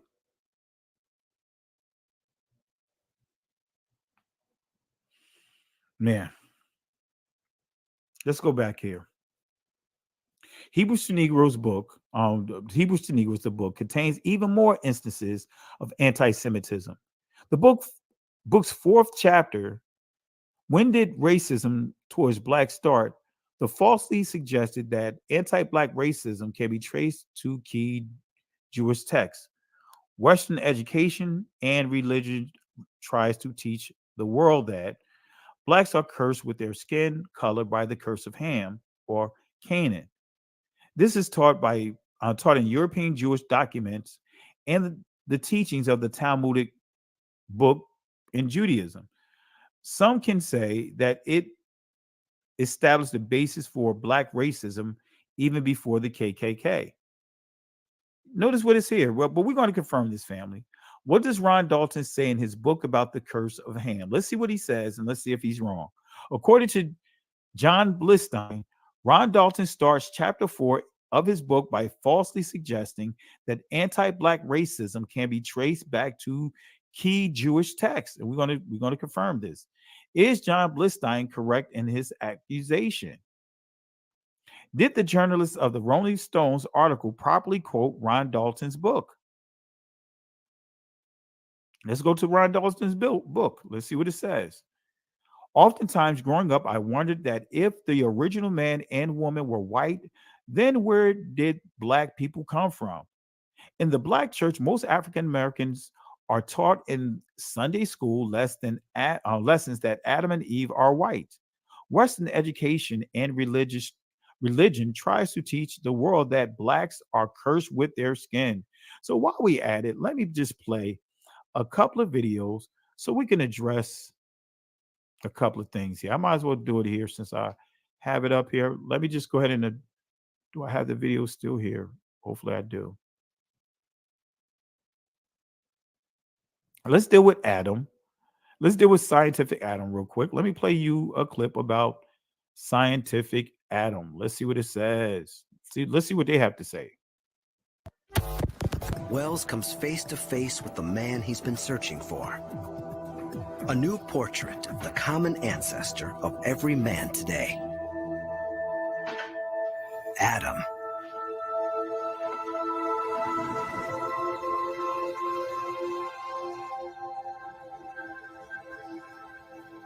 Without a skull, we can't know for sure what Adam looked like. But a combination of genetic evidence, vendors' forensic skills, and cutting-edge computer software suggests he looked something like this. Thousands of years after the Bible, and hundreds of years after Michelangelo, we have a whole new face for Adam. What? That's right, family. That's right. That's right. But we weren't taught that in Sunday school. We weren't. How many of you guys were taught that in Sunday school? Were you taught about Adam looking like you and I in Sunday school? Were you taught? I'm gonna end this poll here. Were you taught, family? I know I wasn't taught in Sunday school. You know, the Jehovah's Witnesses have videos of a Caucasian Adam, right? You know that the Mormons, you know that in Judaism, all of them teach Caucasian, but they don't tell you about they don't teach a Negro Adam. That's a whole nother discussion about what the Jewish community as we know them, what they teach about Adam.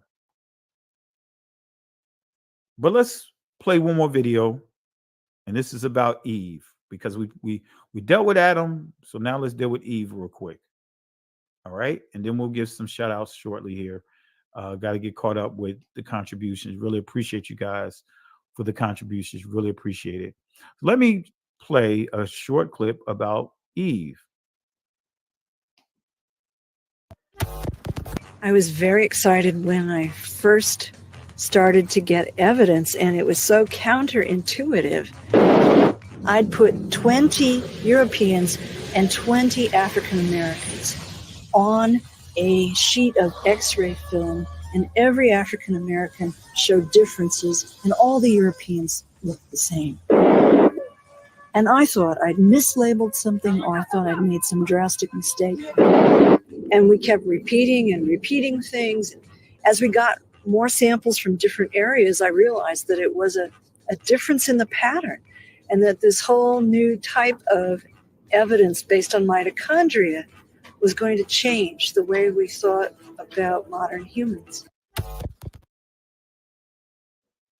And let me play one more video about Negroid bones in ancient Israel. Their bones were discovered in Kafse caves near Nazareth in Galilee in 1933. 13 fragile skeletons, one a woman, a tiny baby at her feet.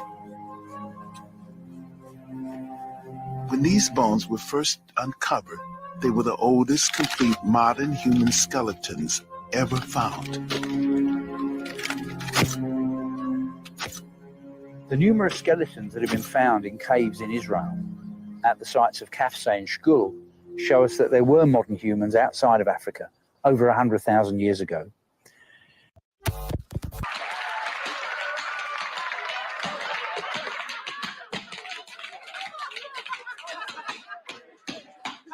Challenge!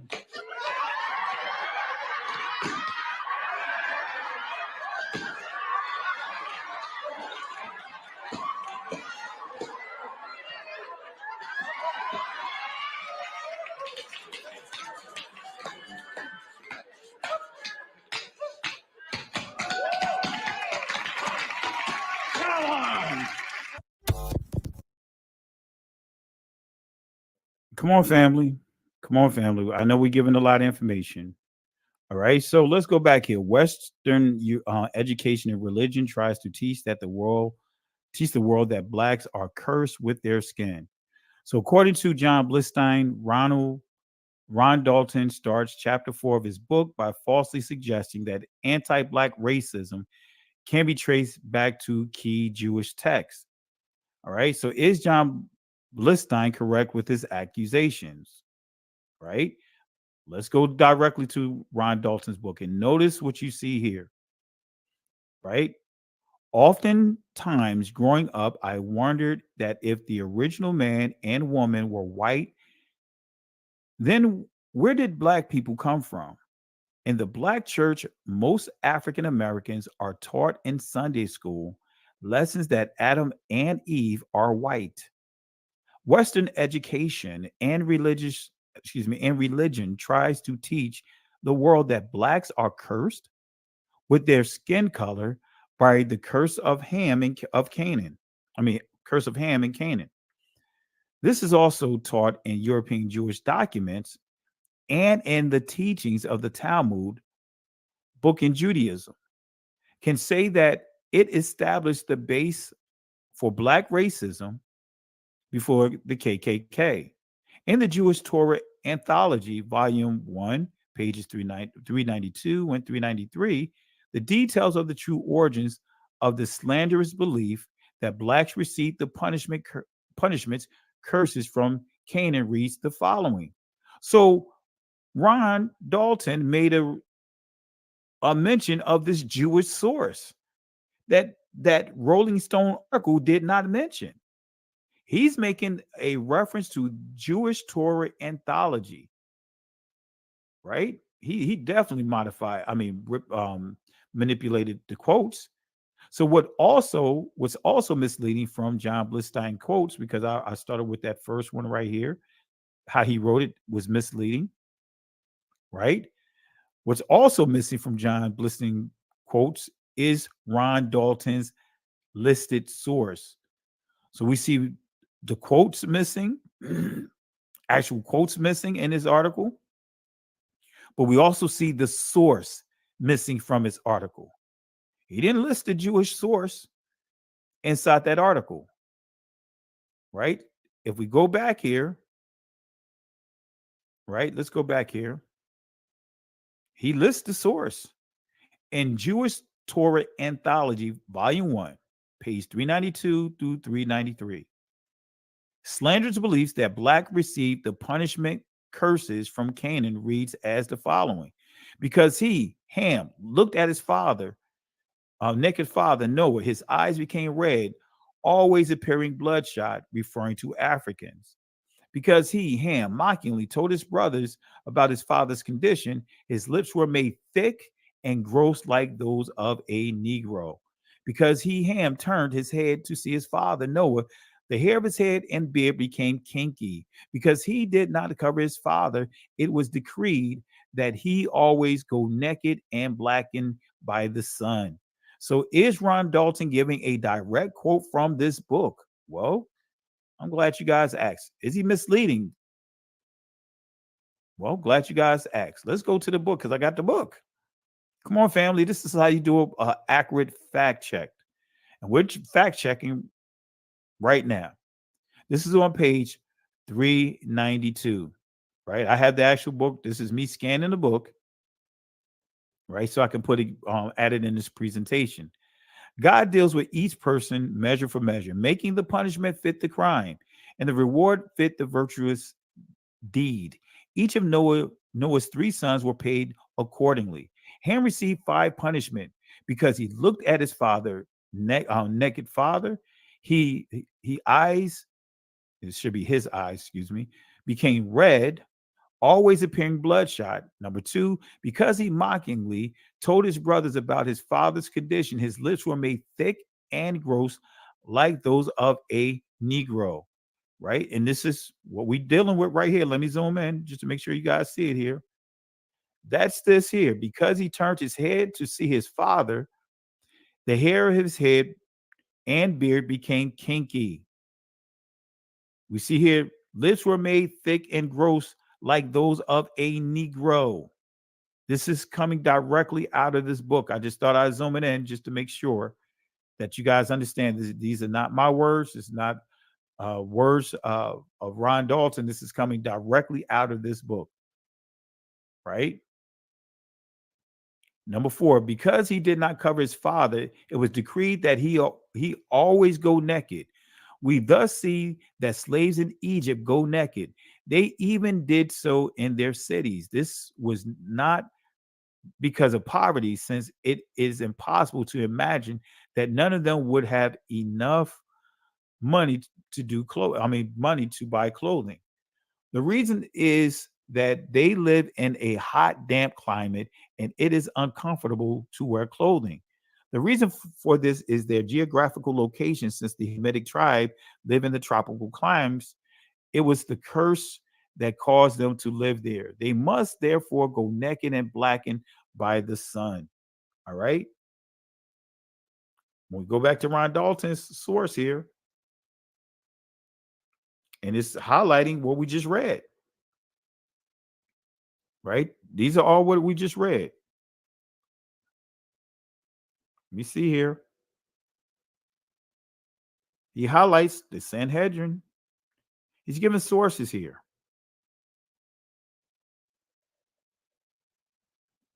Right?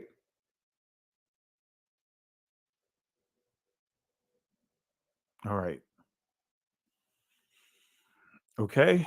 So I'm just highlighting some stuff here. I'm not going to read all of this because of my throat getting dry, trying to clear my throat. Let's go back to this book and we'll see it here. This is what I highlighted. Entry number 4. All right. Because he did not cover his father, it was decreed that he always go naked. All right. And blackened by the sun. It was this curse that caused them to live there. All right. Let's see here. It was this curse that caused them to live there. Okay. Going back here. And you just see here. All right. Noah foresaw that many descendants of Japheth would convert to Judaism and they would dominate the sons of Canaan. So are there other rabbinical sources that proves or provides information about the curse of Ham? Absolutely. You guys already know this. Where did this teaching originate? Glad you guys asked. Barakas 58b.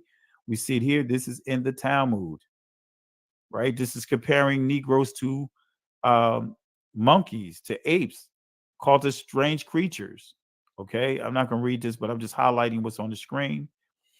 One singing an elephant, an ape, or a long-tailed ape. Blessed is he who makes strange creatures. Then we go to Sanhedrin 108b. 3 copulated in the ark, and they were all punished, the dog, raven, and Ham. Ham was smitten in the skin. And then the footnotes, it says, an example from him descended Cush, the Negro, who is black-skinned. That's in the Talmud, right? So the influence of Judaism on religions such as Jehovah's Witnesses.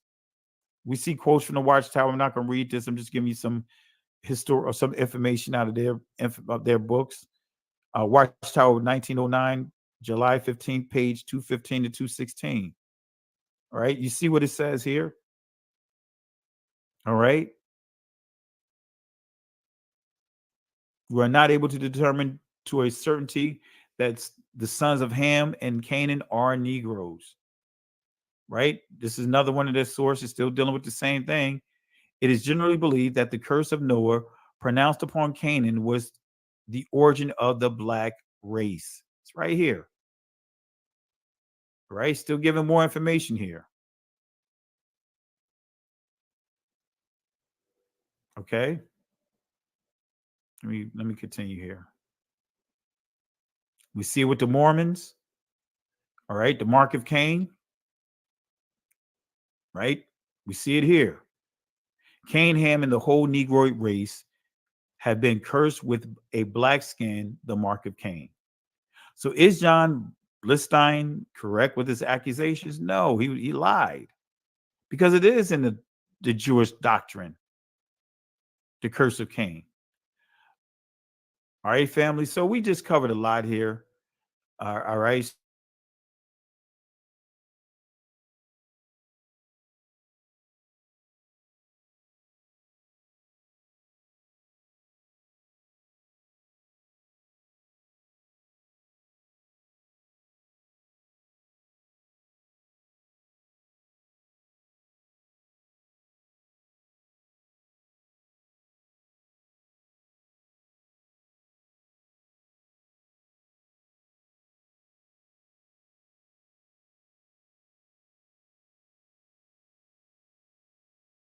For your attendance. Thank you for the tickets that you purchased and the charity that you gave. Words are just not adequate. You love me and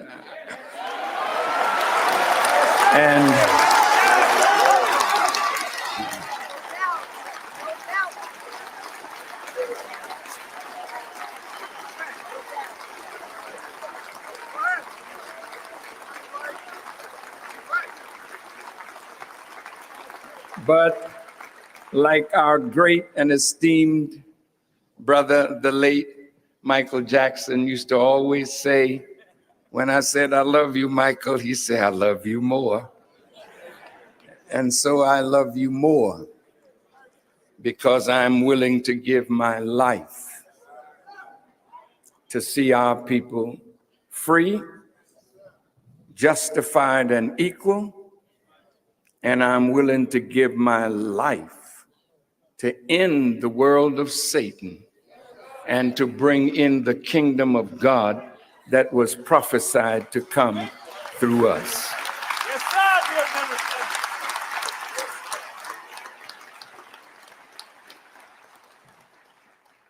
Why, Farrakhan, did you choose Atlanta to ask such a profound question? Who are the real children of Israel? Atlanta is the capital city of the South.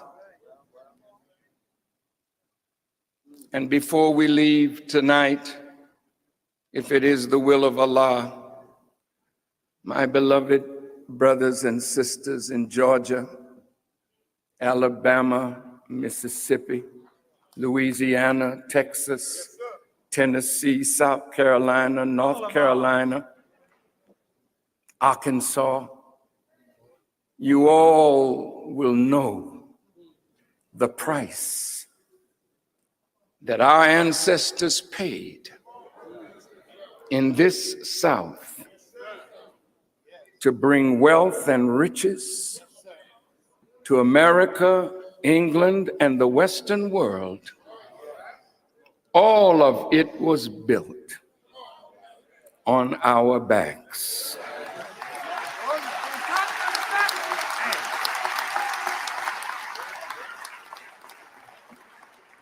I don't want to waste any time.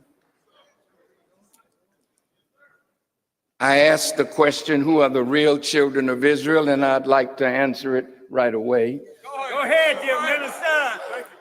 Like any good lawyer in a courtroom, he tells you what he's going to prove. All right. And then he goes ahead and proves it and let the jury make the decision.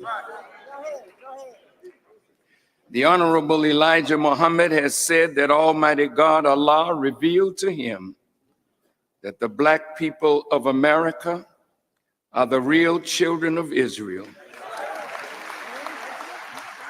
And we are the choice of God.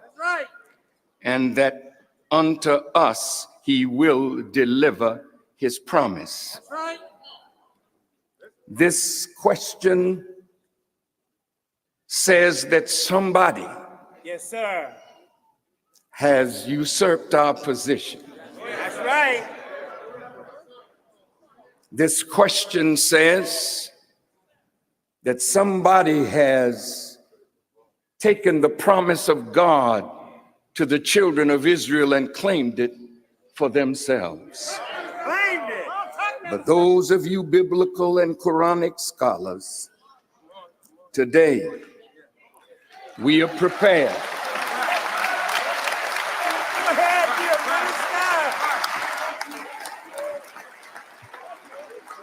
to call out the scholars of Christianity, Judaism, and Islam. If you can disprove what we say today, then I'll pay with my life for lying.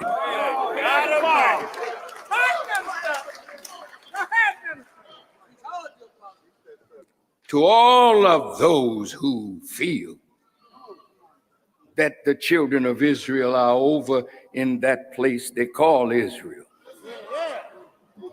you are mistaken. Mistaken. To the Christian right, who feel that if you bless that Israel, you will be blessed. But for over 60 years, that nation has not been blessed.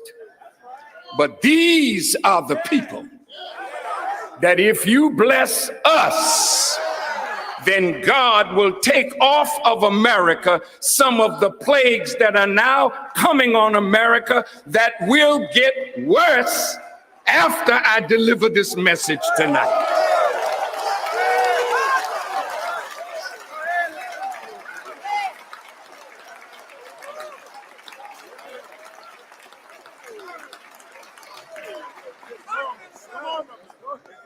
My declaring this, I know, will divide scholars, theologians, Jews, Christians, and Muslims.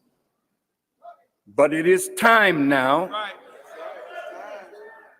that a proper dialogue be set up to answer the question that I've raised and answered. It is time for the scholars to sit down and listen to and look at scripture and prophecy to find out who is that last one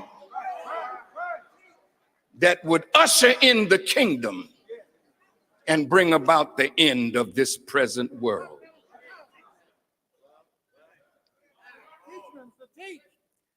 Most of us talk about white supremacy, but we have never understood the architecture of white supremacy. Therefore, we continue to be victims of it because the light of truth has not shown the root of white supremacy. Once the light of the sun strikes the root of the tree dies. And what has happened to black people and white people and Jews and Gentiles is that a small group, 10%, have deceived and misused 85% of the people and sucked their blood to live in luxury at the expense of those who do not understand the law of cause and effect and believe in a mystery God and are poison animal eaters. But the wickedly wise have known the truth. And because they know the truth and they know the time, they are working night and day to trick you out of the promise of God and take you down to hell with them because the time of their end has come.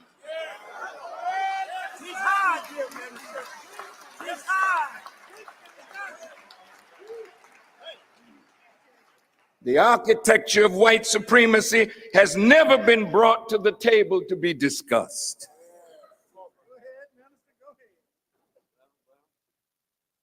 The architecture of white supremacy will have to be exposed so the tree of white supremacy can die and the tree of humanity can live. Who are the draftsmen and the architects of such an idea that has dominated our planet for the last 4,000 years? Our historical research department has studied from the scholarship of Jewish historians, scholars, and rabbis. And we have published volume number 2 of The Secret Relationship Between Blacks and Jews. It goes on sale tonight, and in it you will discover the architecture and the architect. You will read things that you never knew before, things that you thought you understood. But our research team has discovered and uncovered what has been hidden in books that you would never read. But we have read it. Yes, sir. Yes, we have. Come on, Minister. And now the scholarship is available. Last night, I sent this book and another one that's printed called Negroes at Auction.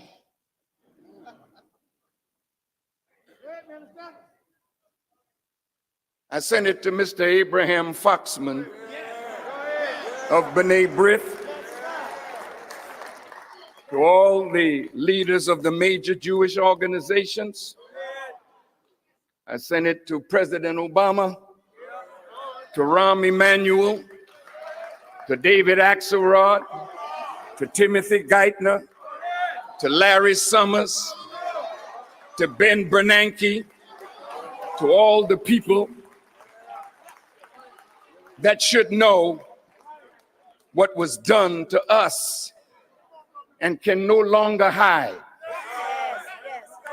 That's why Jesus said, "You shall know the truth, and the truth shall set you free." What truth shall you know? If you are not yet free, and you are not, then you do not yet know the truth that Jesus was talking about that would free you from your open enemy, awaken you, cleanse you, and reconnect you to the God who has come for your and my salvation. I'll get into more of this during the lecture, but it's too much. You'll have to get the book yourself. Now, after I'm sending it, of course, to all these talking heads. Revolutionary salute to our brother Golden Mask for the donation to the war chest. Revolution is a way of life. Salute, brother. Appreciate the love. Hannity and Combs and Glenn Beck and Larry King, and everybody that talks.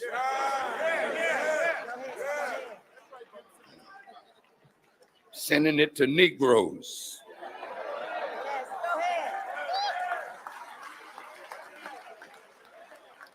We're sending it to black college presidents.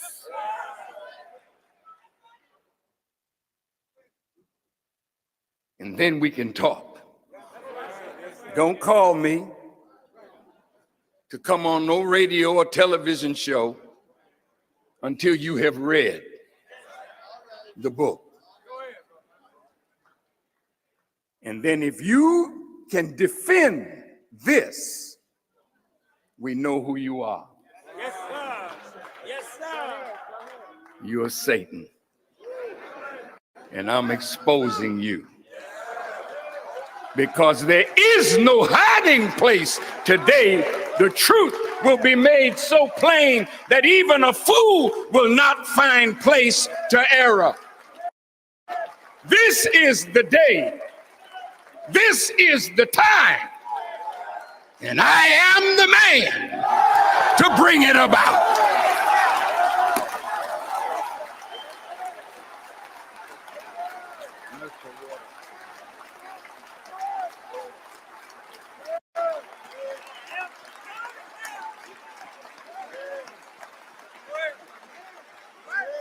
So, all you scared to death Negroes,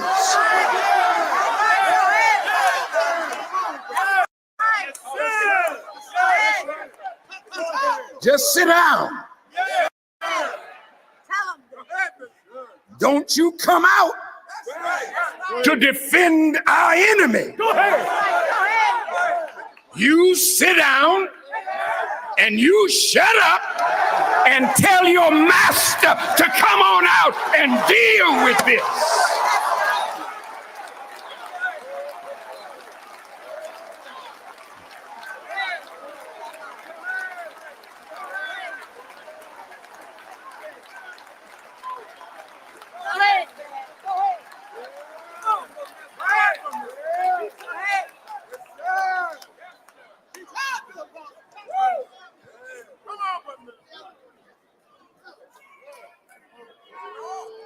Now, let's go for the proof.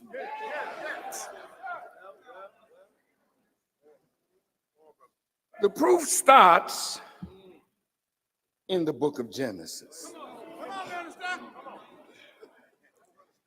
Genesis and the first 5 books of Moses, called the Pentateuch, Yes, sir. begins with in the beginning. What beginning? When was that?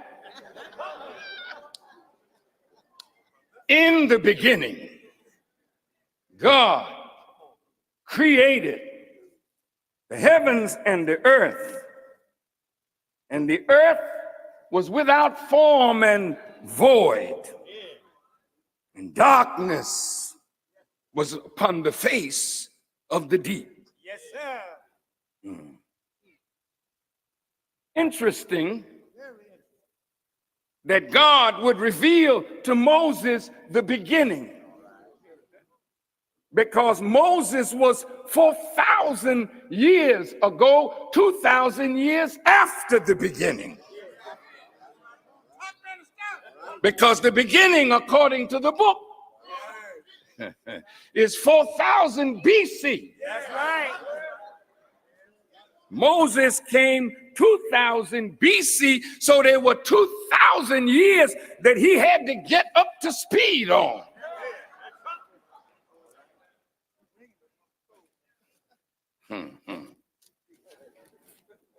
I thank Allah for the Honorable Elijah Muhammad.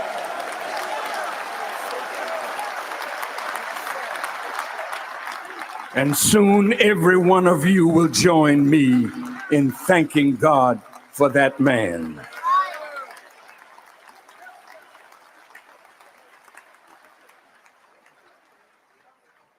It's talking about the relationship between heaven and earth. I'm just going to be brief, hit these points. Earth cannot function without heaven.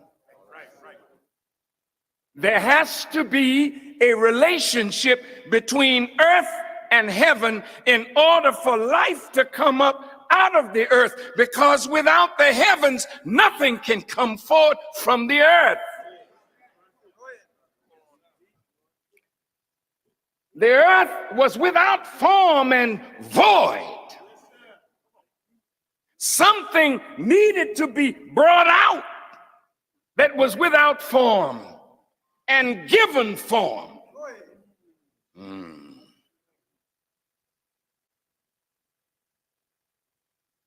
So the Bible teaches us that Adam was made from the dust of the earth.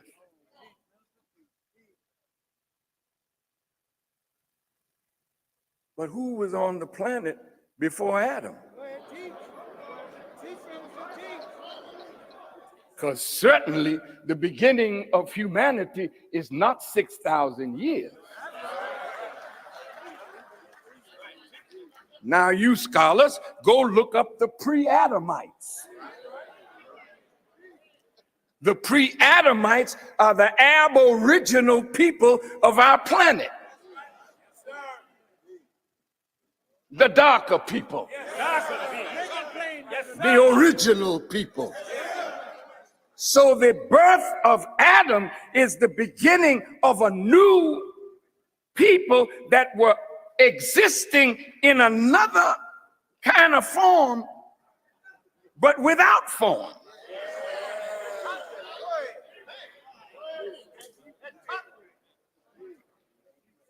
And through a process were brought out of the original man. Let us make man in our image and after our likeness. They are not original man, they are mankind, a kind of a man from the original.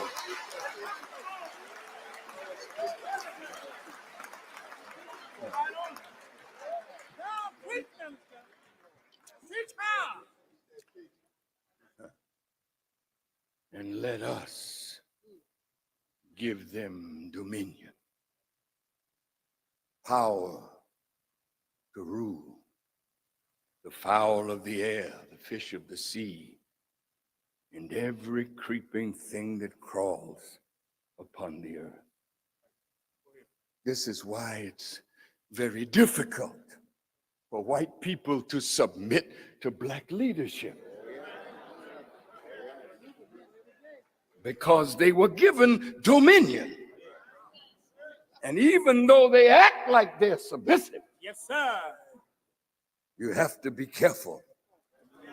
Because they're always looking for a way to undermine any black man that rises in authority. I'll get to President Obama in a short while. Now, in this book of Genesis, we get lots of pictures of God and his promise. Look at how this happens. In the 15th chapter of Genesis, God is talking to Abram. And he says to Abram, know of a surety that thy seed shall be a stranger in a land that is not theirs, and shall serve them and shall afflict them 400 years. But after that time, God is speaking, I will come and I will judge that nation which they shall serve, and afterwards shall they come out with great substance and go to their fathers in peace and be buried in a good old age.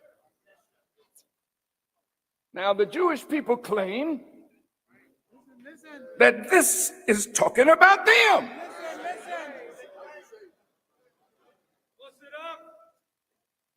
But other than the Bible, there is no historical record of anybody named Jews in bondage in Egypt for 400 years. I remember when Menachem Begin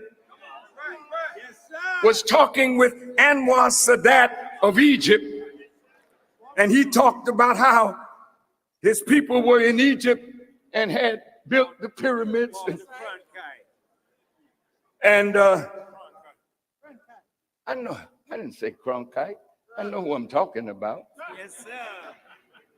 Yes, sir. Thank you for trying to help me. But in that instant, I didn't need it, but stay around. I might need it a little later on. Go ahead, you minister. I never mentioned who was doing the interview because it's irrelevant. The fact is that Anwar Sadat said to Menachem Begin, we have no history of nothing like that in our history. That was a hint that Begin was trying to put something over on Sadat because there was a peace agreement. Now, I'm going to bring you to the current day when Anthony Blinken went to Egypt while this war was going on in Israel and Palestine, and the Egyptian president told him nothing has ever happened to your people in Egypt to his face. Same thing Farrakhan talking about happened with Sadat and the other Jewish leader. Historically, Egypt just told Anthony Blinken, who say he was going over there as a Jew, not as an American, and the Egyptian president told him to his face, nothing has ever happened to your people here. And you always have to think now that when you have peaceful relations, you have to keep your eyes open for the game that may be put over on you by a smart, crooked deceiver. Now, there's no historical record of their suffering in bondage like that. Now, they were freed from a bondage, all right, but that was in the hills and cave sides of Europe.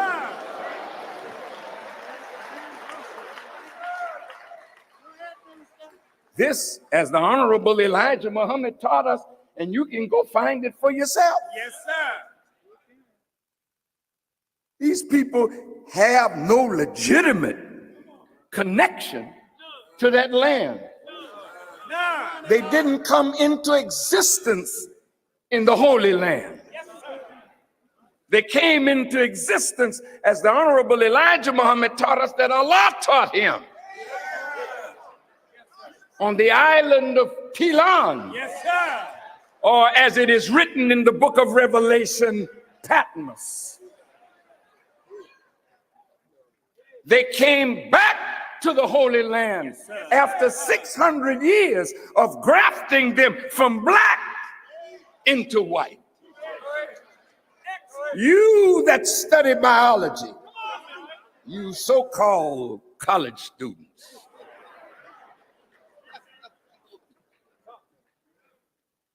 this is almost a damn robbery to make you pay for an education that you can't use.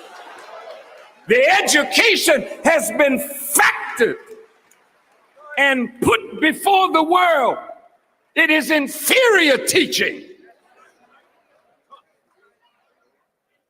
that leaves you still with it in an inferior position.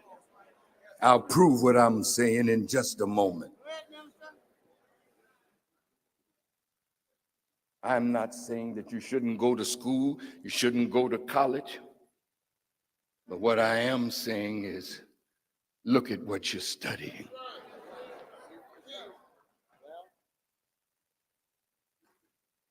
Don't waste your mother's money or your father's in a course that will not allow you to benefit your people or yourself.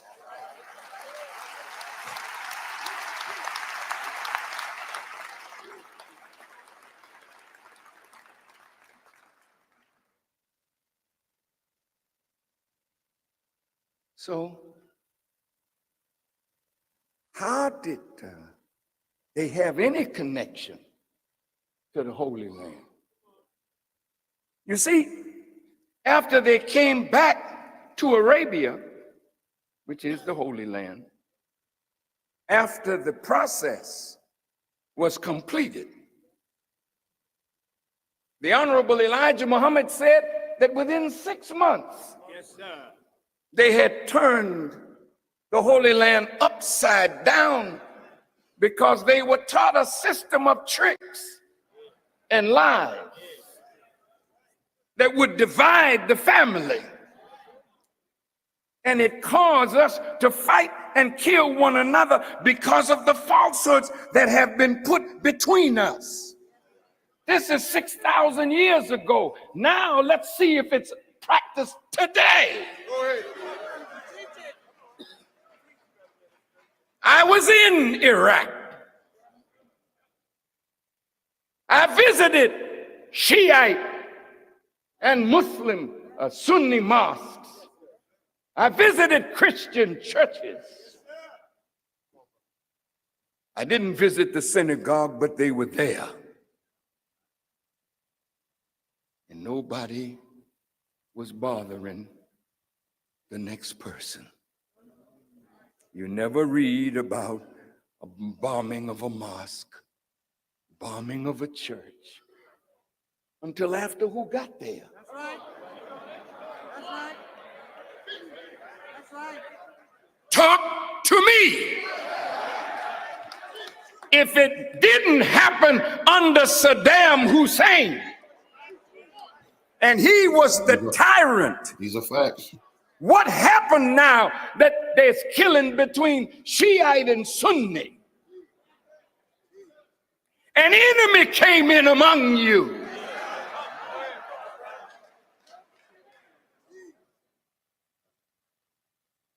They love to keep us at war with each other. But the architecture of white supremacy is to be exposed and destroyed. Moses had a hard job to civilize the Caucasian from the hills and cave sides of Europe. He did have another assignment after he got them up in Egypt, but not with them.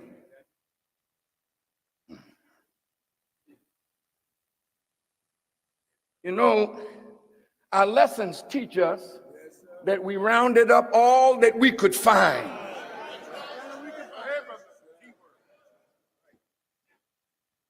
And stripped from them everything except the language and drove them into the caves of Europe, across the burning sand. Yes, sir. So today, you want to join AKA or Delta, Sigma, Omega, Alpha? You got to do what? Cross what? Burning sand. Where did that come from? You want to become a Mason.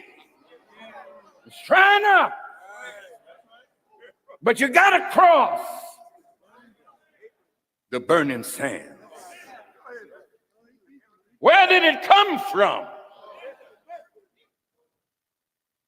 It came from your ancestors, driving them out of the Holy Land into the hills and cave sides of Europe. But then the scripture says, the sons of God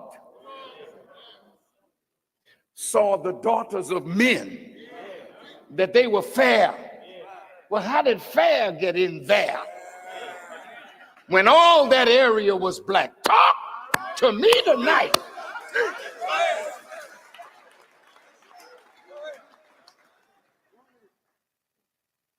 There were no white people in Palestine, in Saudi Arabia, in Iraq. All of that was black people, the original people. But race mixing began. Yes, sir. And then the blacks were moved out. That's right. That's right. When I was in Palestine, or what you call Israel today, as a guest of our Hebrew Israelite brothers in Dimona,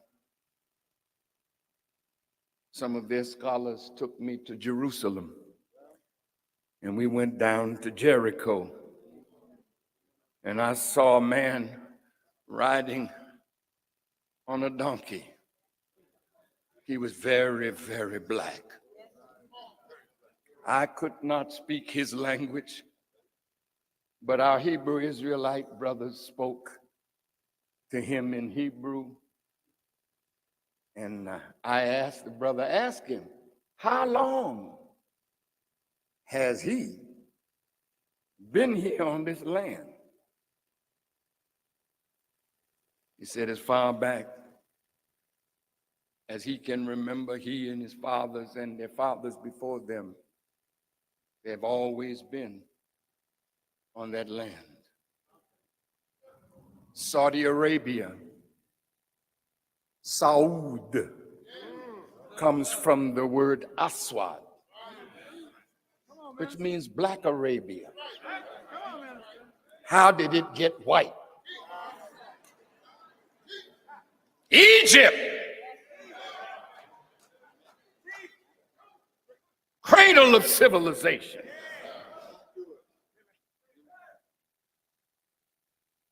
Southern Egypt is where Cairo is.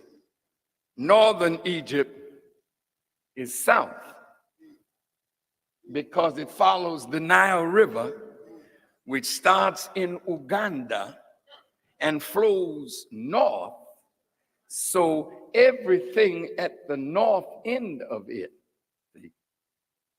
is called, that's called Upper Egypt. Now look, all of that was black. You go to Egypt, and some of you have been there, in that majestic desert, you see the Sphinx, you see a lion's body and the head of a black man on a lion's body. Now, some of them will tell you, no, we did that under slavery. Well, tell them that Farrakhan said, do it again.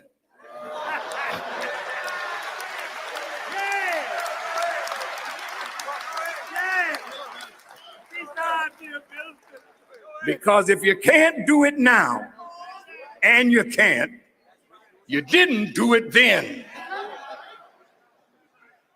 This was a wise show of the great wisdom of our ancient fathers.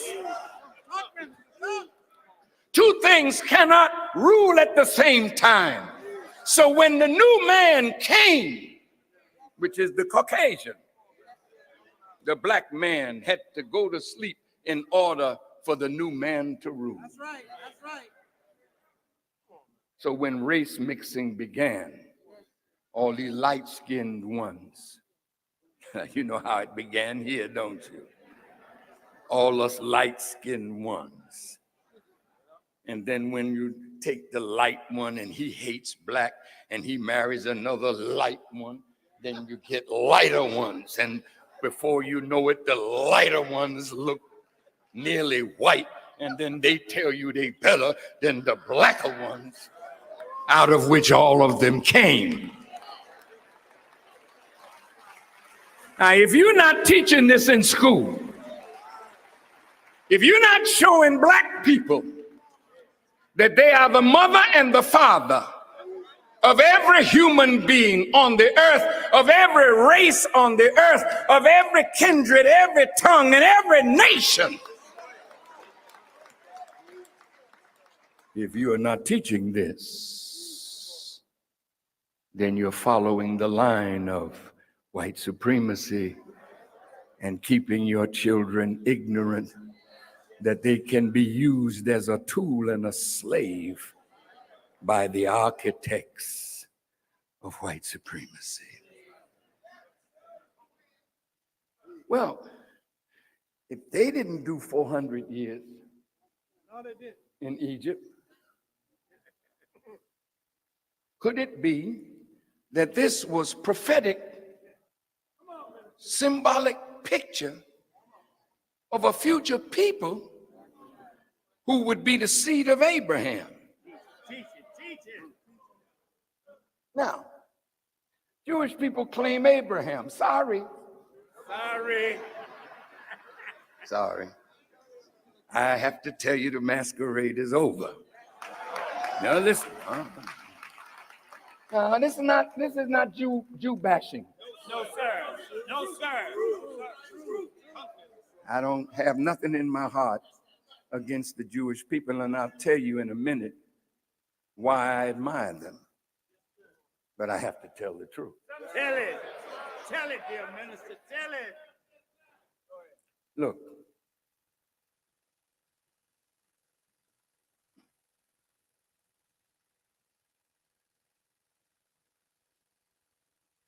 if they didn't suffer this, who did? Come on, minister. If God said to Abraham, look, man, I'm going to bless you. Now think about this. I'm going to bless you. Look to the north, look to the south, look to the east, look to the west. I'm going to give it all to you that you can hold it forever. Boy, that's heavy stuff. And look at what he said to Abraham. If you can count the stars, so great will be the multiplication of the seed of Abraham. If you can count the dust, you'll be able to count the multiplication of your seed. Go ahead, minister. Well, from what I'm reading, Pat Buchanan said Tell it. Tell it. that the West is dying because the white race is not able to produce babies. And I just read something last week that the demographers in America are saying that by next year, possibly, the blacks and Hispanic babies will outnumber the birth of white children. Now, wait, don't clap, think, just think with me. That means that if this dearth of white babies, one child born, one white person dies. So you have an older and older generation of white people and a smaller young people, group of young people. The exact opposite is with us. So the wise demographers are saying, if this continues,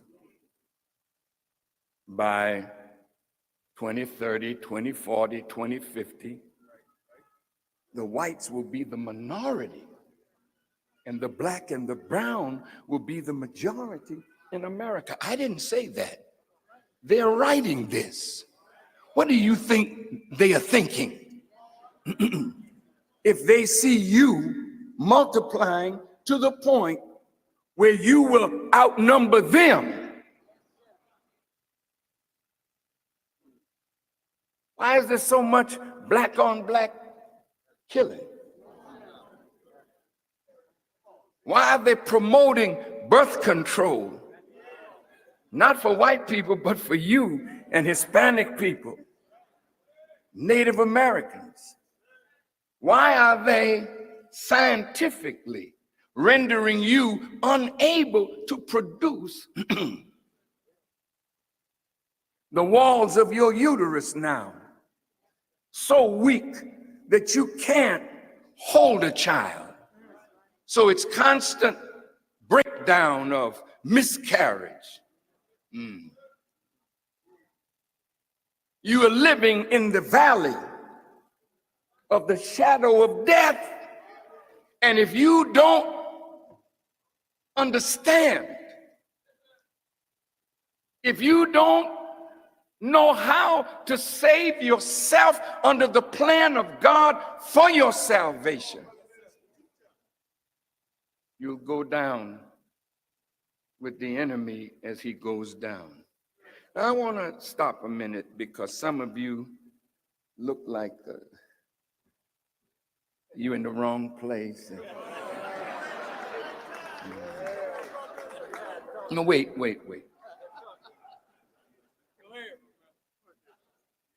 You know, when a man talks like this, you start thinking about what you might lose tomorrow.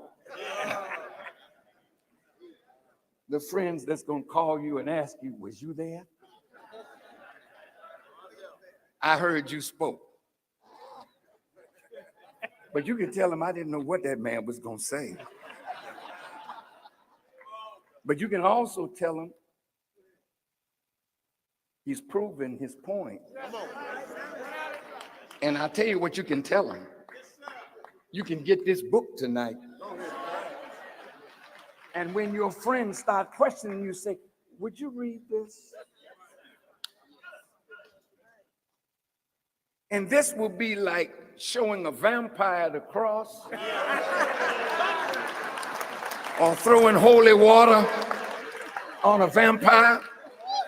See, because the worst thing that a deceiver wants is for the people deceived to find the truth. So listen, don't be afraid of what I'm saying. Don't block it out because of your friendships. I want you to have genuine friendships. Yes, sir. All right, now let's get to the point. In Deuteronomy now, first, have we been here 400 years?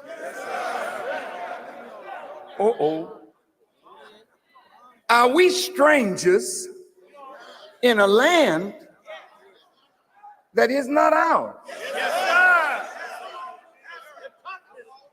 Have we been afflicted in this land every day of our sojourn here? Talk to me.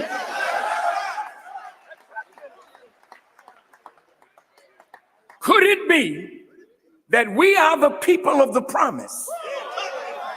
Could it be that we are the people that should be expecting the visitation of God? Could it be that after all our suffering, that relief is in sight now?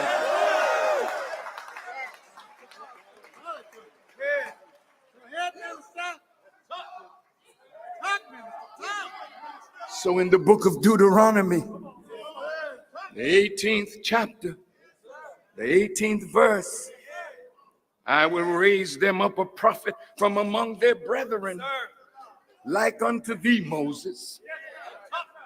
Moses was a civilizer. Moses took a man up out of the caves and made him upright. Moses taught him how to cook food, how to bury their dead. Moses lifted, as the Bible said, as Moses lifted up the serpent in the wilderness, so shall the Son of Man be lifted up. It's all about you. Yes, sir. Now, the Bible says, God talking, I'm going to put my words in his mouth. And he shall speak unto them all that I shall command him. Now, you can't have a man like Moses unless you have a people enslaved in a terrible condition. You can't have a man like Moses without a Pharaoh. You can't have a man like Moses except there is tyranny. And you can't have a man like Moses who's preaching integration. Oh, I got to say it again.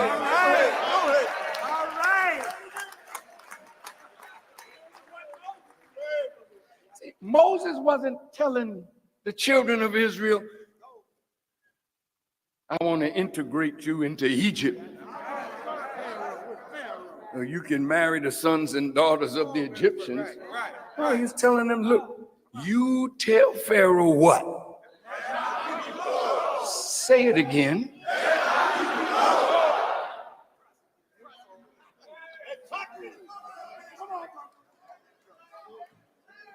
All right. So you can tell your Negro leaders ain't Moses.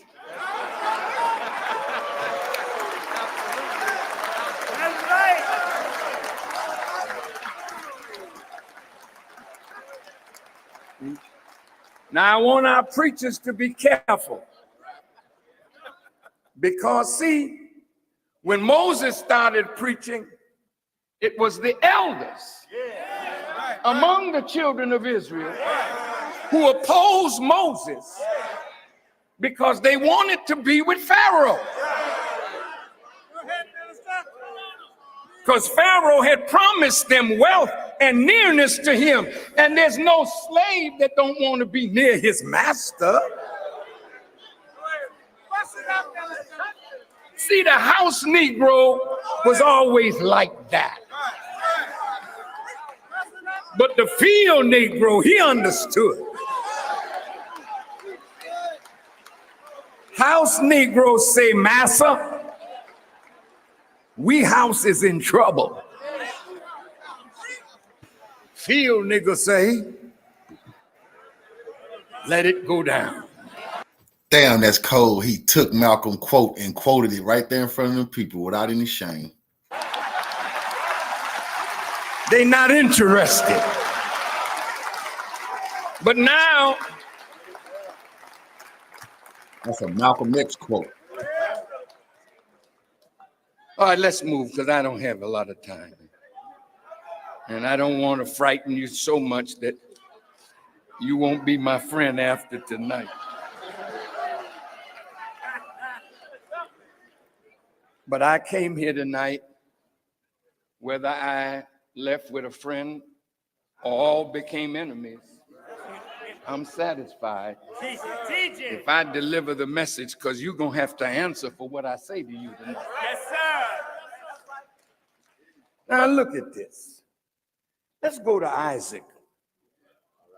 Isaac pleaded with the Lord for his wife because she was barren. And the Lord granted his plea, and Rebekah conceived. Now, listen to this. She was having twins. And it says, but the children struggled together within her. Have you ever heard of anything like that in your life? You got twins and they inside struggling with each other. Now, does that make sense? And it must have a deeper significance. So let's get to the theology of it. And look what the Lord said. He said, 2 nations are in your womb. God Almighty. From one father. Yes, sir. 2 nations.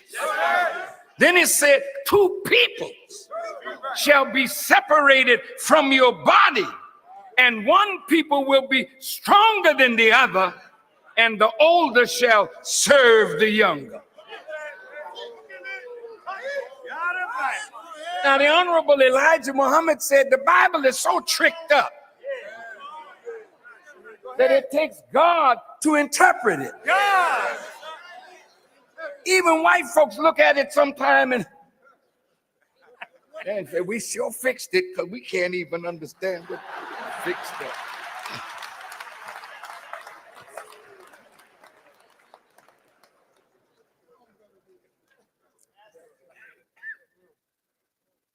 The Honorable Elijah Muhammad said, it's talking about the womb, the dark womb of the testicles of the black man, that inside us is two nations. The Honorable Elijah Muhammad called it the black and the brown germ, that they were struggling with each other. The black one was always dominant. So the brown germ stayed like a negative thing inside you, but always kept in control by the positive. You say, well, the first one came out red. He was like a hairy garment all over. So they called his name Esau. And afterward, his brother came out and his hand took hold of Esau's heel. So his name was called Jacob. Now, wait a minute. And you're going to take hold of the baby's heel? He was struggling. Okay. Now, the Bible says that the older will serve the younger. See, it's talking about the beginning of the white race coming out of us. And they are the younger. We are the elder. But who's serving who?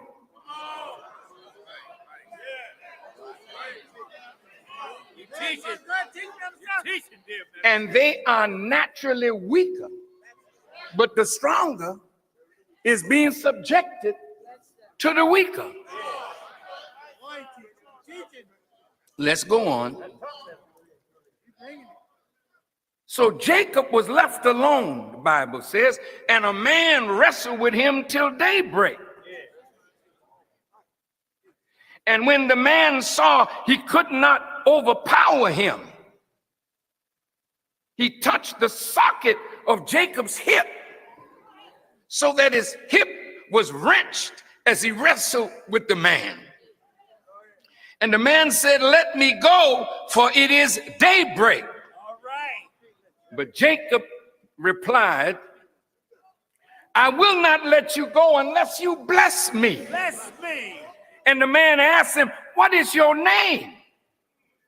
Jacob, he answered. Then the man said, your name will no longer be Jacob, but your name shall be called Israel, because you have struggled with God and with men and have overcome. Now talk to me. You know anybody that struggles with God and wins? It must mean something here. The Honorable Elijah Muhammad taught us that this means Yaqub working with the life germ of the black man to bring out of that a new people. And it was a struggle. And he said, I have wrestled. My life has been preserved. Some scriptures say he wrestled with the angel of the Lord. Yes, sir. And he's called now the man who struggled with God. His hip was thrown out of socket. Have you ever had your hip thrown out of socket? Even if you prevail, you walking with a gimp walk.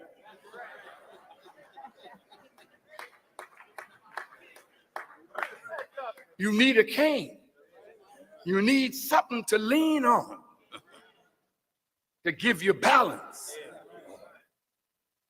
Yes, wrestling with the angel means he wrestled with the germ of the black man until a new man came out, and it was daybreak, meaning daybreak, it was the night of struggle. But when the darkness of the womb is exposed, then the baby comes forward into the light.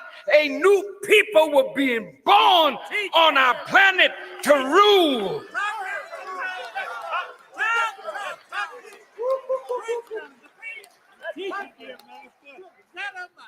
And his name would be called Israel.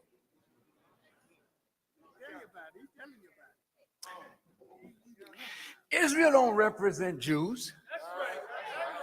Israel represents the whole white race. You are the God, the original man that he was struggling with. That's right.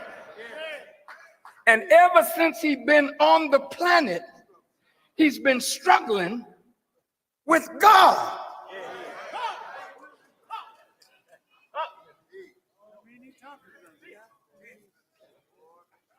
All right, we'll move on. Ain't got time to go in all of that now.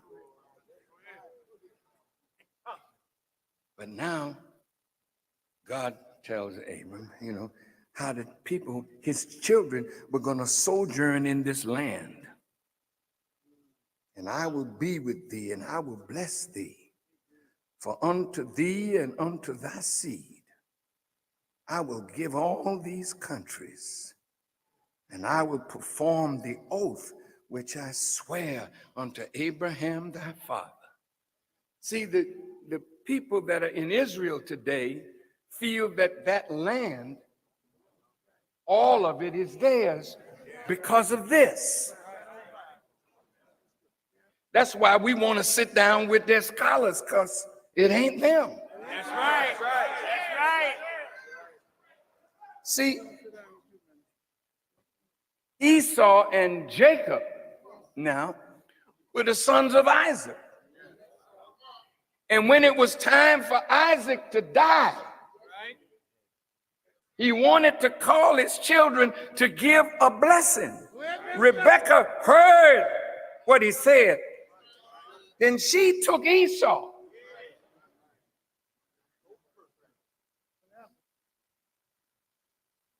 Or rather, she took Jacob and dressed him up with hair, put the scent, made him even smell like his brother.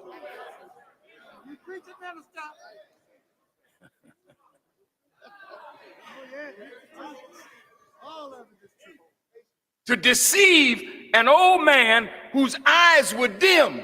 So the old man was wise enough. He said, well, wait a minute, come closer. And he was sniffing him. So she had put a scent on him that made him smell like his brother. Yeah. Then Isaac pronounced the blessing on Jacob. After a while, Esau came to get his blessing. He said, well, damn, I already gave it to your brother. I can't take it back, but I'm going to give you a blessing. But this one, Jacob, he's going to rule, he's going to expand, he's going to be great, but you coming too. Now, here's this Jacob stole the birthright of his brother. That's right. That's right. And here's a people that stole your birthright and are running around like they are the chosen of God, and the choice of God is sitting under their foot.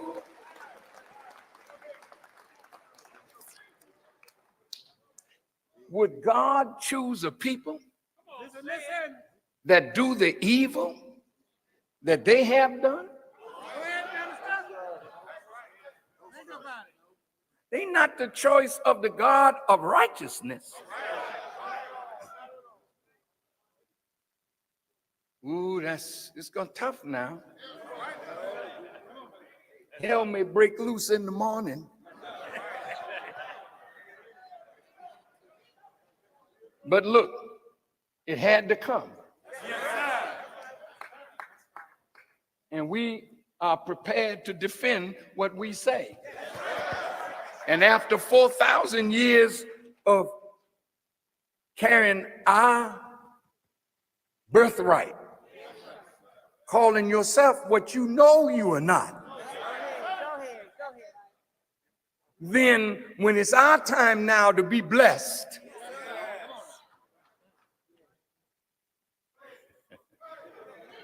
as the real seed of Abraham,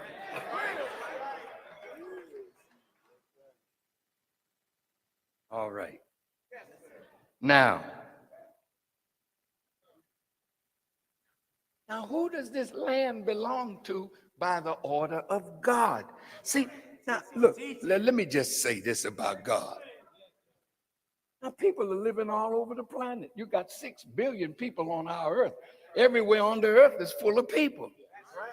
So if God is going to give us some land, somebody going to have to be moved.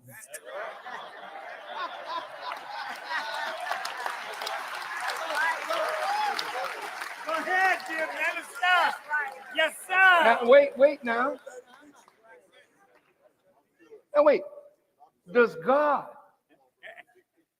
have the sovereign right over what he created? Does God have the right to take the kingdom from whom he pleases and give it to whom he pleases? Then if God pleases for you to have land, not a job, but some land that you can call your own to help God build the kingdom of God on earth.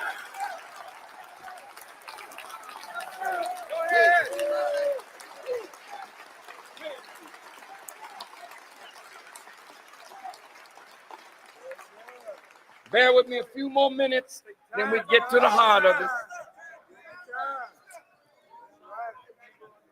See, heaven and earth. John the Revelator said there'll be a new heaven and a new earth. The former things will pass away. It don't mean the new heaven up there and a new earth down here. It's talking about new spiritual leadership that will bring in new political leadership. Ooh. Now look, this is serious religion and politics. Because somebody gonna have to move.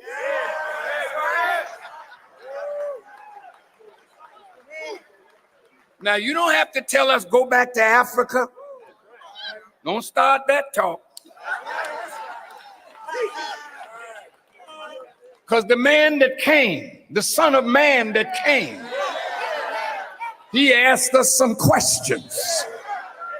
He asked us, what is the square mileage of the earth? How much is the land and how much is the water? He wasn't talking about no little holy land. Hell, the whole earth is going to be holy in a minute.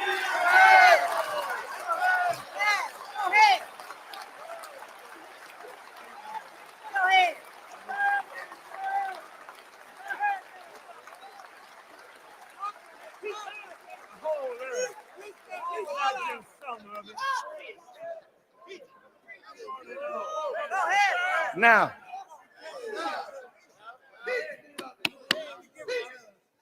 see, this book deals with the material power of the Jewish people.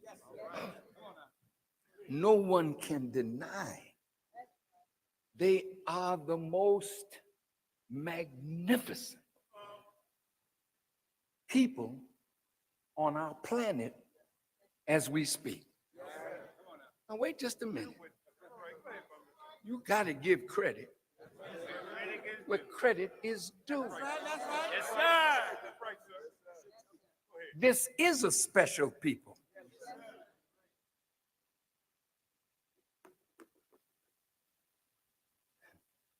But the spiritual is what gives birth to the political. See, Theodore Herzl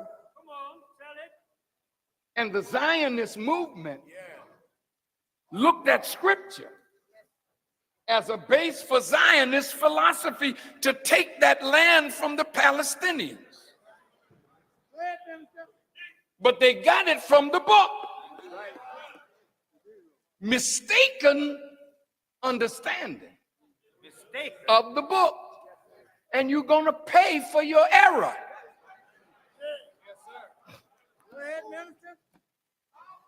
Look.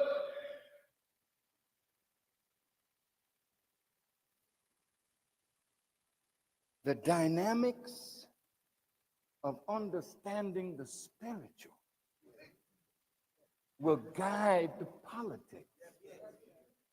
You look foolish if you believe that you are the people of God and you begging white folk for a job.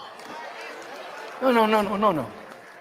And you can't see that your God, like it was with Egypt, is curtailing the power of America to produce jobs. And if they can't produce jobs for their millions of unemployed, what makes you think they can produce a job for you? Your days of working for them are over. And the quicker you understand that you're going to have to get up and do something for yourself because they can't do it for you anymore because they can't anymore do it for themselves.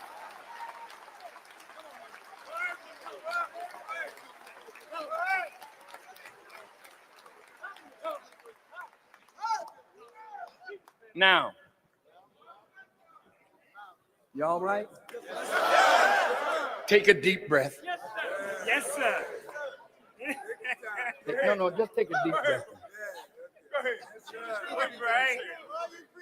In volume 1 of The Secret Relationship, it goes into the horror of the transatlantic slave trade. And the Jewish people were heavily involved in that.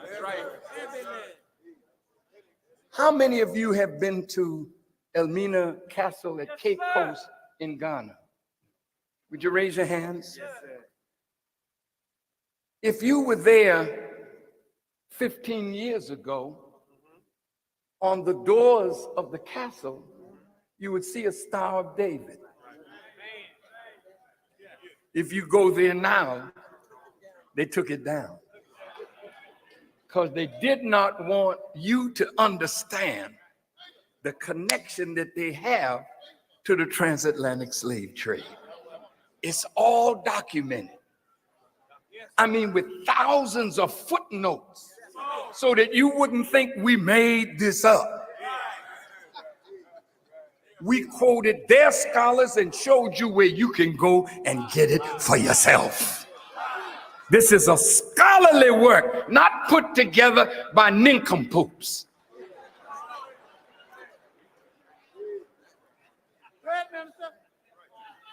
I shared it with a few white people, and they said, I never knew that before. Do you know that many white people don't really know why you are in the condition that you're in? Have you ever stopped to ask yourself why immigrants could come here and in a few years run right past us and we've been here all this long? Is it because we're inferior, or is it because the architecture of white supremacy is nobly at work to keep you in a position that you will never rise from? Well, we're going to see now, but you got to get the book. And you got to get, where's that one on how they sold us? Didn't I have that one? Where is it? It's in the bag. Get it. Get it. A lot of stuff in the doctor's bag, you know. He just checking the patient out to see what I can bring out as a prescription for ignorance. At the back of this book, from the Jewish Encyclopedia, quote, "The cotton plantations in many parts of the South were wholly in the hands of the Jews, and as a consequence, slavery found its advocates among them." This little book that's on sale tonight shows you how they sold us. It wasn't just Gentile. No. These were the people. In fact, in Brazil, it said on a Jewish holiday, no slaves could be bought or sold because it was a holiday. So what does that tell you about slavery in Brazil? 80 million of us down there. They didn't come there on no free ship looking for something. They were brought there as slaves. You see us in the Caribbean? We didn't come there looking to sit in the sun and get a tan.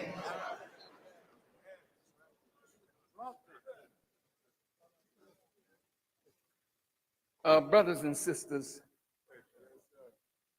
the horror of the transatlantic slave trade and how the South became the leader in production of cotton, and the Delta in Mississippi was the greatest cotton producing part of Earth on the planet. You see, give me a mic so I can walk a little. That's right. That's right.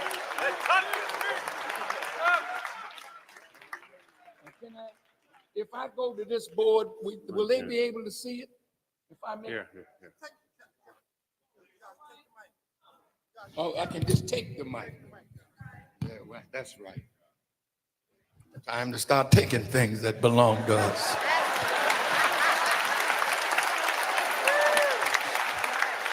Now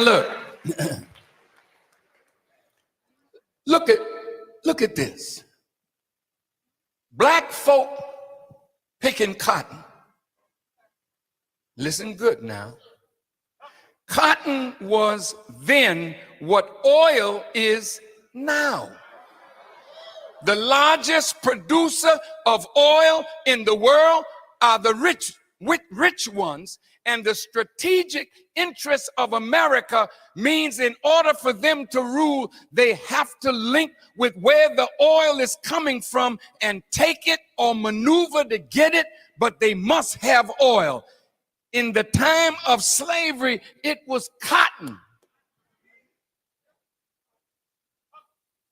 And it's interesting that the cotton would come down the Mississippi, New Orleans to the Gulf, from Biloxi, Mississippi, and from Mobile, Alabama. And the cotton would come down and go up to New York, where the brethren of the Jewish people in the South, in the North, were the masters of the needle trades. And they had their brothers also in the South taking the lint from the cotton and producing cloth through weaving. But these were Jewish people owning the land. They were the majority. They were the merchants. They were the traders. They knew how to hook up with their brethren in the North, and they would send raw cotton to the mills in England, in Manchester, Leeds, and Bristol, and the British would turn it into cloth and then sell it all over the world. So from cotton, the South became rich. From cotton, cotton. It fueled the Industrial Revolution in the North from cotton. The Rothschilds became rich from cotton. The Lehman Brothers became rich from cotton in Alabama, then moved to New York and Wall Street. I know the truth, and somebody gotta tell it or die trying.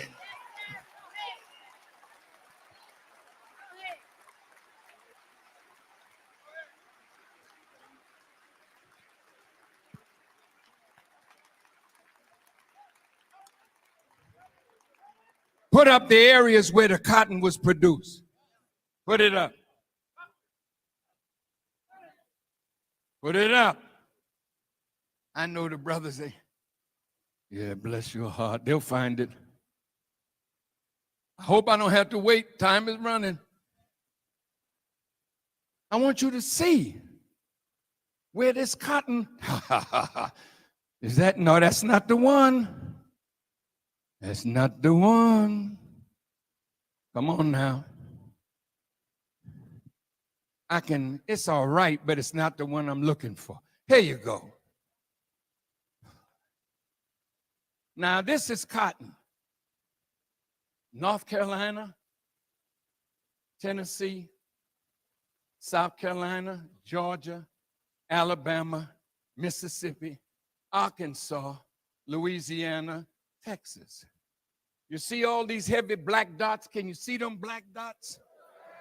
Those black dots represent Jewish bank owners and founders. Now look at the dots. These heavy dots, Jewish banks. And you notice this dark spot here, that's the Mississippi Delta.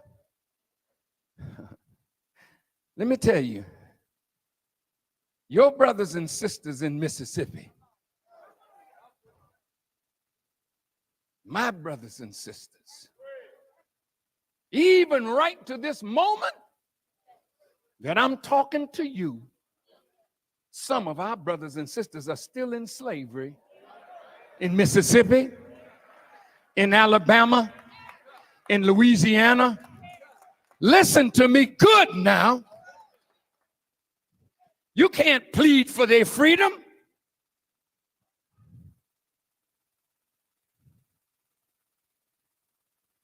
Ain't nobody gonna be angry with us for freeing our people from virtual slavery. There's a movie, a CD that I saw today. It's called The Cotton Picking Truth. We're still on the plantation. And a black woman is talking.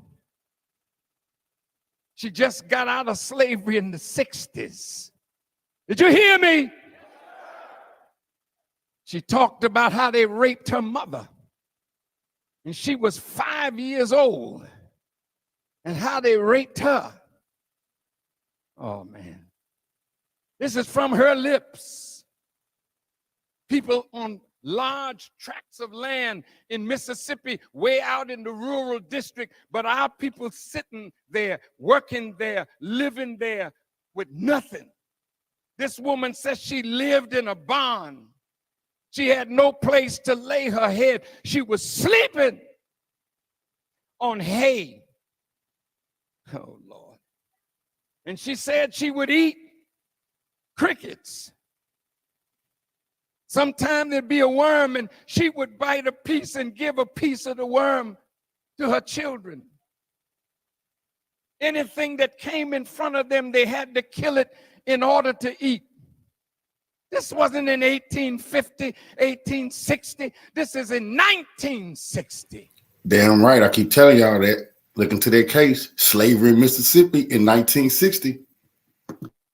Let's go to this board again.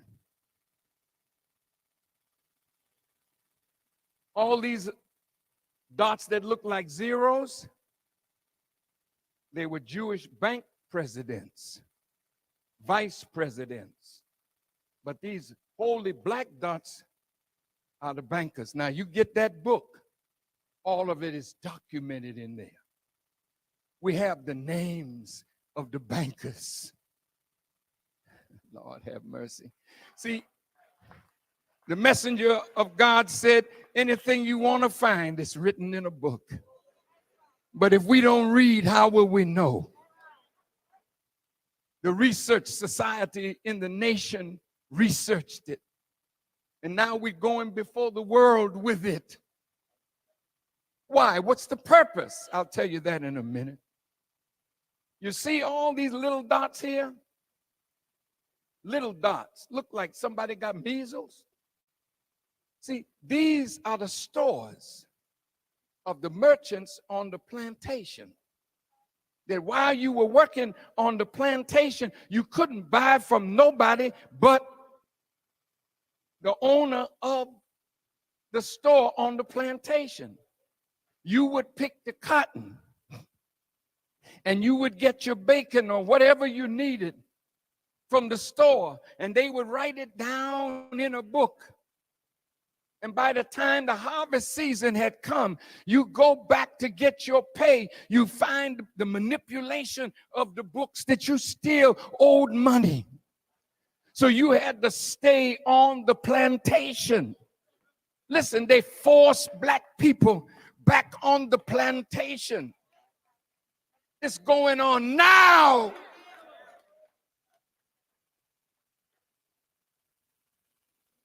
Just bear with me. Look, from these little stores, they became rich because everything the black person on the plantation needed when slavery was over, they had to get it from the store. See, while we were in slavery, they give you a little something. But now look at this. 1863 was the Emancipation Proclamation. Right? 1865, we're supposed to be free. 13th, 14th, 15th Amendment. Now, bless your heart, we are all citizens now. Something went wrong because after 12 years, from 1865 to 1877, 12 years, white folks said, quote, if the Negroes leave the land, we don't have nobody to work the land, and that's how we get our money. So we had to find a way to put the blacks back on the land. Listen to this. It's called the Compromise of 1877. This compromise can easily be listed among the most significant events in Black American history. The country was in an uproar over the disputed election of 1876 involving presidential rivals Rutherford B. Hayes and Samuel J. Tilden. But the root of the conflict was once again the fate of the black man. Since emancipation, the North had placed troops in the South to keep the whites from putting the freed blacks back into plantation slavery. But after 13 years of this so-called Reconstruction, whites all over the country, North and South, had grown tired and angry over fighting each other over the rights with their ex-slaves. Both parties, Republican and Democrat, convened at the Wormley Hotel in Washington, D.C. to attempt to resolve the conflict. And on February 26th, 1877, a deal was struck that would profoundly affect the course of history for black people in America. all agreed that the country's need for cotton required that blacks be returned to virtual slavery and assigned to permanent political, social, and economic inferiority. You with me? All right. Get my papers here. Oh, yeah.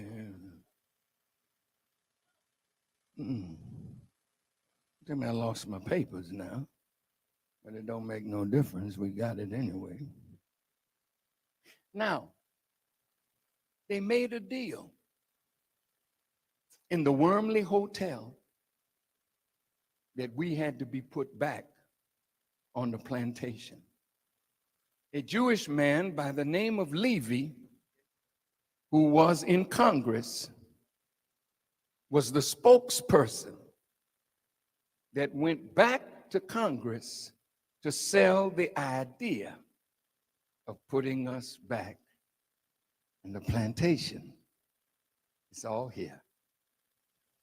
And look at this. Putting us back on the plantation began what is called the Jim Crow laws. Now, Jim Crow started with a white minstrel. You know, he was a dude that would put on blackface and make mockery of us in dances, you know. No, we ain't got to Joseph yet.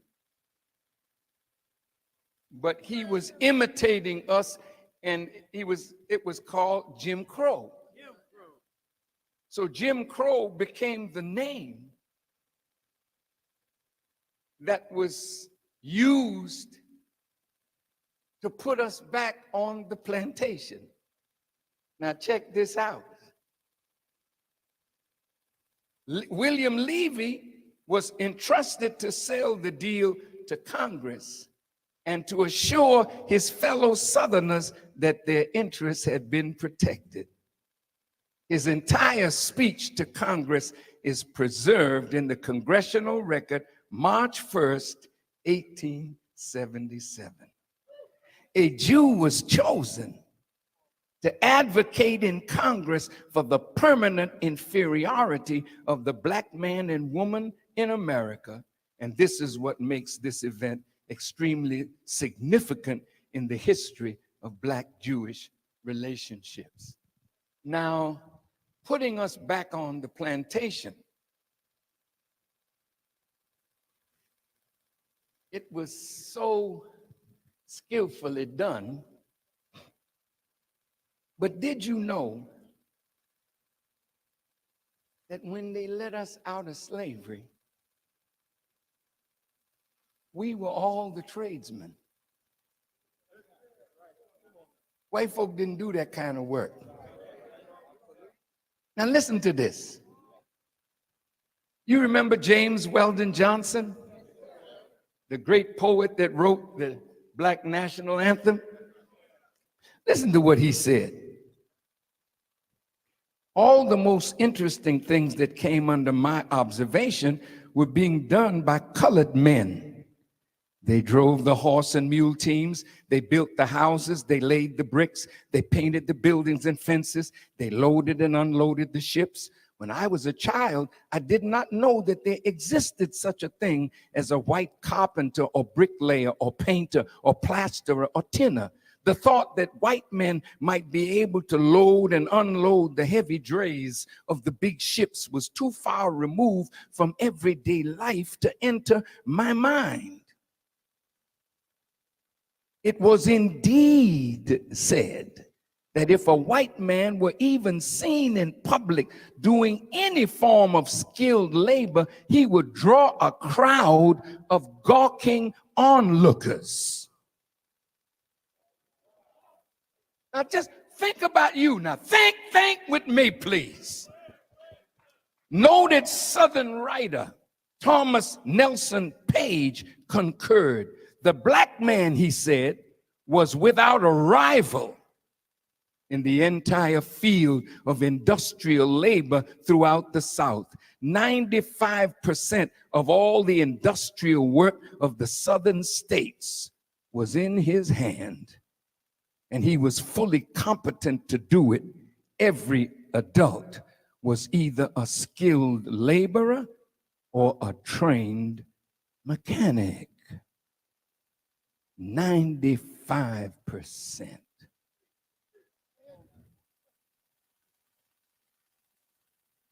Did you know that slaves were on loan to Washington to build the White House, to build the Capitol building, to build the Lincoln Memorial and the Jefferson Memorial? White folk weren't the builders. You were the builders. And when slavery ended, we would have had all the jobs building, moving north to build.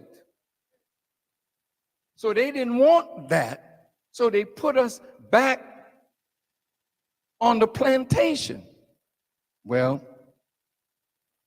Rothschild had an agent called August Belmont. His real name was Schoenberg. But like many do, they changed their names. Rothschild's representative in America changed his name from Schoenberg and managed Rothschild's investment in slave-produced cotton, tobacco, and other products. The famous Belmont Stakes horse race is named for him because he was an avid fan of horse riding. Now, here's the rub. When white folks saw that we were the tradespeople, we knew it all. A Jewish man by the name of Samuel Gompers started the American Federation of Labor. And that union was founded not to give you a job, but to keep you from working. Then they opened the floodgates of immigrants from Europe.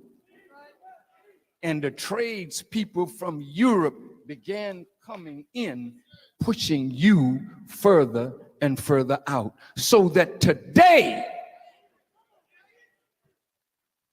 you are not represented in none of the trades like you were. Listen to me. And in those days, a father would teach his son. But today, you grow up knowing nothing about carpentry, nothing about bricklaying, nothing about building. Hiram, you've been hit in the head by a master thief. You are the builder. You are the people of the builders of civilization. But many of the Jews were Shriners. George Washington was a Shriner. Many of your early presidents were Masonic people, Shriners. I know you joined the lodge. You might as well come this way. Because what they gave you, you ain't built a damn thing. I hate to talk like this. But hell, if I don't, who will? You don't know no black man that's bold enough to say this. Even if you think it, you won't say it. But I know God. And it is he whom I fear.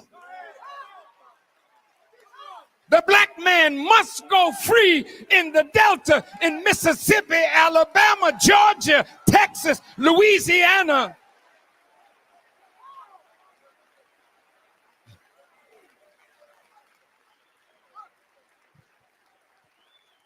Now,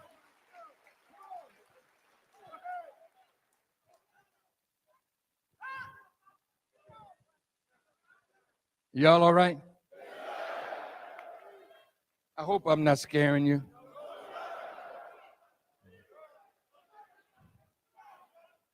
But you know what?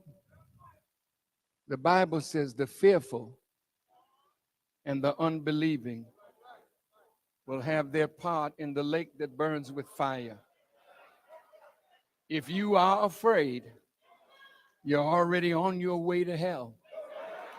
God has come to take fear out of us. You don't need to be afraid. And if you challenge what you're afraid of, you find they will become afraid and back away from you. Resist the devil and he will flee from you. All right, we're winding up. Now look, do we do business like business should be done? Let me hear an answer. In the word business is the word busy. And when you're busy, you're engaged in some focused activity. Business is the activity of life itself. When you are a living organism, you must be engaged in that which preserves and maintains your life. There is no creature that God created that is not busy feeding, sheltering, procreating, extending itself.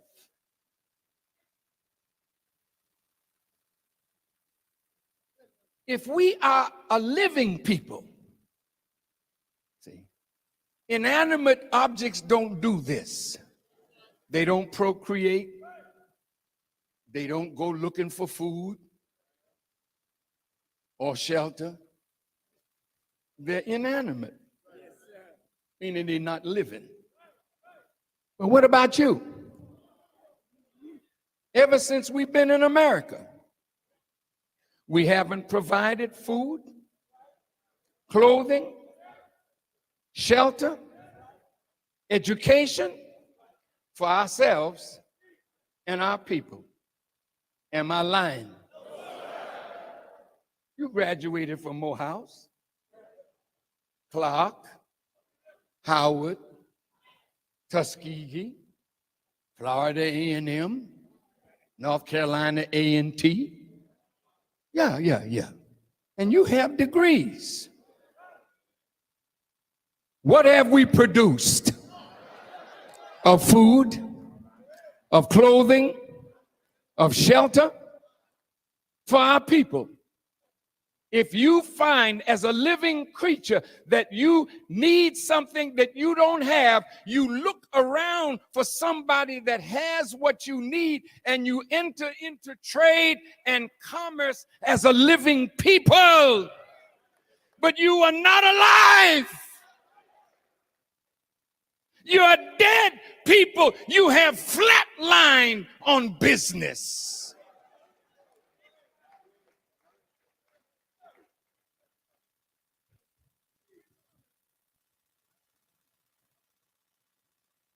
Now, if you look at all the people of the earth, the ones that are the most busy, showing that they have the most life, are the members of the Jewish people. Why are they this way? Because they had the prophets and they learned well. Now, I'd like to read you something that I found in this book.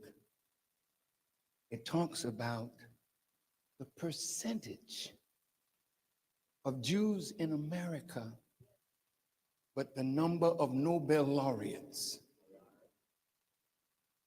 their percentage outweighs everybody's. They are the best in science, in medicine, in law, in art, in culture. It's a tremendous people. How did they get it? Through trade and commerce. Our lessons tell us that they set up a trading post. See, they understood the value of commerce. We haven't got it yet. You got brothers and sisters all over the world that you can do business with, but we have no commerce or trade with the peoples of the earth, and we sit around in America looking to white people to give us a job. Listen, you're dead. You're like inorganic matter. That's why our young people are so bitter and so angry, because they came into a world and we prepared nothing for them. You telling them stay in school for what? To come out like you?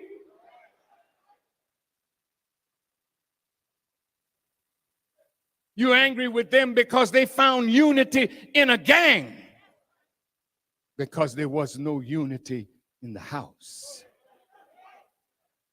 They're justifiably angry and defiant because we, their parents, have produced nothing for them that will give them a future.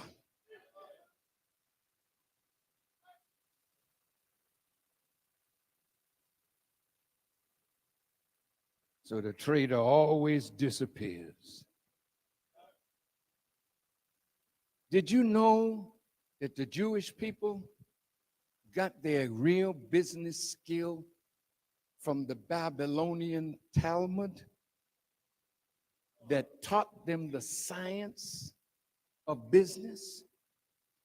Do you know that in Europe, in every nation where they were, they led in industry, in commerce, in trade, in banking? And the Gentiles were angry with them because everywhere they went, they ruled. So the Gentiles rose up against the Jews and persecuted them in Europe. But when they came to America, they went into the South, and there they found common ground with the Gentiles who hated black people. Because that same Babylonian Talmud, the rabbis developed the myth of Ham. That you and I are the children of Ham, cursed black, doomed to be hewers of wood and drawers of water for white people. So when they got in the South, they just fueled the Gentiles with the curse of Ham. And that has spread throughout the world. It has poisoned the bloodstream of Islam, of Christianity, of Judaism, of communism, of socialism. Wherever black and white are, they feel the entitled position to rule. We really need to study the architecture of white supremacy and what happened to us as a people. Well, you can get all of that in the book, and I think now I would like to close.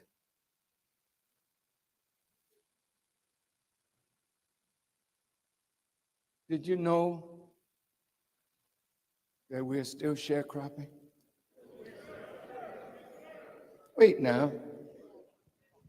You might be surprised when I call your name. See, today the Jewish people have developed a new strategy. They have always tied themselves to black people. When we moved north, they moved. They bought the ghetto and they owned the houses and gave us houses. They rented us, they fed us, they gave us insurance. You know what they did? Then they moved out. What is the American dream? You say you got it? See, the American dream is when an immigrant can come here and in a short amount of time build a community, have everything they need to be self-respecting and self-independent, and we are still here. And how do they do it?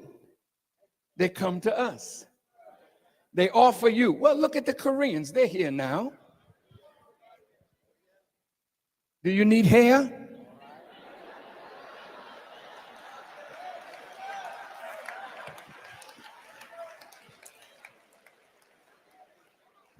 Of course you do. I'm not trying to be funny. But you know that whale that was in San Diego somewhere that caught that young lady by her ponytail and crushed her, you know, killed her? That wouldn't have been you, would it? They caught you by that ponytail. They'd have just yanked that bad boy off.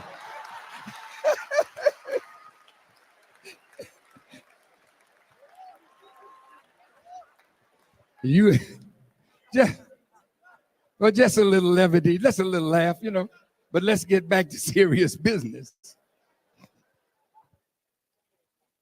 I'm going to close. Look, my dear beloved, all of our entertainers, see, we have the talent. They have the expertise. They attach themselves to our talent. They are the managers, the agents, and they are the accountants. And that's why our black artists loved fame and got fame, but died poor because somebody else got their money, sent their children to the finest schools, and are able to continue to rule while you pass on nothing to your children but the legacy of your fame and nothing else. But today, they've developed a new strategy. Let's make our Negroes rich. A new strategy. The old strategy was let them die broke. Or they take you, you know, when you first start singing, you're in what they call the chitlin circuit. Y'all know about that? And then as you get famous in the chitlin circuit, they finally put you in a supper club and you cross over and you get new management, you know, and then they take you to after parties and you meet a beautiful white girl. Did I say something wrong? And the next thing you know, you've ditched your black wife and have you a white one. And when you die, like poor Gary Coleman, Here's a woman pulled the plug the first day. Don't stay, you might come back out. This nigga's worth more to me dead. Pull the plug. Poor Tiger.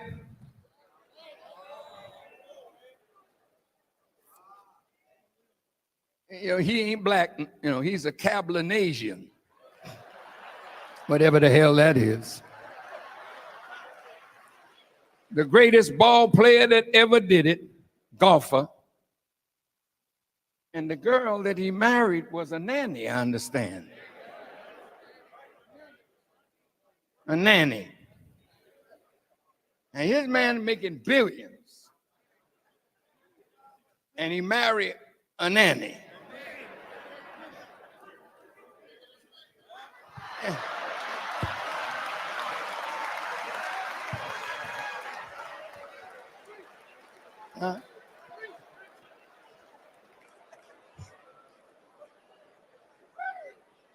Now the poor fella, now she rich for the rest of her life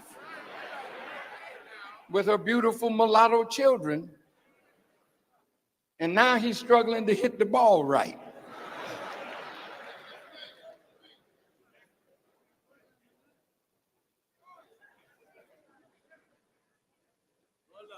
You're crossing over now. Bless your heart. But the money goes back to them. Now, they have my brother, Russell Simmons. He wrote a beautiful piece on Black-Jewish relations. And I'm here to tell you, no black man or woman becomes a multi-millionaire without friendship in the Jewish community. I'll prove it in a minute. Did you know, I'll get back to, oh Lord, there's so much to give you, but I can't do it all. Did you know that nearly all prominent Negro actors and musicians have or had Jewish sponsors and managers?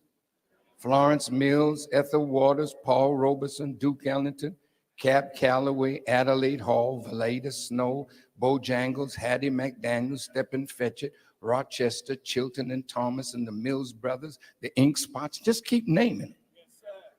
See, so they have a way of attaching themselves to your gifts, but you get nothing. They get it all. Now they've decided, you know, we have to change this. New strategy. Our brother Russell Simmons is a multi-millionaire. He's a good brother. And he has great friendship with the Jewish people. Miss Oprah, a beautiful woman with a beautiful heart, a multi-billionaire. But there's a Jewish man that helped guide her career and make her who she is. P. Diddy, Jay-Z, just name them. Even in hip hop, Jews manage most of the black hip hop artists. And man, I got something, I can't do it now, but they end up with nothing. They come with the bling bling and a nice car, and they show you that they're successful. But if you could see the breakdown of the record deals, they end up with nothing. As I said in my lecture, The Crucifixion of Michael Jackson, he was asset rich and cash poor. So if you're going to sell your assets, then you can get liquid. If you don't want to sell your assets, then you borrow against your assets. So the Jewish person with money was always there to loan Michael money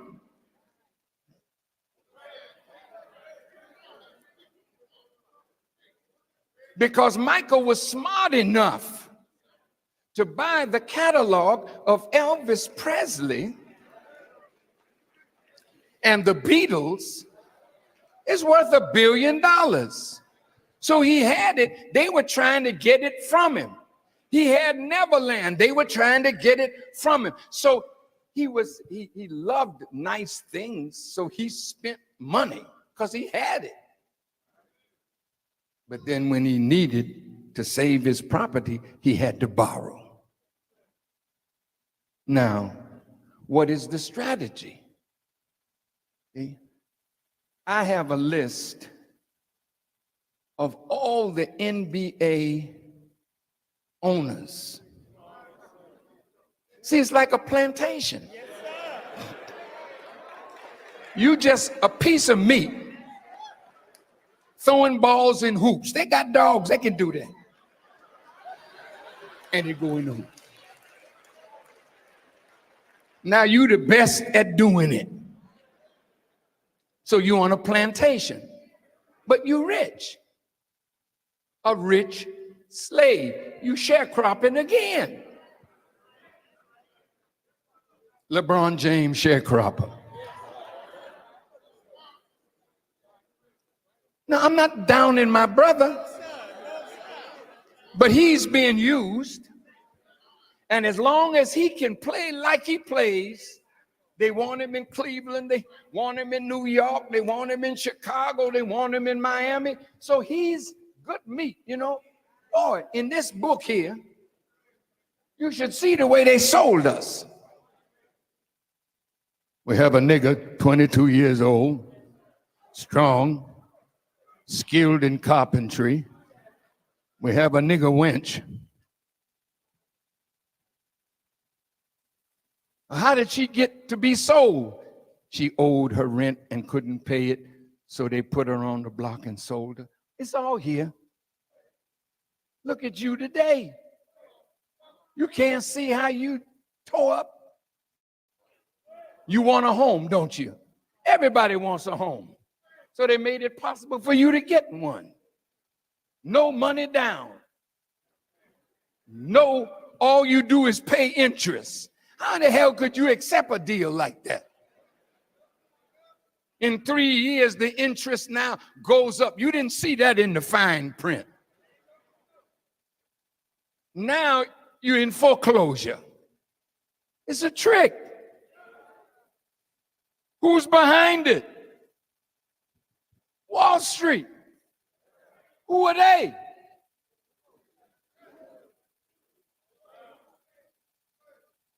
Well, they didn't just do it to you. They did it to America. I know this is rough. Did you know that in 1913, when the Federal Reserve Act was made, America was $2 billion in debt? Less than 100 years later, she's $13 trillion in debt. How did all that happen? Imagine that. It's 33 now.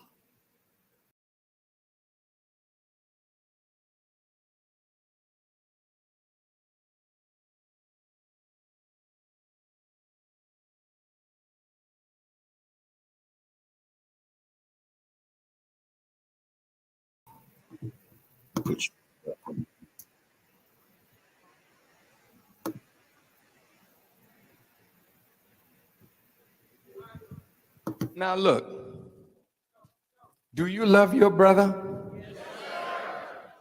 I do too.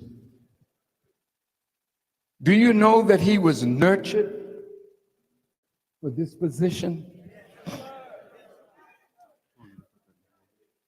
Dr. Larry Muhammad, who is the director of the Universities of Islam, before he came to run the schools of the nation, he was in charter school business. And there was a Jewish philanthropist who told him nearly 5 years ago that by 1988, Barack Obama would be president of the United States. And do you know, when our brother was elected, 2008, I'm sorry, Jewish people wrote, as Bill Clinton was the first Black president, Barack Obama would be the first Jewish president. Now that's a terrible thing to say, but they were telling you, we own the brother. His early money came from Goldman Sachs. He was nurtured by Jews who saw in him his brilliance. He's a beautiful human being. And they knew that as brilliant as he was, they could use him to trick Black people away from the promise of God.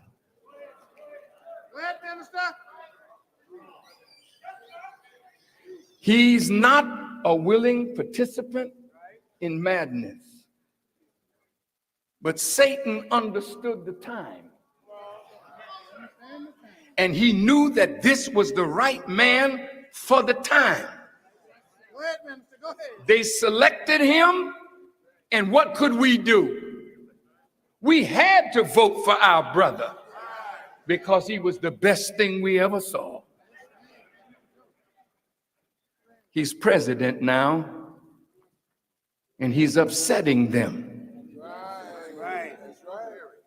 Because all the Jewish presidents met him in the Oval Office and told him to go easy on Israel and settlements in the West Bank. And because he was strong, out of Israel, they started calling him what they've been calling me.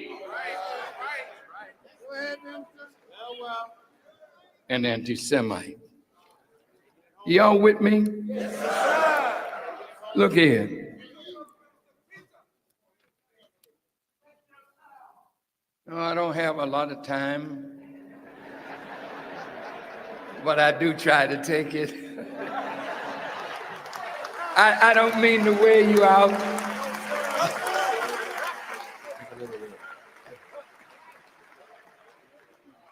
But I want you to hang with me.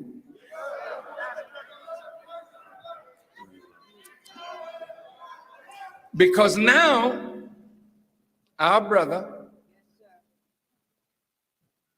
is being beaten up like they've never done another president before him. They're angry with him because he's not towing the Israeli line.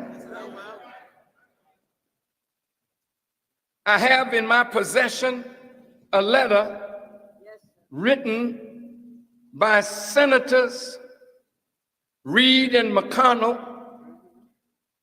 and by congresspersons, signed by 87 senators and 380-something congressmen, over 400 members of Congress, appealing to the president not to cave in to what happened to the flotilla from Turkey that were bringing relief to the blockaded people of Palestine and Gaza.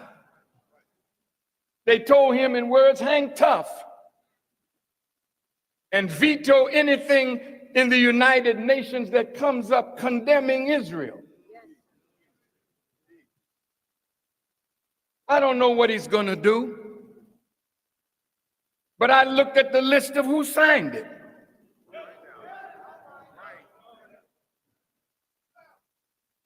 You don't have no real representatives. You know that, don't you? All your representatives, for the most part, are bought and paid for. They will fight for you up to a point. Now I'll have to let you go. Listen, listen. President Obama can't talk about reparations. He's not going, he ain't bringing that up. No, sir. No, sir. I have here a letter that I wrote to Abraham Foxman with a copy to the President of the United States and all the leading members of the Jewish community. And soon it'll be on the desk of all our college presidents and members of Congress. But, brother, would you do me a favor? Put up that ferry with all that cotton on it. If you can find it while I'm ending this. Now, look, let me go over there a minute. Look here. You see these bales?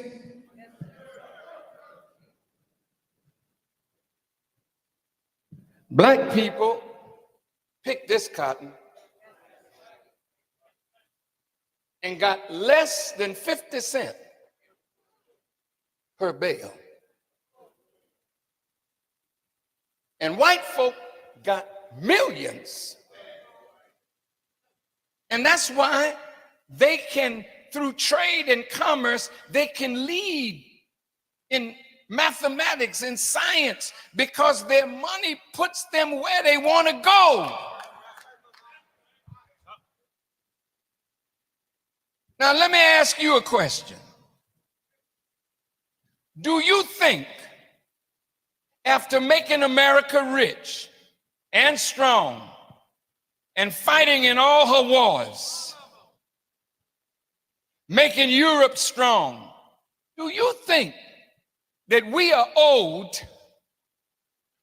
reparations for what we have done to make America what America is? If you think so, stand up on your feet. All punks sit down. Shit.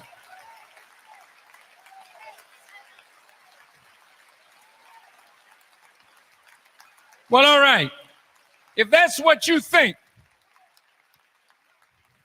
and there are black people right now in Mississippi in slavery, in Alabama in slavery, and a black man is appealing to Congress to right this wrong, he can't get a hearing. We got over 400,000 black men and women in the United States Armed Forces.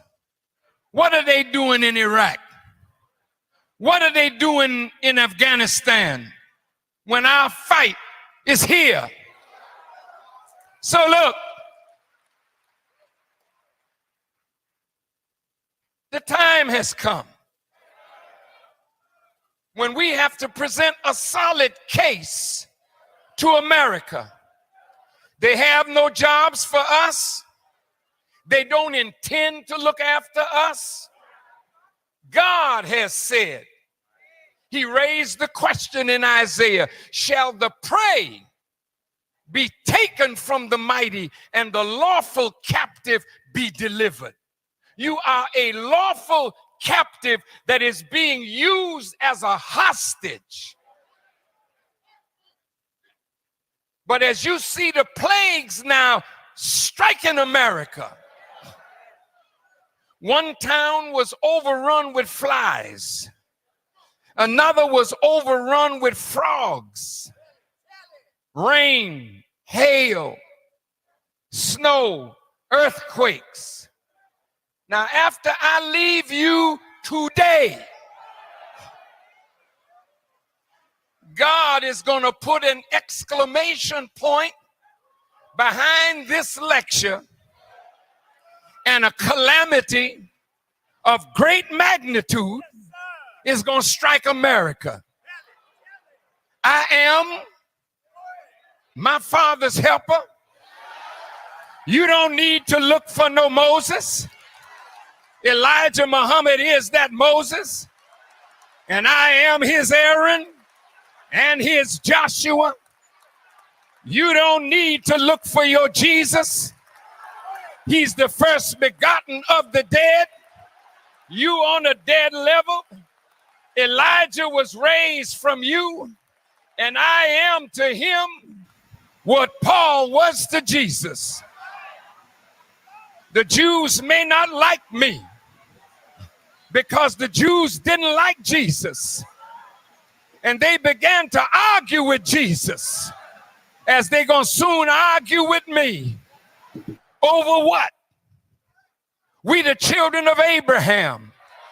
But Jesus said to the Jews, if you were the children of Abraham, you would be found doing the works of Abraham. They said, we are from God. God is our Father. But Jesus said, if God were your Father, you would love me. For I proceeded forth and came from God. I say to the Jews, if you are the seed of Abraham, you would do the works of Abraham. He was a just man. He was a righteous man. He was an upright man. He was neither a Christian nor a Jew, for he predated the Torah and the gospel. We are the seed of Abraham. We are the children of divine promise. We are the people that God has visited. And we are the people that God has promised land, and he will fight this enemy for your freedom. Thank you for listening, and may Allah bless you. Cool figure. Follow me.